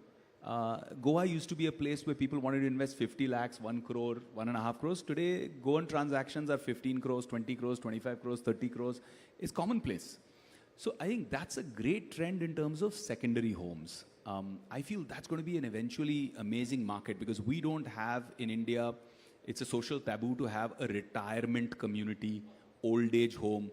In our minds, it's straight Vridhalaya, bad son, bad daughter, sending parents to an old age home. It's an emotional context that's very different from how you perceive it in Europe or America. But the minute you look at family home, which is outside the city, better air quality, organic food being grown right there in your garden, a lovely life, basic necessities, safety, security, healthcare nearby. The minute you create a community like that, you're creating tremendous value for people who don't have to live in the city. And you're creating an ecosystem or a place where families can meet, elders can stay longer, they have the option to come back home. So I think that is going to be the evolution of secondary homes beyond just a holiday home concept. It will start moving towards the primary home for a section of society. It will be that story where children have a weekend, chalo, 2 ghanta, let's drive to Dada Dadi's home, to Nana Nani's home, and let's have fun there. So I see that as an evolution if we're able to create that as a product in the market. I know I am trying. And the second aspect I'm looking at for Indian real estate is a concept of all-inclusive gated communities for people who don't have to have that degree of proximity to work or frequency to work, right? And I think people who've already achieved, they want that. They want that sense of having an option to go a little further out and to have an acre, to have a sprawling space, right? If you're able to build something in that space, I'm trying to do something, we're consolidating a very large bank, land bank in Pune, in a different company, in an Indian company of mine. I'm trying to do something in that space there. And if you can bring something thematic, like a beautiful location that has either natural beauty, which takes you out of the urban jungle, the concrete jungles, or has spiritual beauty attached to it, then to bring spirituality or wellness as a theme, to bring in a global partner to come and manage that seamless experience with you. I think that the thematic expansion in secondary homes is going to be the next big thing, and it's going to be at large volumes. I'm sitting here celebrating your success. Thank you. But I know that it's not easy to do what you do, right? Let's talk about the challenges that you faced early on. I'm sure now they don't look that bad, but there must have been.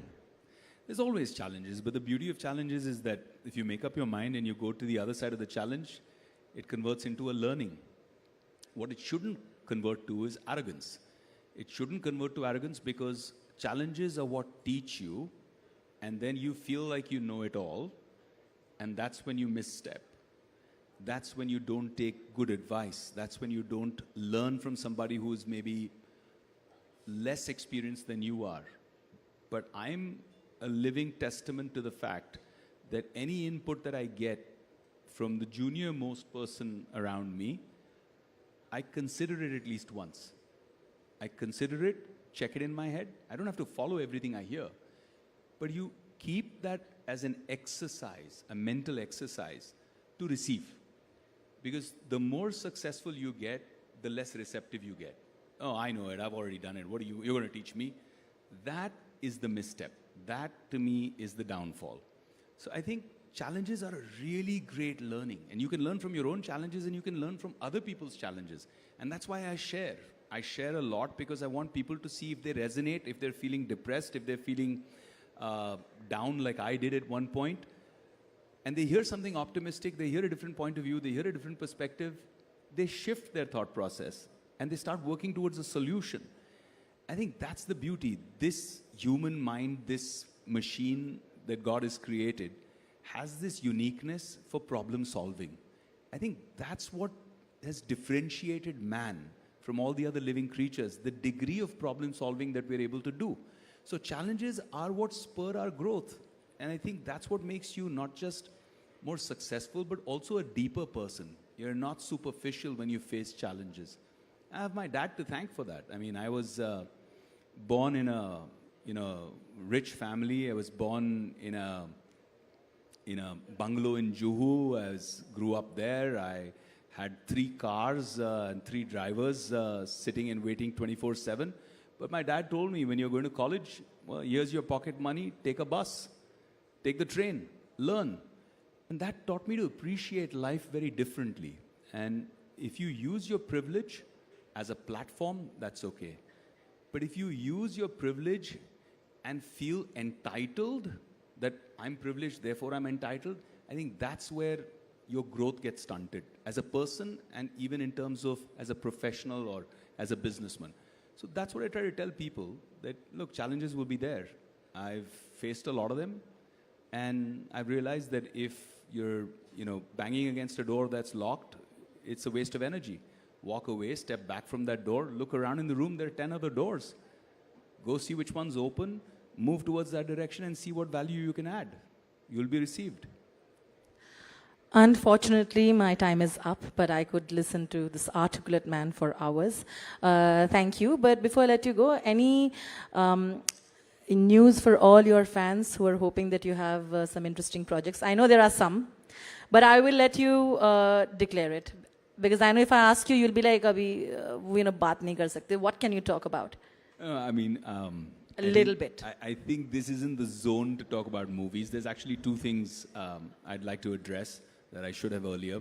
Firstly, to all the people who have family in Gujarat who've lost their lives today, my prayers, my condolences to all of those souls that have been lost. And I think all of us should find a moment of solitude where we pray for those souls. Secondly, I think for me, since this is a forum where we're talking about success, real estate, investments, I think each of us has been trained to drive towards profit. But as a parting line, what I'd like to share as a thought with all of you in this room, all these really wonderful achievers in this room, is that my personal ethos has been that profit is for a quarter. purpose is for life. So if we can move from profit towards purpose, the personal fulfillment that you feel when you're able to make something your purpose and not own it. Don't own the purpose. Let the purpose own you. I think if you can move from profit to purpose, begin that journey, it's not just about the money. You have to decide whether you want to just earn money or do you want to truly create wealth. Because money is transactional, it's only for you. But wealth is something that you create with people participating in it. I think that's the beauty of it, and that's why it's generational. So that's the last thoughts I'd like to leave you with. And such lovely thoughts. Please, thank you so much once again, Dr. Vikir Anand Oberoi. We will always cheer for you, and thank you so much for joining us. Still single, still beautiful, guys. All right. Thank you so much, Rudrani. And wow, so many of us know Vivek Oberoi, the personality, and not necessarily Vivek Oberoi, the person, but that changed today. Thank you so much. I ask that you please remain on stage with us for a moment longer. We want to... All right, so sir, we will release Vivek Oberoi. We'll have you join us back in the audience, and we'll call you back in just a moment. So at this point, we want to re-acknowledge our sponsors in this effort before we have Vivek Oberoi back on stage. So, the ET Now .in Realty Conclave and Awards 2025 is powered by Onextel Communications Media. Our knowledge partner is Naredco.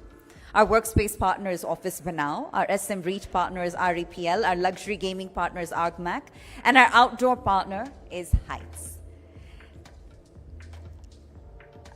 And now with that, if I could please have Rohit Chadda, President and Chief Operating Officer of Times Network, back on stage to continue with the awards ceremony this evening. Rohit, if you could kindly join us on stage in doing the honors. Thank you so much. And our next award, ladies and gentlemen, is in the category Excellence in Design and Decor. And the winner for Excellence in Design and Decor is the Charcoal Project Hyderabad by Suzanne Khan. Suzanne, congratulations once again. Let's have you back on stage to accept this incredibly prestigious award and recognition from etnow.in. A trailblazing moment to salute and celebrate all your achievements, Suzanne. It's an honor to have you join us and amongst us and continue to set new benchmarks for design.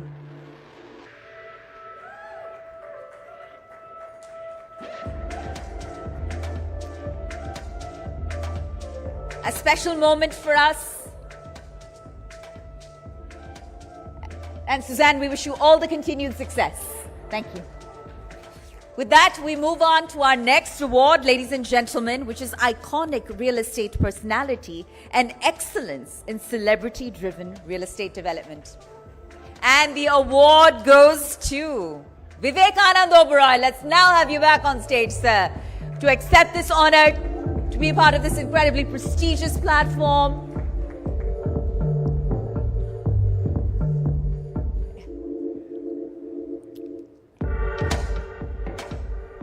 It's a special moment for us, and this recognition is incredibly well deserved. What a rich range of insights that emerged from that fireside chat just moments ago. A side of Vivek Oberoi we perhaps have not seen before. Thank you so much, sir. Thank you, and wish you all the very best. Rohit will kindly have you now join us back in the audience. If I could now have Pooja Sethi, who's the managing editor for Times Network Digital, back on stage to join us in presenting the remaining awards for the evening across an incredibly impressive lineup of categories.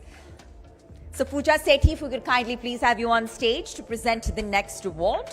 And she's the managing editor for Times Network Digital.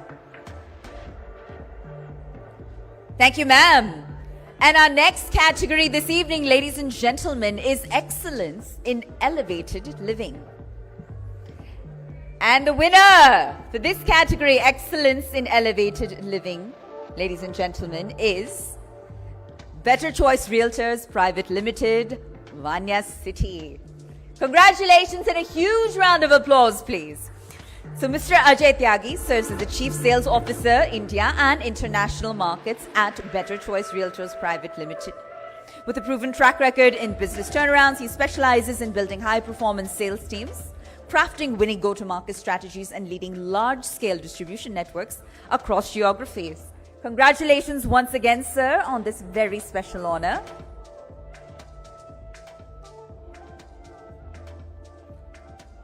Congratulations once again to Better Choice Realtors Private Limited for excellence in elevated living. And we now move on to our next category, which is excellence in real estate consultancy and innovation. And the award goes to Justo Realtech Private Limited.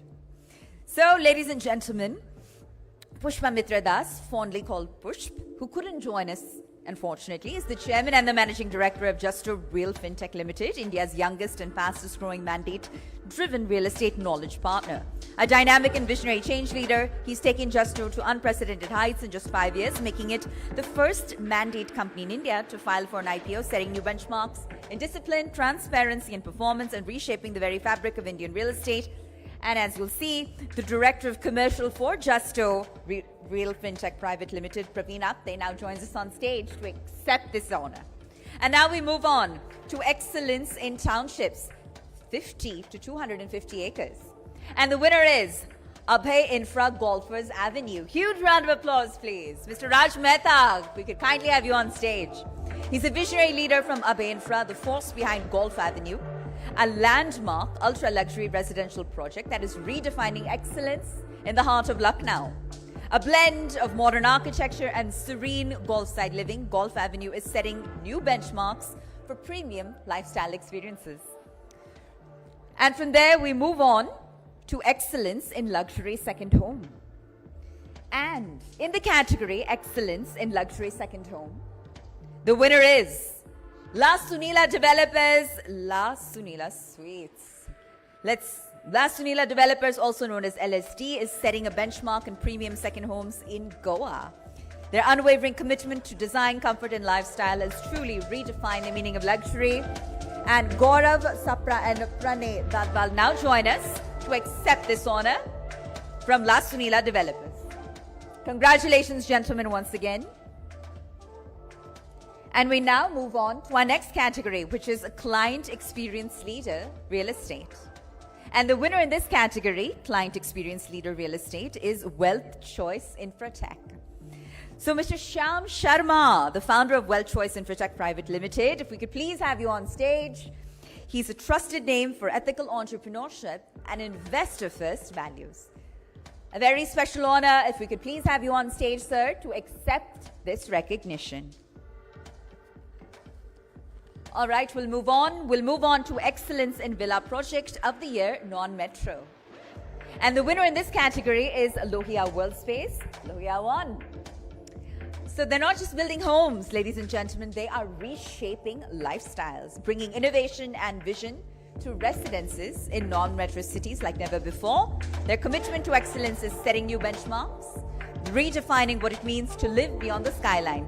So huge round of applause for Lohia Workspace. Congratulations once again on this prestigious honor and this special milestone.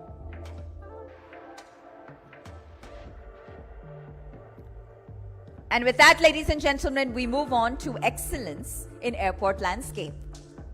And the winner is Design Accord Consultants, Kemp Gowda Airport Terminal 2, Bangalore.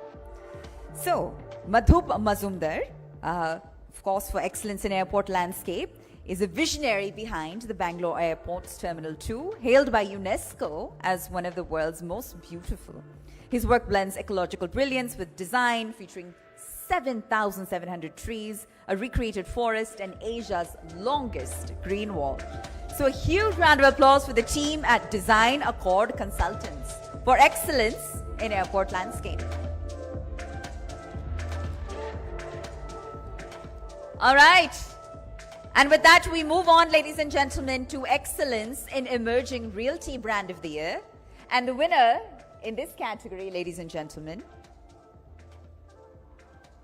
all right, excellence in emerging realty brand of the year is Aspect Realty.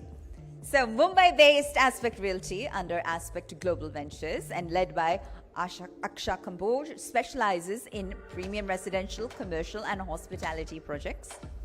So we're honoring them with Excellence in Emerging Realty Brand of the Year for their iconic 57-story tower, Shivam, and their impactful SRA initiatives, marking them as a rising force in real estate. Aspect Realty, ladies and gentlemen, if we could please have them on stage. Congratulations once again. All right.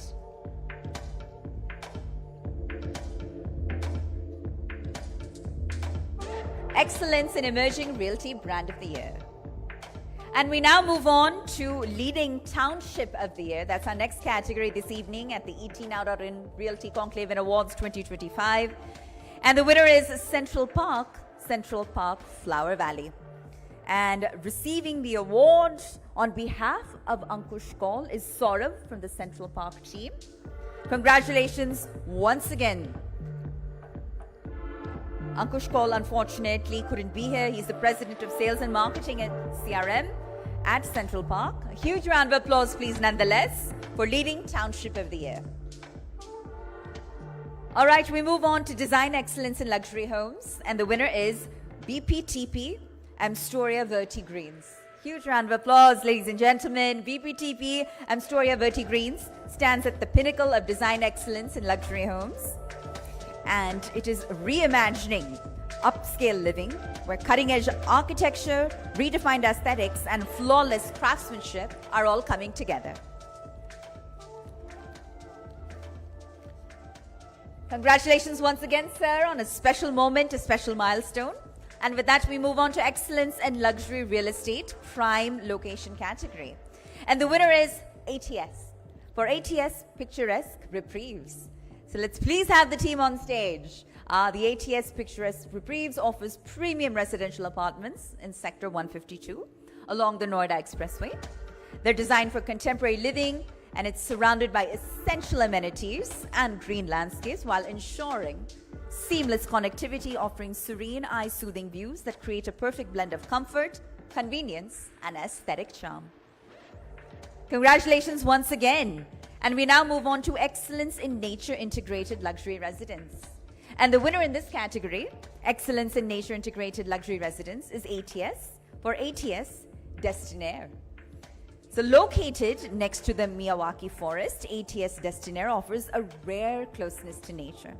It's surrounded by over 50,000 naturally grown trees, and the project delivers up to 30 times better air quality, clearly making it a breath of fresh air.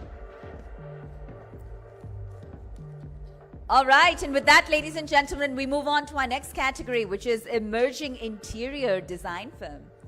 And the winner in this category is ESI Design Studio. So if we could have the dynamic duo of Jinesh Sanghvi and Ekta Chadwa, visionaries, who seamlessly blend innovation with timeless design on stage, with a shared passion for storytelling through space, their collaborative work redefines architectural boundaries. Known for their intuitive approach and eye for detail, they bring each project to life with elegance and purpose. And we now move on to Excellence Innovative Developer of the Year. And the winner is Sharda Uptown. Ladies and gentlemen, Mr. Rajiv Dhal, President, Sales and Marketing, and Mr. Siddhant Sharda, Director of Sharda Uptown Private Limited, are the visionary minds behind Sharda Uptown, which is a landmark commercial and residential project redefining growth in Greater Noida. And with that, we move on to our next category, ladies and gentlemen. And our next category is CEO of the Year. And this goes to Adinath UR Homes, Mr. Gaurav Jain. If we could kindly please have you on stage, sir. Unfortunately, however, I'm told he wasn't able to come today, so if we can welcome Mr. Anish Dikshit, Associate Sales Director of Adinath UR Homes, to please accept the honor on his behalf. Congratulations once again. It's a very special one. CEO of the Year.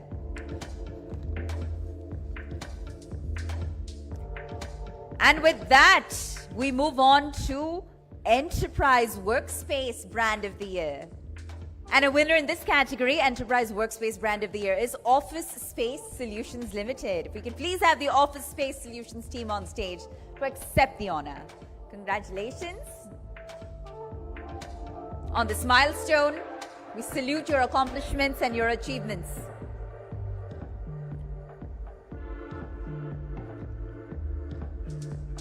All right.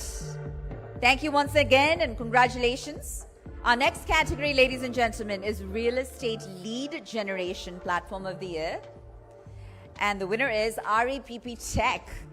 And they won for their cutting-edge tech and incredible, very serious results. Thank you so much. Let's have the REPP Tech team on stage to accept the honor.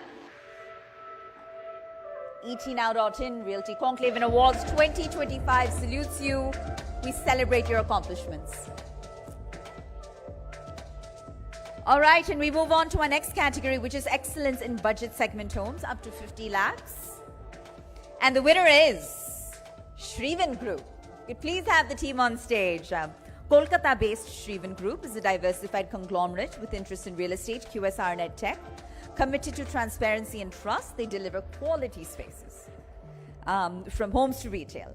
And through its blogging arm, Acres and Beyond, it's empowering audiences by exposing industry malpractices and educating them about real estate. Congratulations once again. And now we move on to Excellence in Luxury Interior Designing. And it goes to Ritu's Interiors, Pratima Singh. We could please have Pratima on stage. With over 22 years of excellence and innovation in luxury interior design, her work has redefined opulence across residential, commercial, and hospitality spaces. Recognized as one of the top 10 women leadership in interior design by Women Entrepreneur India, she exemplifies creative brilliance and visionary leadership. Tonight, we proudly present her with Excellence in Luxury Interior Designing Award. Moving on to fastest growing real estate developer in India. And it's Raymond Realty Limited, ladies and gentlemen. From the makers of Complete Man, they entered real estate in 2019, and they haven't looked back. With over 5,500 homes sold, 1,500 delivered, and projects worth 40,000 crores. They're rebuilding more than just homes, they're building trust. Their first project was delivered 2 years ahead of the RERA timeline, which is an incredible honor in and of itself. Raymond Realty, ladies and gentlemen. Moving on to Women Business Leader of the Year 2025, and the winner is Dr. Renu Singh, Arise Group. Let's please have Dr. Renu Singh on stage to accept the honor. Again, Women Business Leader of the Year 2025. Congratulations.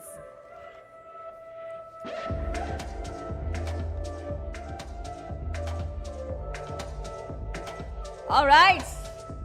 And we now move on to our next category here at the ETNow.in Conclave 2025. Let's see. Excellence in Real Estate Consultancy. And the winner is Realty Assistant Private Limited. So if we could have Ankit Aditya Pradhan, founder and CEO of Realty Assistant Private Limited, on stage. He's been recognized among India's 40 under 40 for his bold ideas, his clear vision, and his grounded leadership. And he's redefining the future of Indian real estate. And on behalf of Mr. Pradhan, we have his colleague on stage who's going to receive the award. All right, we now move on to our next category, ladies and gentlemen, which is Excellence in Advisory in Real Estate segment. And the winner in this category, Excellence in Advisory in Real Estate segment, is Arthalab Services Private Limited. Pardon me.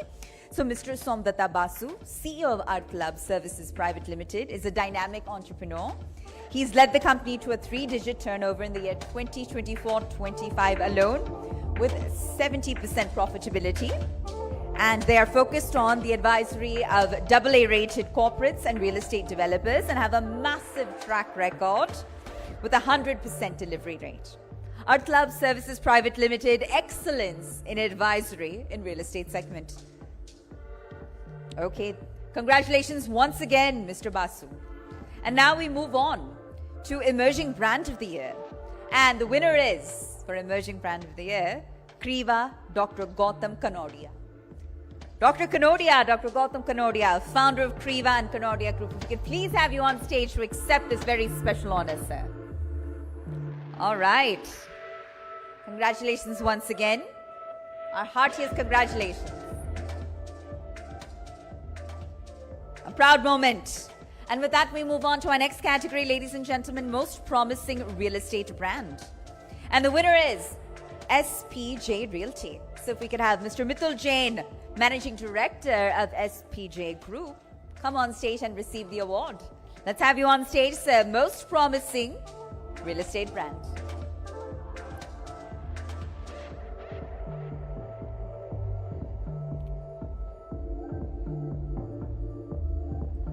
All right, and from there we move on. Ladies and gentlemen, iconic development of the year. And in this category, iconic development of the year, the winner is Smart World Sky Arc. All right.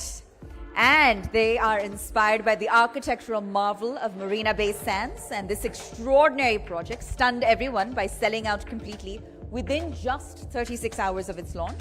So please join me in welcoming Ms. Diksha Yadav on stage to accept this prestigious award on behalf of Smart World Developers.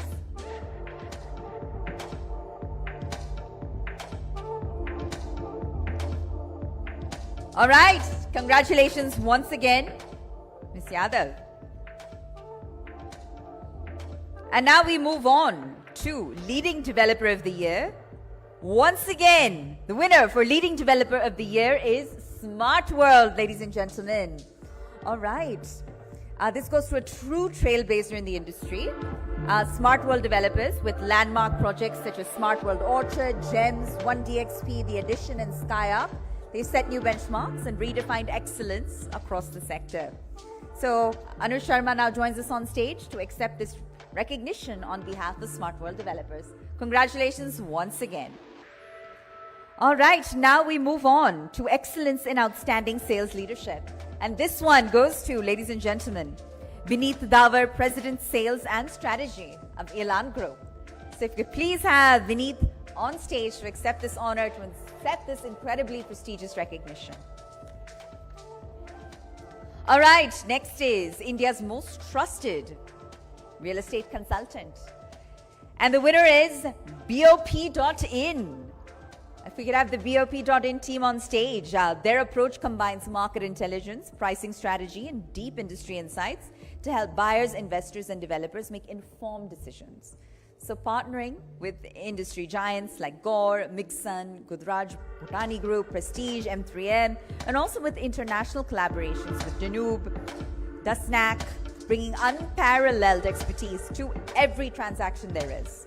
So Mr. Gaurav Mavi, co-founder of BOP.in, brings experience from prior roles at Better Option PopMart Private Limited.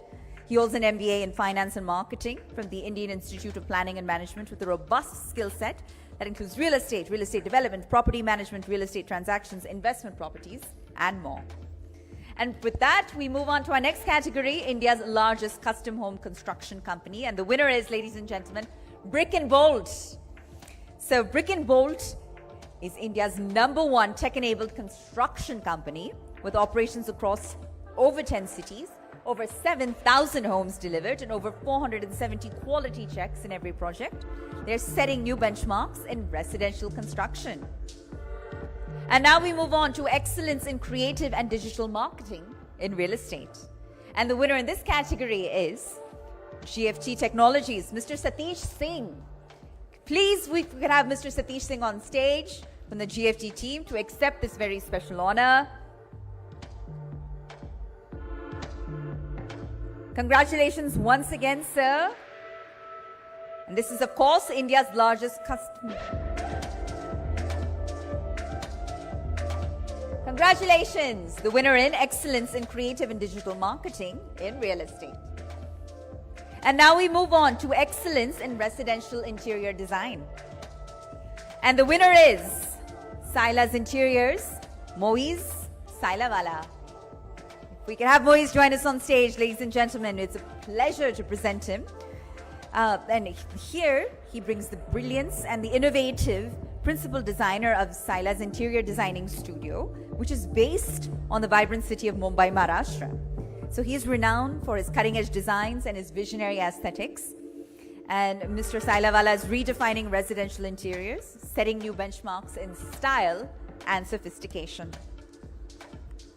Just a handful of awards remain. We'll move on to our next one, which is Empowering Dreams with Affordable Plots. And the winner in this category, ladies and gentlemen, is BSRB Buyer Times Infra Private Limited. Yashwanda Lok. All right, so Mr. Lok's dedication to making land ownership accessible has transformed countless lives and brought hope to aspiring homeowners across the region. Again, ladies and gentlemen, BSRB Buyer Times Infra Private Limited, empowering dreams with affordable plots. Next, we move on to excellence in super luxury home, and the winner is, ladies and gentlemen, excellence in super luxury home, County Group. So with a commitment to unmatched quality, innovation and grandeur, they've set new benchmarks in ultra luxury living. Congratulations on this outstanding achievement in the world of elite real estate. All right, excellence in super luxury home. Congratulations once again. And now we move on to Developer of the Year Luxury segment. And the winner is, ladies and gentlemen, Conscient Infrastructure Private Limited. So we want to welcome Mr. Rohit Agarwal, Business Development Head at Conscient Infrastructure Private Limited, as Developer of the Year Luxury segment. His vision and excellence has redefined luxury living, making a significant mark in premium real estate. Congratulations on this achievement. All right, up next, excellence in public-private collaboration in real estate. And the winner is Mohit Goyal, Managing Director of Omax Limited and founder of Be Together. So please join me in welcoming Mr. Mohit Goyal, Managing Director of Omax Limited, who is a visionary that's reshaping India's urban landscape through PPP-led developments and strategic ventures. While he couldn't join us today, Ms. Neha Nagpal, Head of Corporate Communications, is receiving the award on his behalf. So let's celebrate his inspiring leadership.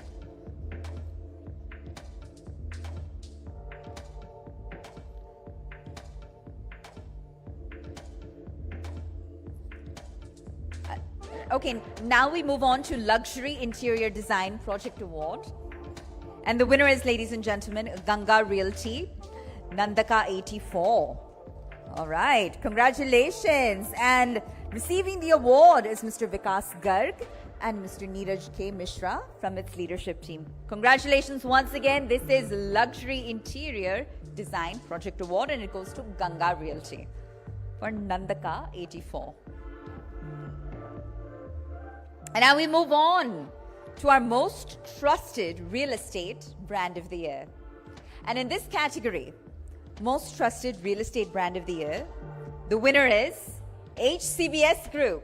So if you could please have the team on stage to accept this honor. Congratulations once again. It is deeply deserved. Most trusted real estate brand of the year, ladies and gentlemen.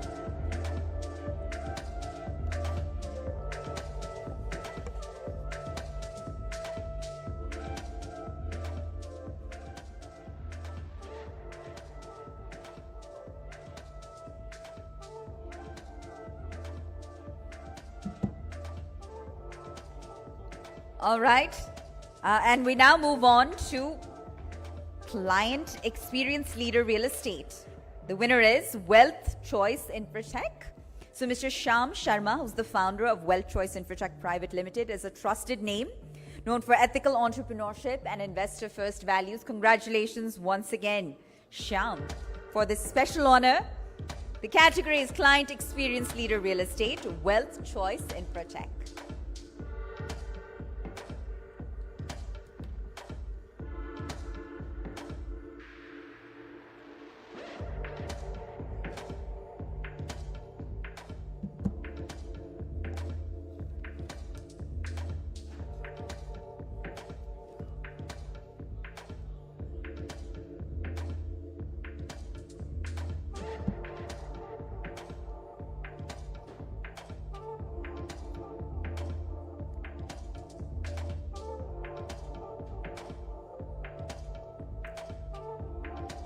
Okay, now for excellence in luxury development, architecture and interiors, if we could please have Nima on stage. The winners in this category, huge congratulations. It's a very special honor. We invite the whole team on stage. Congratulations for winning this highly coveted category at the ETNow.in Realty Conclave and Awards 2025. Round of applause for the NEMA team, please.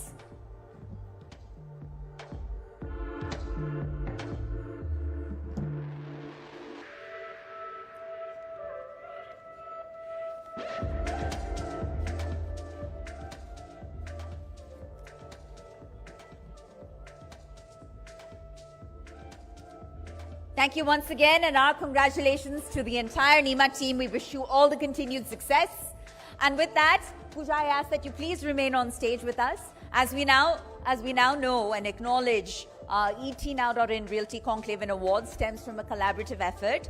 So Pooja, I'd like for you to acknowledge each one of our sponsors individually. So let's start with our powered by sponsor, okay, Onextel Communications Media. Let's please have them on stage to accept our token of our recognition, our gratitude, a symbol of our thanks. And with that, we'll move on to our next sponsor in the lineup. If Onextel Communication Media is not with us, shall we move on? All right. So our knowledge partner, Naredco. Is the Naredco team? Okay. Onextel, let's kindly please have you on stage. And thank you, Pooja. Pooja Sethi, let's ask you to please do the honors of acknowledging our powered by partner this evening.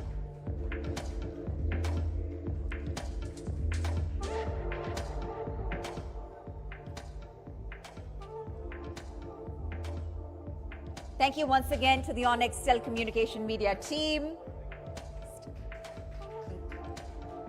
All right, and now we move on to our knowledge partner. We'd also like to individually acknowledge Naredco. Let's have the Naredco team on stage.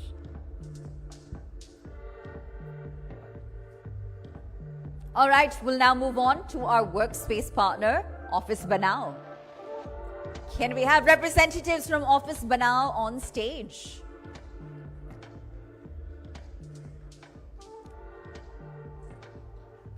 I see them in the back at their booth, and they're making their way to the stage. This is the Office Banao team. It's a deeply deserved honor, and we thank you.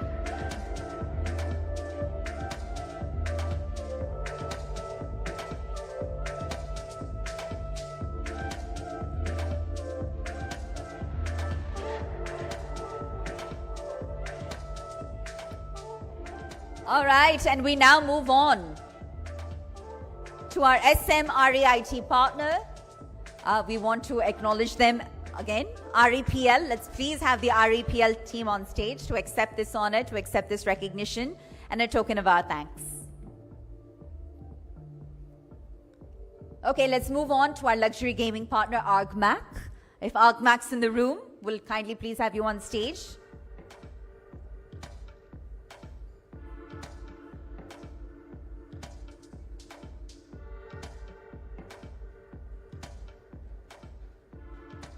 All right, acknowledging our luxury gaming partner once again, ArgMac. Thank you for being a part of the ET Now.in Realty Conclave and Awards 2025. All right, and lastly, we'd like to acknowledge our outdoor partner. Our outdoor partner at the ET Now.in Realty Conclave and Awards 2025 is Heights. So if we could please have the Heights team on stage.